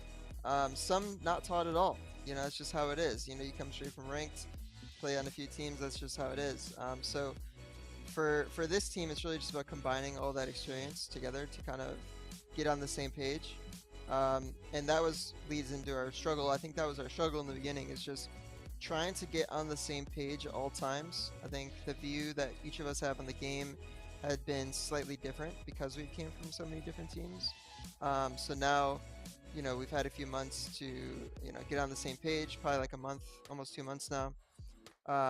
Practice has been going really well. We were consistently beating like all the franchise teams. So I think we're getting back into that, you know, all of us on one aligned goal mentality. I think you can expect a lot of firepower and a lot of like highlight reel plays. I think we're one of those teams that likes to do crazy shit all the time. Like we're gonna have some crazy plays this year, especially with some of the coaches on board. They love cooking up these crazy plays. So we got a lot of like star power on this team, and I'm hoping to see a lot of clutches. Don't see us in the clutch, let me tell you. Holy, we got a lot of clutches in the team. Got a lot of like star players, a lot of 3Ks coming your way. So hoping that you'll get to see some of that this season. All right, to kick off the series between YFP and Shopify Rebellion Black, YFP to take their own map pick 13-8. Roy, looking back at this, I mean, this is a map, like this is a series overall. We said it was going to be decently close, but YFP, strong start to be starting out. Yeah, YFP's split debut was insane. I truly felt like they were in control that entire time. I don't get wowed often watching Valorant at this point. I'm a little jaded old man, but like, I think the level of Valorant that we saw coming out from YFP, the way they were moving around the map, the rotations were just a work of art. Yeah, I agree. It's great rotations that we saw both on the attack and on defense as well. So again, the tempo was directed all by YFP from beginning to the end, and Shopify Rebellion just always had to play catch up every single time on every single round. If it wasn't again to one of these moments where I think it was like a 2vx from both Brock and Pancakes at round 17 or something like that, where they had to play the post plant in the mid round and win that, it wouldn't have been that close of a game, because I think that was a breaking point too that broke the economy around here of YFP that allowed Shopify Rebellion to get a much closer result in the end. But once that money came back, you saw the ults also came up here from YFP, and again they had full control of the driver's seat again. This is a YFP too. We had talked about how this team has been together for a little bit now in comparison to some of these teams coming together. And man, this is a YFP that looked especially coordinated once we got into the match and stuff too. Besides like little things here and there, it was I don't know. I felt like I could see that they've been building up something. They had good plays. They're playing off each other well. Like, this is a YFP to get excited about. Yeah, seeing the vision, right? I think they were trying to break the mold in the first 2 weeks when they were trying to bring out this Harbor inner composition of Abyss and Pearl. And I see the value behind that because there's still great ways to like dissect the map when you're trying to get these plants in. But I think they're starting to see more of that value by really reading into this meta, Roy, of playing this double initiator on top of that with a Yoru instead of a Raze to gain that extra space around that util. Yeah, I think the Yoru just fits so nicely into this meta. Like, you need agents on the team that can really push the boundaries and the limits of the utility and find their gaps and sort of control the flow of things. And I think Yoru is like the perfect character for that. Him and Chamber, of course. But leading into the double controller as well is a massive talking point, right? Because the diminished value of Sentinels, they're sort of kind of just how powerful Breach and Teho pair into them has just been very, very oppressive to the Sentinel role. So seeing teams lean off that and lean more into double initiator, double controller makes complete sense here for both teams. But of course, YFP having the Yoru showing, and as well as the way they were utilizing Yoru on the map, Benz and Sierra was beautiful. It was insane. There's so many macro points every time. It's like, wow, that movement is crazy. Constantly conditioning the early rounds, constantly moving the Yoru around. It was really, really awkward. Even us, we have the mini map and X-ray, and even for Vans and I, we were like, whoa, what is going on? This is crazy. And we're just seeing like art. We're just watching art, staring at the mini map and looking at how they were like using the TPs and then finally taking a main control and then rotating back to middle to take that control as well. Crazy. It was really, really nice. And one thing to point out too, you saw on the scoreboard here, we didn't even see the assists coming out from Stellar. He's at 14 assists at the end of that map. So yes, we're praising a lot of kills here that Penny was able to get around this Yoru. But again, it goes down that you can't have the best value out of the Yoru without the tail in the breach to create that space for you. And Stellar, of course, as the IGL, you're ingrained in that action. And we mentioned it, a great opportunity to place Penny in this position where he's going to win fights because of the great calling and the great utility out from the IGL. I mean, we were talking about art, and going back to this one pistol round that we had pulled up, and what do you consider this art, or where is this on the meter? Oh, dude, I was already up there when I watched the pistol. I was like, dude, if this continues this way, I'm gonna be going crazy. And the crazy part about it too is that they did it like 5 rounds later with a Cosmic Divide. But if you're looking at it, that's the beauty of having this Yoru. You're now having 3 players making some noise towards this B site. There was already a read from SRB that think that YFP are going to try to take some mid control because of this double initiator and Yoru. But look at what that does. It pulls the full rotate. They get the plant towards the A site. But the thing you have to pay attention to now is that SRB are like, well, they faked it. There's maximum 3 players on that side on A. So let's pivot really quickly and try to fight our player's advantage back towards the A site. What does that do? It allows now for the breach to get his fault line back up. It allows for Penny to be the last line of defense.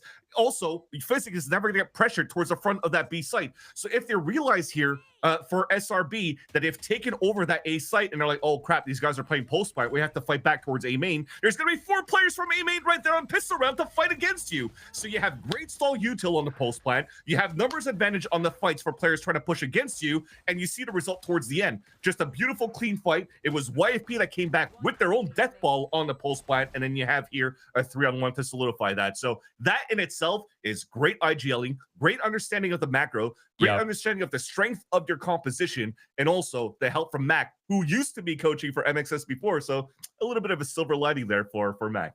Yeah, that was beautifully said, Vans. I like that. I completely agree. I think this level and depth of strategy is really only possible when you have such experienced and cracked players on your team. And I think YFP is in such a unique position to have all of those players on one roster to be able to execute something that looks like what we just watched on Split, and which makes me very excited for the next map as well. I mean, you're talking about this being something that's only, cracked team, these cracked players. So one cracked player we have to talk about. We've talked a lot about this Euro gameplay and a lot of ways that this was a difference maker in the match. So we do have to talk about Penny a little bit before we get into that next series. Because when we look at the way that YFP was able to control this map, where they're able to be making these plays, Roy, a lot of it started with Penny and this Yoru. Yeah, I mean, not only are his stats impressive, but first blood percentage is 38, but he was 8-2 on openers, guys. That's almost half his kills were opening kills. That value could not be understated. I think it's very important. And again, Penny is He might not have the most inflated stats in DCL, but he's definitely, every one of his kills matters so much. He's a very cerebral duelist, and he's always capitalizing off these opportunities like we mentioned before. And now he's leaned into Yoru, the perfect agent to be on to completely punish teams and dismantle these combos that everyone's relying on. And 4 of those kills out of the 8 were all on the defensive line, on defensive side rather. Remember one of those rounds where he gets the assist from the fault line towards main, he flashes on top and takes down BCJ and is able to TP away. So to be able to get that early first blood for your defensive side on a composition that is going to be so util heavy on the retakes, it's going to be very difficult there on the attack to hold those post plant positions. So again, game plan pristine coming up from YFP. And that's a YFP that is looking pristine. Now, heading out, we have to talk about the second map of the series and start gearing up for Haven. And Brian, you were just saying that you're really excited for this map. Where is the excitement coming from?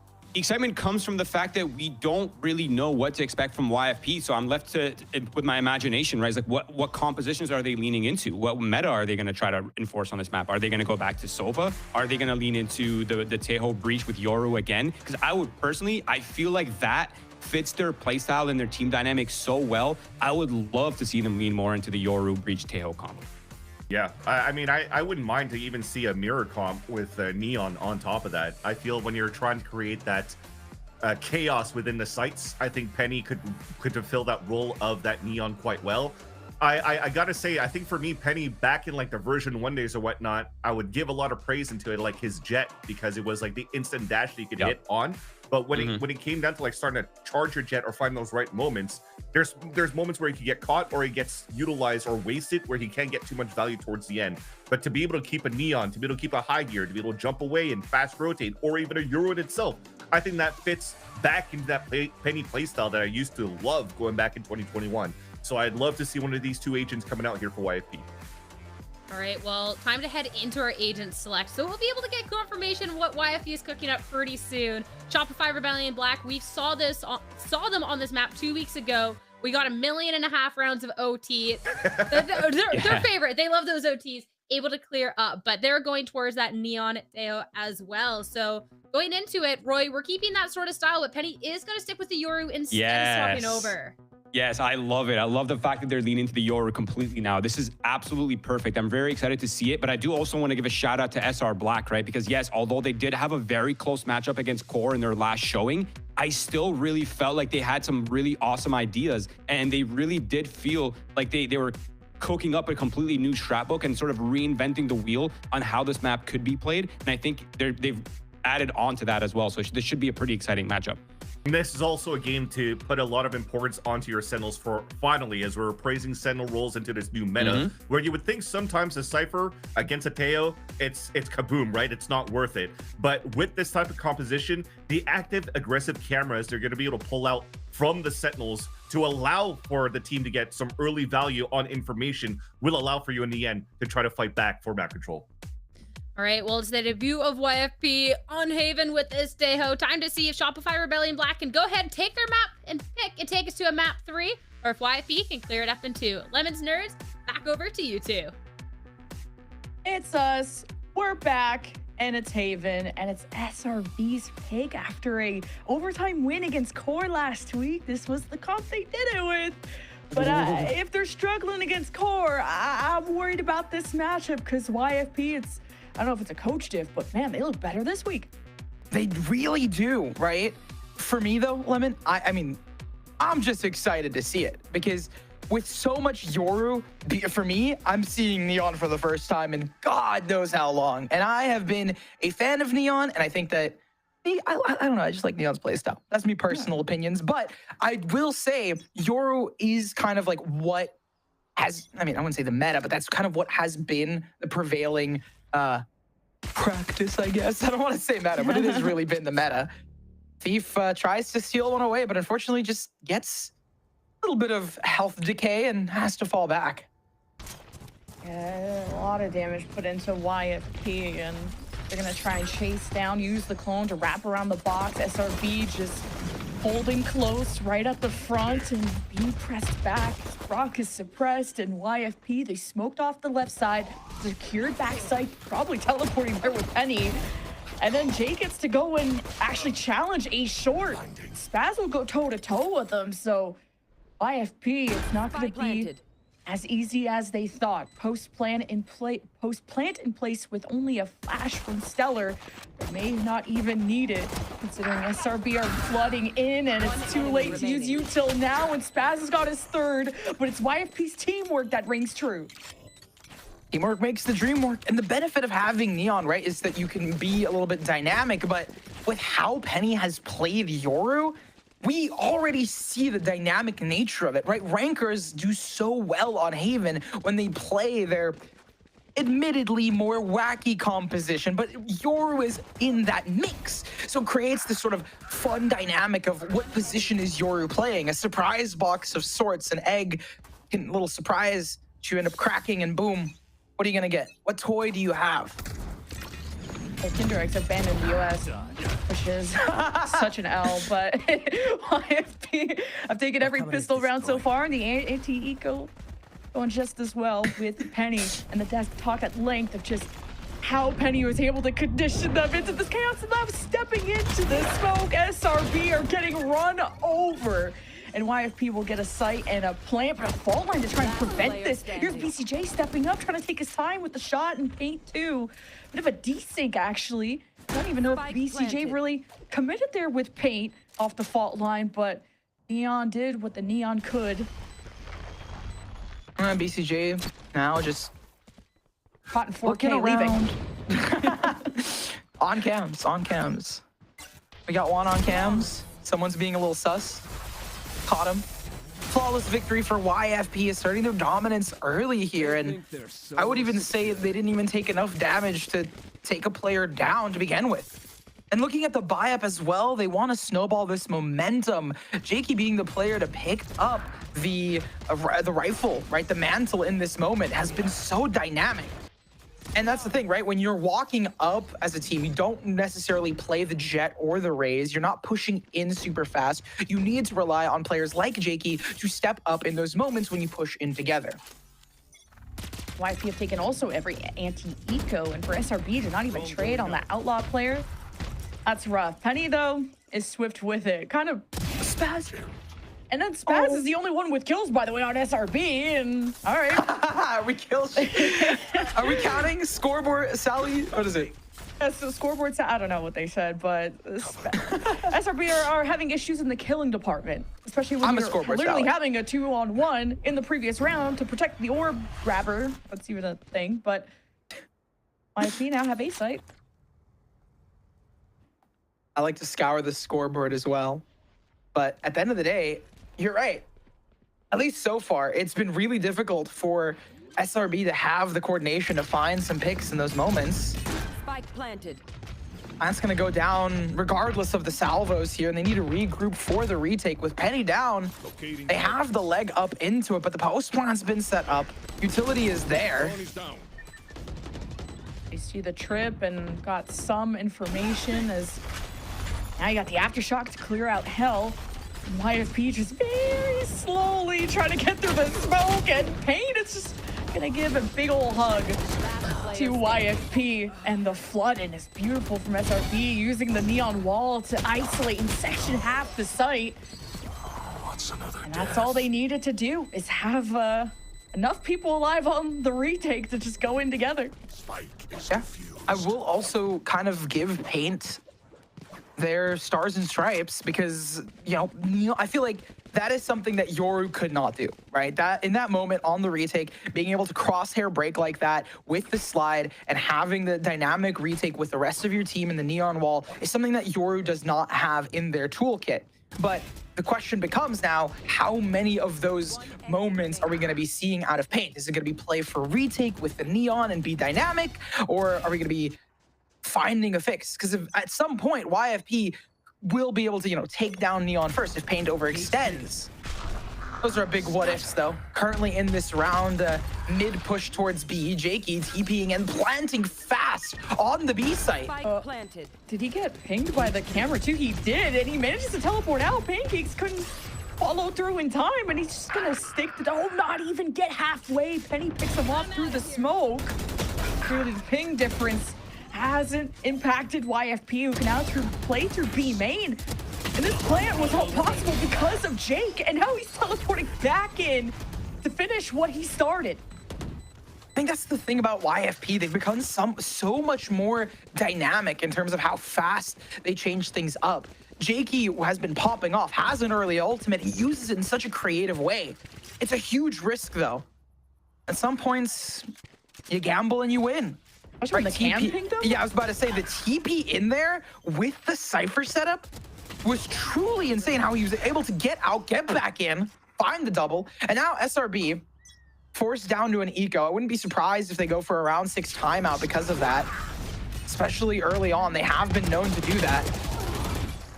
So close on Pain. What? These first bloods, man. Pain at least is trying to keep the vibes up, going for these early barrier down plays, peeking early, trying to do a Penny on the other side. Hasn't been able to take full advantage of the speed and what the kid of Neon can provide, because YFP are playing so far back. They are watching for that slide. Slide on through. Push on through. Izika's going to be able to push on through with the drone, so they have info, and this is where you kind of play on the entry with Penny. And again, it was a question of like when, at some point, if Paint is to go down early, doesn't matter that Neon has these util for retake. They're gone, not on the server, at least for the round. Oh. Yeah, YFP were a bit split on whether they wanted to watch flank or play from main or press up back site. So they lose one, but it's Penny. Penny was going to be up to Penny things. SRB trying to jump peek, and YFP starts spamming through the smoke. Brock surprises them, but that's all he can really do is deny one weapon. And there's a silver lining there, but YFP are just getting richer by the second. As long as you keep 3 alive, the snowball, in my mind, still continues. And if anything, Penny goes down, able to buy back up. They have a dimensional drift. We do see overdrive, a broken buy. It's going to be popped out of Pain to save some of that economy. No, they buy up. I thought they were going to be going for the save, playing off of it with their team, but can't take too much out of the eco. Nice little retake coming forth, but they don't have the weaponry to bite back against YFP, and now they do. What? The TP set up? So much info gained along with the stun? Oh, we had to tune away from what Penny was about to experience. Just uncloaking 1v2 in the garage, manages to get away with it. And Paint's like, wait, I need to check every Yoru clone after what I saw in VCT, and hesitated and drops the op in front of garage. Oh, YFP, it simply is a brain diff, at least in that early round. At least SRB equalized the numbers, but in the post plant, YFP are watching every entryway. There's the Spaz swing and BCJ goes on the off angle. YFP are ready for anything. Rolling Thunder into garage. It's YFP can't follow through, but man, they scared the heck out of SRB. Dirk are really living in the minds of these players. One enemy remaining. And from the same position, nonetheless, Jakey to find and wrap things up. 5 found for YFP. Need a timeout, man. Why? There's something up with 100%. SRB. Like, they're not playing together. You're letting Jake, like, I'm just thinking about that one round where Jake, like, teleporting into B and had time to double kill. Like, and then just needs to be a quicker snap. Like, things like that. Like, looking at a Yoru clone. I mean, Dirk's in our nightmares, but still. in my mind here, it's just they probably don't take it this round because they could have taken it last round. They're on an eco this time. If they can pick up the eco and maybe swing the momentum in their favor, sure. But next round is truly when they're gonna have to, because if YFP gets the 6th, they have 6 on the half. SRB need to come back on the half. They're on attack. YFP, if they can just dominate on attack, and they have such a dynamic amount of, utility for retake, it's going to become even harder on the defensive side. So getting proactive about the score line, especially early on for SRB. This is still a comfortable comp for YFP, because the last time we even saw them on this map was against SAD Esports in Stage 3. And playing pretty much the same thing, except like Physic on the Sova and Penny on the Neon. And I was maybe thinking we could see a Neon matchup. Even the desk thought that too, but clearly Penny has been reinventing the wheel when it comes to Yoru. And now this is just a whole painted up sight of an Armageddon, all types of salvos. So SRB 404 aren't going to be anywhere near that, but this was just a fake. YFP have pivoted to A, and meeting them halfway is SRB, and the overdrive paint catches YFP at the heel and carves his way 30 seconds left. through the YFP members. This is big for SRB. Huge hero play though. And now A site's locked down. One enemy remaining. Thrifty. Can't find the 1v3 clutch. No. A Thrifty being picked up here. It's crazy how, I mean, man, next time we need to like talk with the desk, get another American on here, because I'm just like, you know, it's like the 8th round is when they're gonna time out. They still do, so my call is right. But I was like, you know, why YFP gonna get the 6th round here, and then they don't, because you see such a dynamic play out of paint and was truly off of paint, catching myself, YFP off guard, tripping the players, getting in their faces. That saved SRB in this moment, and that's the benefit, I will say, to Neon. Similar to Jet in the Blade Storm, you have the ability to solo carry within those moments, to swing it back into your favor. Especially, I guess, in the meta, you don't really be seeing a lot of Neons running around in ranked, so maybe some of these players aren't scrimming in that environment. So just to give a little bit benefit of the doubt, but regardless, just beautiful stuff out of paint as he's blasting through these players. Yeah, the execution off of paint was great, but even just the setup, like macro-wise, like the fact that SRB were there off of the pivot from YFP from C to A after using Armageddon and all this crazy stuff and to really sell C, SRB still were in time before the plant at A to allow this overdrive to really kick YFP where it hurts. We'll see what this post-timeout holds for SRB, having their own from the shadows from Spaz. Really, I'm looking towards the op on paint.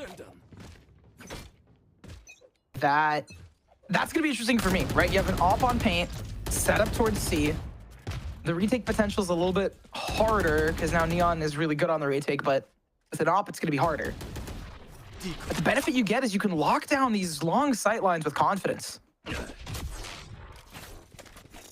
this is just to watch over C, so paint won't be going crazy yet, and just based on the trip, YFP are going to secure their flank and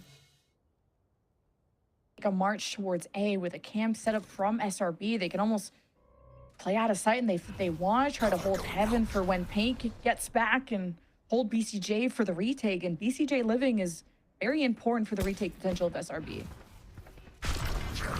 Keeps the utility alive and refreshed. Huge stun though. They don't see this.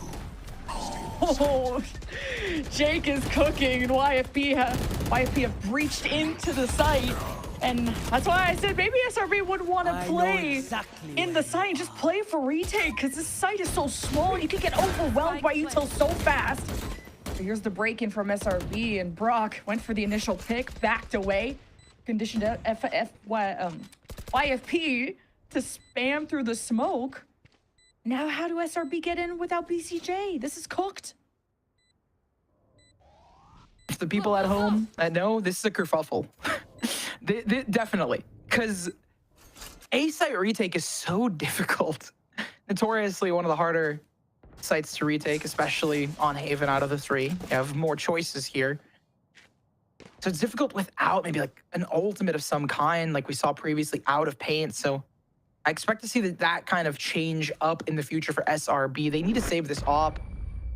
That's the negative, right? Paint can't retake with an op in hand without having some setup. It's difficult for you as a movement duelist without some setup from the rest of your team to take it out. Now, it's not impossible. We saw, I mean, especially if the previous match showed us anything. But at the end of the day, we immediately see the change. They're holding on the A site with that op. Jakey. Jake does it again, man. Just the B play, kind of solo won that round for YFP to now getting away with stuff like this. SRB may just have to play more for retakes because the inclusion of a Tejo is so much zoning. Zoned in, zone out. can't zone out. You gotta lock in. Your SRB, you're down way too many rounds. I'm zoning out, but I'm not really, because YFP is just showing us a masterclass right now. Good change of pace from YFP to not be like super aggro into this. The op on Paint holding through. Paint's gonna be spotted early. Oh, don't do that, Penny. Oh no. The stun flash to drive them out. A site's empty. And the retake in terms of ultimates, they don't, just, I mean, BCJ has the Rolling Thunder, right? That's about it, right? Oh, the salvo. Yeah, it kills the diffuser. Stellar couldn't get away. Completely zoned. Doesn't prevent the plant though, but you'll still take the pick because that means no breach util to flash up. SRB coming in, and a bit of a hesitation. Paint gets in everyone's way, but Brock still gets the pick. Now you got Rolling Thunder retake. YFP stay in cover and sliding in. Paint and with the smoke on top. Kind of worked against YFP in that moment, but Thief holds the corner, holds a short diffuse halfway. YFP don't know if that's being held. Physic with the salvo. One enemy Continues to zone. Now it's a 1v1. But with... Okay, my bad, BCJ. I'll shut up and let you work. Ooh, with the op. Oh, no! 0.01! I have to stand up. Oh my God. Nah. What? No, Lemon, I was expecting the same thing. I think the viewers at home, everyone can agree. No one expected that in the moment. No one expected the op shot to land.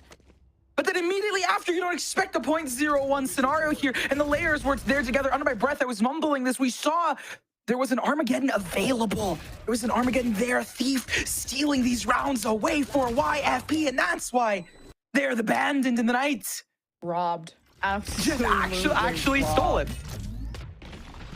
Beautiful replay ops. I mean, oh my God. 7-2.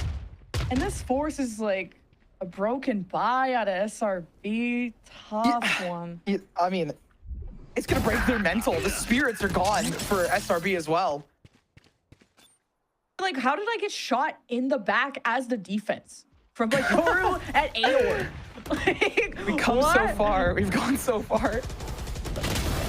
And now it's just an all-out scrap in this garage area. Jake is also having such an incredible performance for YFP. This core, you got to keep your eyes on YFP, especially if they pull off this win against SRB. That is going to be a statement to make in our season. And when it rains, it pours for SRB. They only have Brock left, and now nothing left. You know, for a fact, Nima is smiling, the owner of YFP. Just, this is insane, an amazing performance. Now, don't get me wrong, it is on attack. I do want to give benefit of the doubt to Shopify Rebellion. I always like to do that, but at the same time, you have such a momentum built up for YFP. And you can't deny that they're feeling on fire. That momentum, that confidence builds into it as the players' mentals come through. It feels like every 3 rounds, Shopify have a moment of brilliance, but until then, can't find much here. We're gonna see a buy round. They've already used the timeout for SRB. Yeah, this Yor just feels like Yor versus Neon feels like Brains versus Braun, like how Penny is playing a chess match. And it's checkers from the Neon, but SRB at least will take people 6 feet under with them. 3 versus 3, that's spiked down. And there's Jake here, but now he has to make his way back to the spike or hope that Thief grabs it. And Jake did enough damage to make this winnable for Thief, especially with Paint having an up. Looking in the wrong direction also. The timing too is long. here. Now they have to check the flank. And Paint, looks away. Oh, you just saw the ponytails. Thief, go get him. Oh, shot from Paint. What is this? This is a game of hard reads. This is such a game of hard reads. Because that was a soul read. You know for a fact Paint was like, in my gut, there's something brewing. I need to look behind me. Yeah, boom.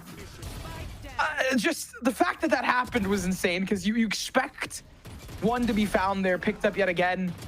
And YFP, like, don't get me wrong, this has got to be I would say euphoric for SRB because they feel so good about picking up a round in a mildly silly way, but still 8-4 is what they're hoping for to get that half set up for them. And then on attack should be a lot more dynamic with that Neon.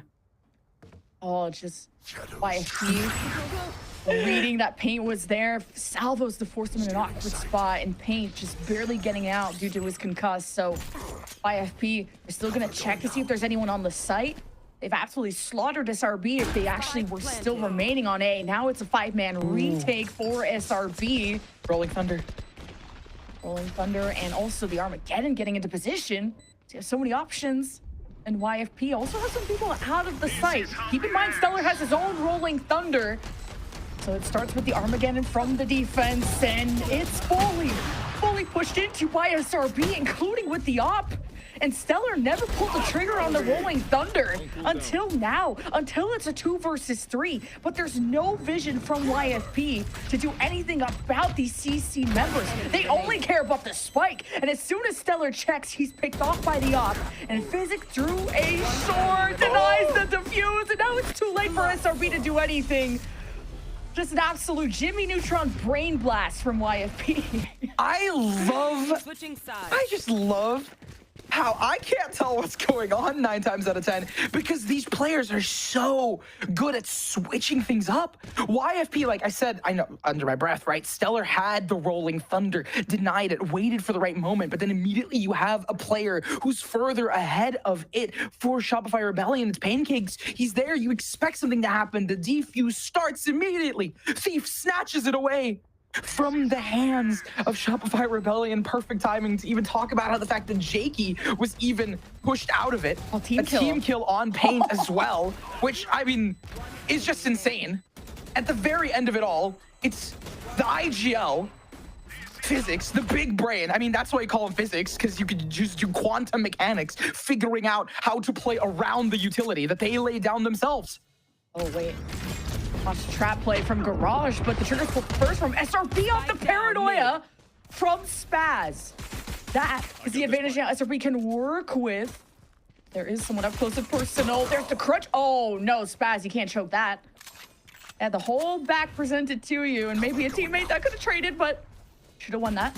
Either way, now numbers are equalized over I think everyone's just playing so fast, so aggressive, acting before thinking. And Physic with 2. Maybe has just given the round to YFP. As Brock in a 1v2, so possible. Doesn't get away. The spike plant wanted to draw it out. Paranoia from Jake, and that's all she wrote. YFP, every pistol now. The Broctagon was not strong enough, it seems, and unfortunately, in this roller coaster, I mean, I was just gonna say, every single roller coaster ride like ends at some point. And it seems like the end for YFP is that they just get the pistols so consistently. And the consistent part of it is the fact that it was such a good play out of SRB to play in mid, trap the players who were on the defensive side, holding there. You would think, okay, SRB has this plan. They're using, you know, part of the new meta. We were talking about how Fade might have been, you know, not the most impactful, and now we have Brock, who's provided so much more impact on the Teo. Oh, was a Paranoia from Spaz that opened things up for SRB. But then a breach on the other side from Stellar made that difficult. SRB just gonna walk through their own cage and not check corners. SRB just getting in their own heads and maybe not playing like they have one sometimes. That YFP 10-3. First and second blood, it was a save, and at least SRB picked the right site to capitalize on the close range weaponry that they had. But now it's a pivot to C, put up close. Paint ready for the swing off the flash from Brock. Tried to play anti-flash. YFP back away, and SRB are the ones who took damage. Now Paint can't be aggressive at 3 HP, but gets away with murder somehow. It's just so chaotic. And Stellar with 3. Physic with the last one. And YFP get themselves that much closer from having a very, very dominant Haven. I just gotta say it's Van Serious, not Van Silly, because they have like he's been able to get all of the reads. It's 11-3. There was a forced buy, and the reason I'm giving a lot of credit to YFP to close this out is because it was a buy from SRB. They forced up into this. Their economy is going to be not the greatest in this round. Now, they didn't buy up full Vandals or something along those lines. They did buy eco weapons, but now they're going to be on another broken buy up against a broken buy. And YFP has been able to thrive even with the broken buys.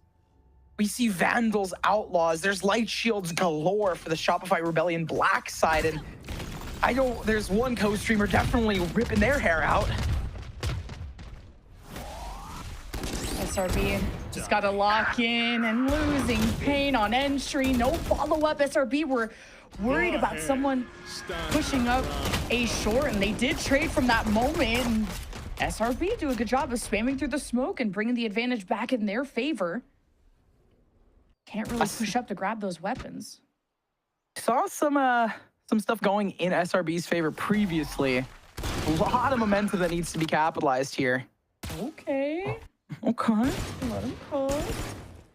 And he tried to do so much after the other duelist got taken out, and YFP are trying to run away with what they have left, and Stellar keeps them in check. The counter breach util repositions. There's a teleport forward from Spaz, and it would have been a wraparound. It would have been Jover for Stellar regardless.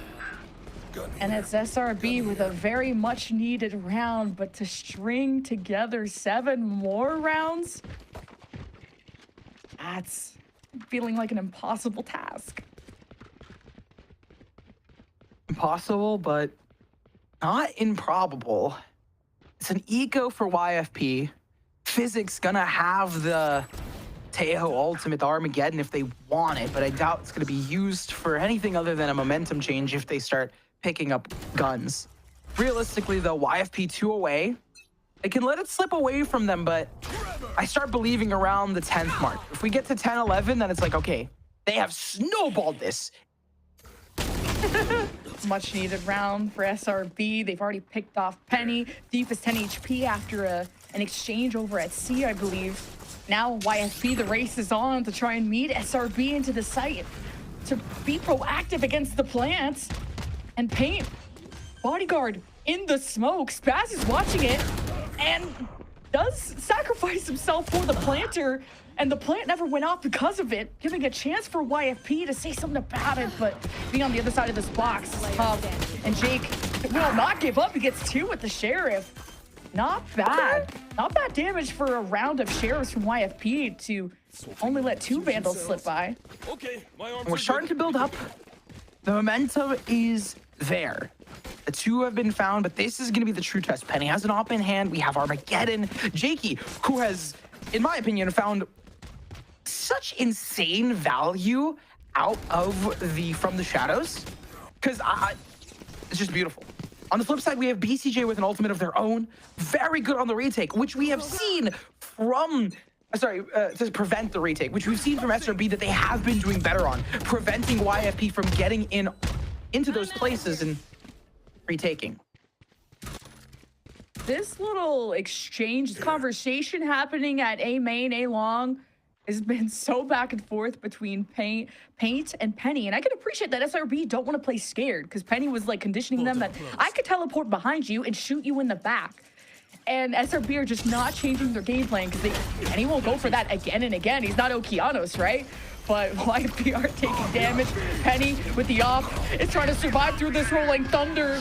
And the chase is on as SRB combine the Armageddon, or sorry, it's the defense's Armageddon to stop SRB from flooding on in. SRB take a second step and they get on in, and YFP have a chance to stabilize. They are smoked off, and that's tough. Physic at least has an opening off the salvos.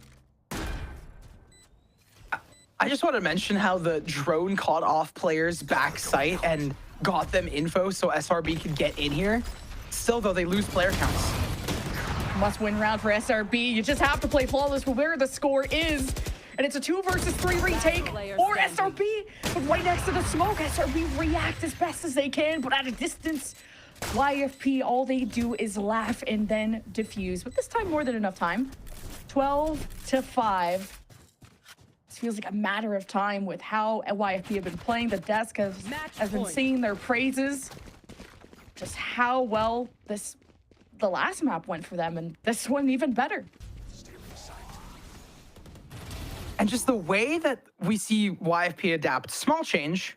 Hey, well, first of all, amazing salvo kill there on the replay, just to comment on that. But the way that they're like, all right, we just play retake towards C. A site's been our crux. We've lost 2 times there so far. Let's just allow our team, who's really dynamic, good, Penny's able to pop off in so many different ways. Let's just play retake here and allow Penny to get even more early info. Is Penny gonna pop? No way. He's scaring them here because he's TP now. He's long gone. It's just fear factor live in 4K.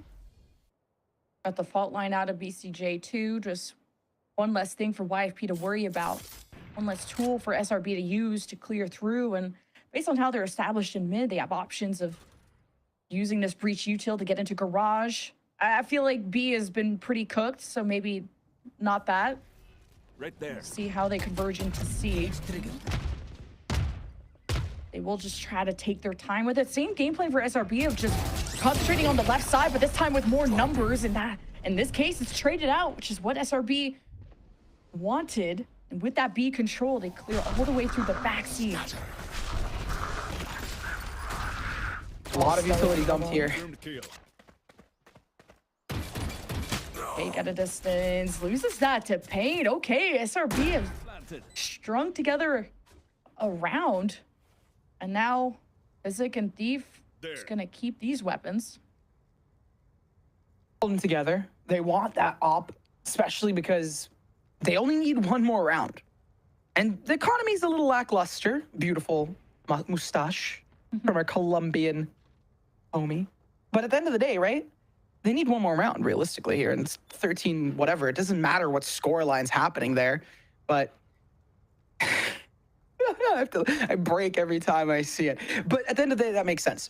SRB, though, on the other side, doing a really good job of defaulting into space, pushing in, taking the early fights, winning them, and then being able to get the plant and win out. How you do on Haven. And just how they reacted to the dimensional drift. Because Penny has got really dope, useful info. The fact that they're still in spawn, and maybe they don't have a fault line. Penny has usually been able to be a lot more impactful with those dimensional drifts, whether decloaking and just they immediately have site control and they're going crazy, to now YFP's calling a timeout to just, okay, let's not let this slip away. What's the plan with the Rolling Thunder? What's the plan with the op? Yeah, I was gonna say, because now you have an op and then a gun. And the only person who can buy up is Stellar, potentially, to support the op. So you have the double rifle into the op, potentially, but realistically, again, right, it's just one good round that they need, a unicorn, and they're done. So the mental also needs to be reset here. It's like, hey, guys, we have to just lock in for one round. Even if this isn't the round, the momentum is there for us. Retakes were pretty solid. A-hold was pretty solid as well. C, we did a really good job. Caught some funny timings. Essentially even clearing up some comms between them, but all together now compounds into YFP having some successes. SRB on the flip side, though, needing to be even more attentive, because this timeout's going to apply pressure on SRB. They have to be flawless. It's no more buffer room of one round that they previously had when we were on round 16. And as much as the scoreline says a certain story, this half has been 3-3. So this isn't an absolute sweep from YFP when it comes to their defense. So since they have timeouts, you might as well use them or lose them. Brock's going to get information at C, and YFP are just going to play out of sight, literally, and out of mind. Maybe just play off the Rolling Thunder. The C retake has been pretty clean for YFP. Also, again, the same super nerdy Tejo drone that I love. Clears most of backside, gets them this plant, gets them so much security. Portal closed. How successful can this Rolling Thunder be when you got 2 players with ghosts? Truly believing in this round. With the 2 weapons that they kept with the op and the Vandal. It's all up to this flood, and nothing is stopping them. Off the breach util from Stellar, 2 flashes left. And it's up to Pain to try and do more with the overdrive, and he only gets 2. It's a 1v3 for Jake that he can't pull off. And SRB, just like a cat, 9 more lives to go.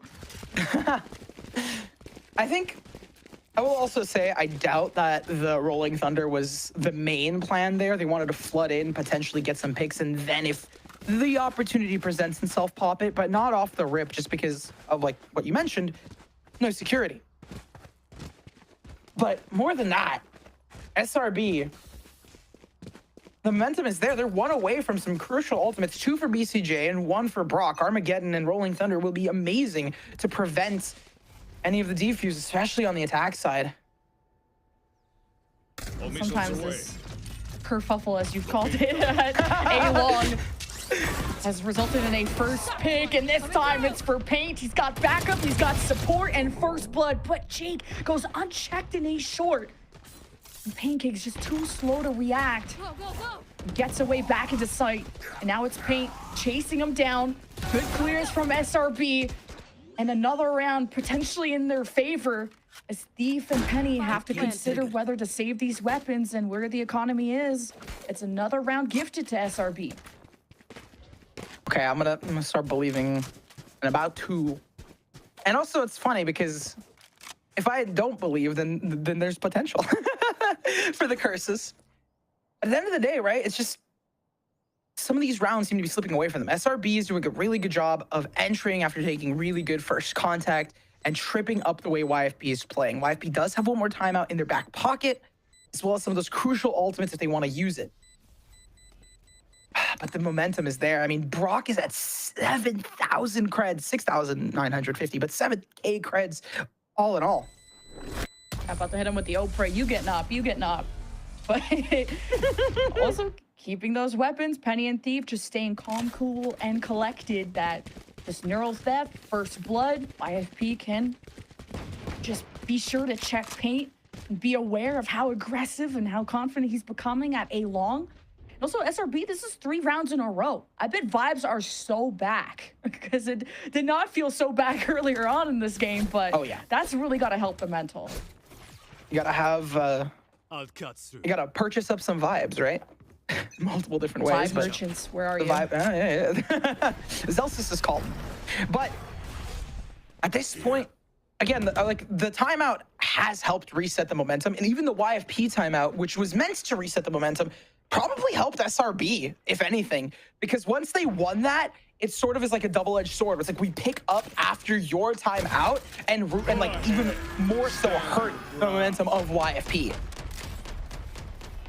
SRB, knowing threats have come through A short, Jake peaked last round, causing some issues there, so I don't mind the usage of the Armageddon just to buy some sense of security.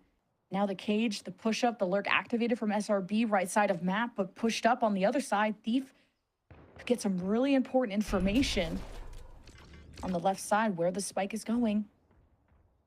BCJ drops. Thief may just sacrifice himself for the neural theft, and SRB will get a site for free. And now they know exactly where the spike is going. The retake protocols kick in 4 players up into it. They're late, so the flood should be good. By they, I mean SRB is a little late. Look at the backside. And SRB just being proactive. Now getting around. And it's a neural theft from the other side as YFP just needed the 1 round. And even with equal numbers, SRB are just built differently. Wow. And it's been 4 rounds in a row. The comeback could be real, chat. Yeah, honestly, yeah. At this point, if you're gonna say it, I'm gonna go in on it as well. 9-3 curse. I can't be the first one to say it because if you know, American broadcast moment, U.S. broadcast moment, you know what I mean? But I'm starting to see it, right? Like the problem on the defense, we do see early picks out of Thief, gets the first, tries to get the second, a little indecisive on it. It's caught off guard, and we see the proactivity out of SRB. Both teams just really solid on the attacking side. If this goes to OT, it's going to be a matter of whose defense was more solid. Just no action at A-Long because SRB have found so much success at C, and they're going to try and replicate it. Paint is traded. But that was a fake, and YFP I figured it out. Waiting for SRB at A is Physic. Remember, YFP only need 1 round, but they just can't seem to get trades. And it's SRB established, spike planted. Is heaven smoke though? The paranoia comes out from Jake, and Stellar's up top. doing what he can to add to this equation. And SRB have more weapons, more health, and teamwork that shoves YFP back into the locker. I mean, YFP should take another timeout here. They have two. They can use both in two different halves. It has been 5 in a row. They can't pick up a defensive round here, and Eco picked up as well. Penny does have their ultimate to try and regain some space alongside Jakey, but the retakes have been looking a little disjointed. The confidence of their swings has been just a lot rougher. And in this mastermind cocktail of utility, it seems that the attacking side is always one to prevail. It might just be a vibe diff too. Like Shopify are playing a lot faster, as we'll make sure everybody's okay in our lobby. Shopify are just playing more united. They're playing faster. They're pivoting sites. They're playing the mind games against YFP instead of succumbing to them. SRB just needed to get back on their feet. They needed to walk before they could start running. And now we got a game on our hands. And there we go. The timeout to come through because the reset needs to happen. I even want to like find out where who had the tech pause, because if it's YFP and they're getting like even more like frustrated on the tech issues as well as that, it's truly like a way that gets compounded when you talk to players. It's like, yeah, that truly does carry into a round. It's like malfunctions in any sport. Here it happens as well. Crucial pieces though. Physic 1 away from an ultimate of theirs. We have 2 ults on top of that, a timeout to reset mentals. We're gonna have 18 seconds. YFP, this is like the past repeating itself. Because like I said, the last time these two teams met, they went to map 3 and YFP won it out. And based on, we had this 9-3 half, they were up, YFP were up 12-3 or like 12-5, like a pretty significant gap. And that is slowly falling away. And based on how bad this buy is from YFP, this is going to get even closer. Slow push back to C. The retakes on C haven't been good. They were good around one time, and then it fell apart. The side take from Teo is just so strong. And it's good for YFP to just play for retakes with the sheriffs, though. As soon as the smoke dissipates, they can maybe get some lucky connections on some headshots, but all of SRB are just lined up like a firing squad. And off the paranoia thrown from Spaz, SRB going confidently, and YFP fall like flies with no answer, no kills, just Stellar with 1 flash in hand. Flash in a dream? Or a flash in the pan that gets squashed. Not even weapons. Oh, they know where he is. They know where he is. That's so unfortunate. Oh my gosh. They bring it back, SRB. Very consistent. Honestly, I have a feeling that, yeah, it's the vibes, right? It's 100% the vibes here. And I also kind of am hoping and anticipating that they stack a little bit more. Right now, they have 3 players heading towards the B and C side of the map, getting a bit more proactive on the initial peaks, because especially if you're taking a timeout to rebuild some confidence, take some of those confidence swings. I mean, at the end of the day, it's either going into overtime or you win it out here. So you have to be confident. You have to put it down on the line. I'm out of here. It's the 1 round to rule them all. Are we going to another overtime in our day, or will YFP stop playing with their food? And Jake stoic at the back of C. Such an important first pick onto paint. And usually, SRB have been able to send util, flashes, cages, something to make C a lot easier, but this is a flop. SRB tripping up at the finish line, getting into B, and the spike is down. BCJ 10 HP down to 0. YFP fake comeback, close out the series 2-0 against the fearsome Shopify Rebellion Black. I mean, 11-13 is around scoreline. Again, the differential doesn't matter here. But at the end of the day, YFP closing it out in the funniest of ways. They peaked aggro out of Haven. They got the confidence back, the swing in their step, the momentum in their boots, whatever you want to call it. Call them Hermes with how fast they were going, but that's what mattered, right? And then just a little bit of a misplay out of Spaz being, they had the vibes, so they wanted to play off of that. Let's get aggro. Let's pull a Jakey. Let's be in the back line. But unfortunately, there isn't only one Jakey. I can't do the call like some other artists, but I tried. Regardless, the YFP is going to win 2-0, taking down SRB, the second time SRB has fallen to a team. And Vans is right. I guess, almighty Vans. Listen. Oh, I'll no, say we're it never gonna because hear the end of it. Oh, no. Listen, I was wrong. I thought SRB was going to win, but that was also partially as like this is probably going to go to like 50-50. Yeah, how can you doubt this? This is the Shopify Rebellion squad that dominated last season. Shopify Rebellion, there's no more Moist, but man, do they still got hands. They still got hands, but YFP got better hands. That's just what it is at the end of the day, and a very, very respectable comeback out of SRB at the end. It is YFP now that'll be 2-1 in our standings, and to see SRB fall, I think it's just a difficulty of schedule. I have no doubt SRB will climb back and obviously still make playoffs. We'll see how obvious that is. But we're going to hear from the desk, and don't go anywhere. We're going to have a special interview with someone from YFP. Thanks for tuning in. We'll see you after this.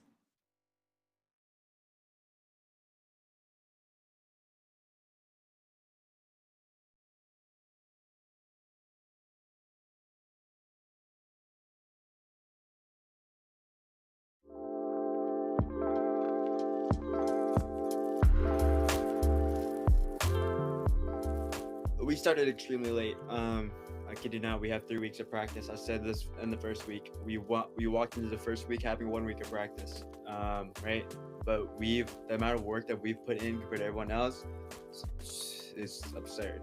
It's like an hour and a half to nearly 2 hours of server, 4 blocks, and review afterwards, and with homework afterwards, right?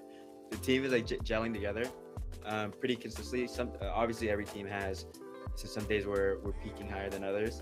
I think we recognize what we need to fix instantly, and I think that's what makes this team so special.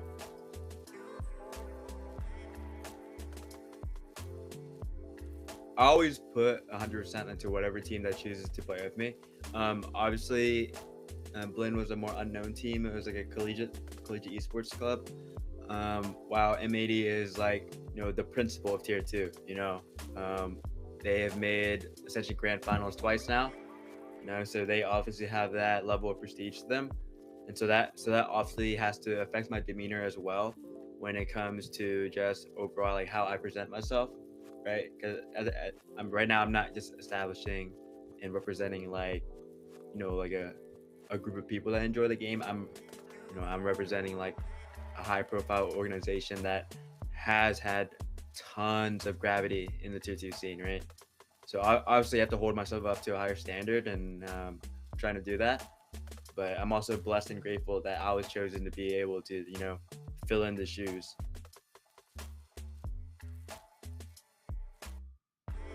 It's great to work with Don. Don always, keeps us in check. Drew is mainly on the strategic side, and Don is mostly on the performance and mental side. Obviously we are younger players, so obviously sometimes we can get a bit volatile, not volatile, that might be a bad way to say it, but like, sometimes we do have too much fun in practice, and Don reels us back in, keeps us in line, makes us remember our practice goals, and it's great to have someone that not keeps you in check, but holds you to a professional level 24/7. I've set high expectations for myself this year. I want this year to potentially be a breakout year for me, but at the same time, I can't set too high, because if I set too high and I don't reach those goals, I'll come down like this extremely fast. So it's just a week. Looked like for a moment we might have been here for a little bit, but in the end, YFP able to be closing out that map of Haven and this series 2-0. So Vans, this is your official. Congratulations on being right. I don't want to take any credit for it. I don't want to sound like I'm big brain or anything like that either, because it still breaks my heart that I have to predict against Shopify, because again, you come from an organization that was favored to be top 4 to ascend going into partnership, and then you come into this year and it's like, oh man, there's not really a strong powerhouse team in all of challengers, at least for me in North America, the way that I see it. So a lot of these games are always going to be 50-50, and it comes down to who's able to really the traditional any given Sunday, whoever shoots better is going to win. And it's kind of like that what we saw, to be honest, going into that one, because when we got into the second half, Roy, it got really scrappy, and you definitely start to see Shopify Rebellion bring this comeback on their attack side. Definitely. I mean, you could just tell that SRB's attack is really, really good. Just the first half did not really leave them with much room to actually express themselves in a way that was healthy for them. But of course, we do have to talk about the fact that YFP brought out compositions on 2 new maps they have not displayed before and played them perfectly. And genuinely, I mean this as confidently as possible, but I think the style suits them completely. And I think they might have stumbled on the perfect meta to really push this team to the limits. Yeah, I agree. I think at the same time, it makes it difficult for, again, just Shopify Rebellion from the first map to the second map to just having to think of their toes every single time on how to adapt on this flood util, or how good YFP were in terms of taking space. And sometimes it goes into the first map of the aggression of what Penny was able to do with the rifling, and then suddenly you have Penny with an operator. Sometimes they go quick, sometimes they want to just fight you on certain controls. So you really had to be on point in terms of your IGLE on the defensive side, which it didn't look like it was going to be something that was going to be the cleanest here coming out from SRB, because you saw like some TKs happening, losing to unfortunate like diffuse moments where teammates are not watching after each other. That could have been in itself, that was 2 rounds on the A side retake that YFP could have had if it wasn't down to like those down to the wire, one from the spike, one from a spray kill from the clutch that came through from YFP at that round number 12. So overall, I think this potentially could have gone to a third map if it wasn't for those small mishaps coming out here from SRB. I'm even thinking about, you're talking about a moment down to the wire, 0.01. Exactly. Yeah, the BCJ no scope on top of that was sick. Crazy stuff. So for Shopify Rebellion Black, of course, things that maybe need to be fixed a little bit more down the line so they can have the results, because Roy, like when you see the moments, you see how close it was. Like that's like, yeah, that one probably hurts for them. Like that was right there. Yeah, you know what 0.01 is? That's a cent, and that's also Penny, because Penny went absolutely crazy. He was... Dude, it's kind of true, though. Penny was freaking popping off. He went 9-3 on openers on the second map. He's 17-5 on openers throughout both of those maps. That's so insane. Funny. That's almost half of his overall kills were openers. Only, 5 out of his 25 deaths were on the opener as well. Like, the ratios are crazy. The level that they're playing at, their style is beautiful to watch, and I'm excited to hear from him as well. You're like, just get to the interviewer. I want to hear from him. So we have none other than Penny on the line. So let's head over to our post-match interview. Get a couple of words from him. Congratulations on this win. We've gotten to see this YFP roster working for a bit now. We've got to see in stage 3. You guys are back here now, taking the win. How are you feeling with everyone, and how the teams managed to like go through challengers so far? Well, I think the team overall, we're feeling pretty good right now. We've made a few changes since, honestly, the start of the season. Like, we've kind of switched up a lot of stuff. Like, we didn't actually have that much practice time, even though we've been together a while, because we had like a lull in the offseason, stuff like that. Moved a new player in. I've had all these offseason events. But we changed colors. We changed a lot of comps, changed a lot of play styles. We've had Mac helping us recently. And I think that's been a big uplift since like the last game against M80. So yeah, it's really good to, I don't know, kind of get another win on the board. That's good to hear, especially that having Mac there has been helping, really being able to change things up, because the style too, the coordination that we got to see today definitely seemed really, really good. We were close to having a third map in that series. Shopify Rebellion Black going on a little bit of a run before you were able to close out. You got the timeout a round later, able to close out. What was the biggest difference maker in being able to close out this game to make sure you can have a bit of an earlier night? I think honestly they started playing like upping their game a lot at the last couple of rounds, and it took us a little while to kind of adapt to that. And also we were kind of messing up ourselves a few rounds, like the fundamentals. There's a few times where we should have done something together and we didn't. So, but yeah, like you said, we got the win in the end and no map 3, so that's good for us. All right. The last thing I want to ask, because I definitely want to make sure y'all can get a good night after the 2 longer games. But I know for yourself, you got the opportunity to play again the state tier 1 stage, and you tweeted out after like, "I'm going to be back." Now, of course, we're looking at this Challengers team. We're looking at Ascension, and I want to know how you feel like this roster and how you're playing right now stacks up to, well, where you're looking for this team to be, where you're looking for you to be. I mean, honestly, playing with these guys has really made me like fall in love with the game again. Like we're like having a lot of fun together. These guys are also my like we're great teammates, but like they're also my close friends. So it's honestly just been like a revelation for me. I think honestly, I mean, you saw it like a glimpse of it. It was only 1 game on the VCT stage, but like me, Stellar, and Jake played really well, and I think I'm still. I mean, not still, but like right now, I'm hitting like a peak right now where I'm definitely one of the best players in Americas. And I think it's only a matter of time before we get back. It's like Stellar, Jake, Thief, all my teammates. Honestly, like we're gonna like get there. So yeah, I mean, we're just having fun together and improving. And like I said, Mac as well. It's been like a lot of help, a good energy. It's just like just what we need. So. Well, I'm definitely glad we got that glimpse, and I'm definitely looking forward to a lot more this season, and know that you guys will make it back there. So good luck so far. Any congrats again on the win. Have a good rest of your night. Thanks for chatting. I appreciate it. You too. Thank you. Thank you. Thank you. As for us, back over to the desk for the end of the day. Good looks, Roy. The change is coming out. I mean, better for it, because YFP, they had the one-off week versus M80, but the looks they had tonight, good stuff.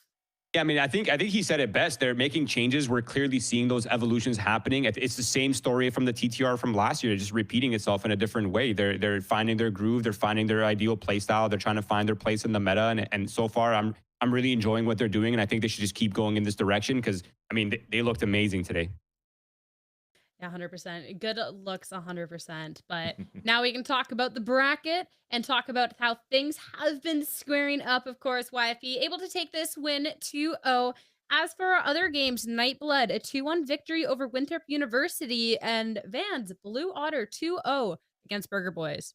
Yeah, and I'm starting to look at what's on the right side here for the round 3. There's going to be some banger games going on there for that M80 versus TSM and Rankers versus Qbert Academy to see who's going to get closer and closer to qualify on the other side as well. So this is actually pretty sick. I mean, we already saw the TSM matchup. It's all a blur for me right now. But to look towards God, the you're end. so old. Yeah, dude, it is past my bedtime. I got to move some stuff. My kid's crying upstairs. I don't know what to do anymore in my life. But to be honest, it's great to see here how we're starting to really figure out like that gap of like the top contenders going into NA this time around, where you know some teams still needs to prove themselves at that high point. But the clock is ticking, if I could put it that way, because you don't want to end up on that lower side eliminated. Yeah, we're at the do or die stage of things. If things aren't quite clicking as of yet, right, like that time is quickly expiring. We're about to enter that land where if this team ain't clicking and it ain't working, you're about to be done. So yeah, I mean, just a reminder to everyone at home, right, that you get 4 losses, you are eliminated. So we really are at the finish line right now. So we're entering the point of no return. A lot of these teams, this is their last opportunity to display themselves and to perform on the stage. And you know, it's just ruthless from here on out. So they really all need to step up. Yeah, unfortunately, that is going to be it for Valorant for us today. But of course, those unfinished games that you got to see on that schedule, that's going to be our next couple of days. So great stuff ahead of us there. Thank you all so much for tuning in. Roy, Vance for being awesome, our casters in production as well. Well, I'll see you all tomorrow for some great Valorant. Until then, enjoy your ranked games. We'll see you tomorrow. Sorry. Smoke M80 have completely left the building. And now, with an orbital strike, B-Dog is gonna deny a chance at a defuse for now, but there's still more delays to be done. And that's the Molly right on the spike. The defuse is halfway, and TSM know they have to fight through this. And we did the damage is initially done to 7, but we did that 32. The spike's gonna be touched. We did. Thanks for the timing, and finds 7 on his knee. Going to a save, but also just gonna put their backs against the wall here, hopefully. The sheriff headshot, gross. And with that, I mean, TSM have won every pistol round, so always getting to start off on a good foot. And with the SMGs, as everyone from M80 pops out of the smoke, You can't check every corner. And TSM are just All the utility towards the A site is going to be about the gunplay. Unsure of the positioning though, and they're split up here. This is very doable. not Strengths and metas that are forming around the current patch. Jakey with 3? Are you serious? The playmaker. Physic is just watching all these members come in and off the flash. That is trigger discipline from the defense. And YFP, though, they're only up by 1. Paint was able to find some good equalizers, but he got spammed through the sign, and he's just not here anymore.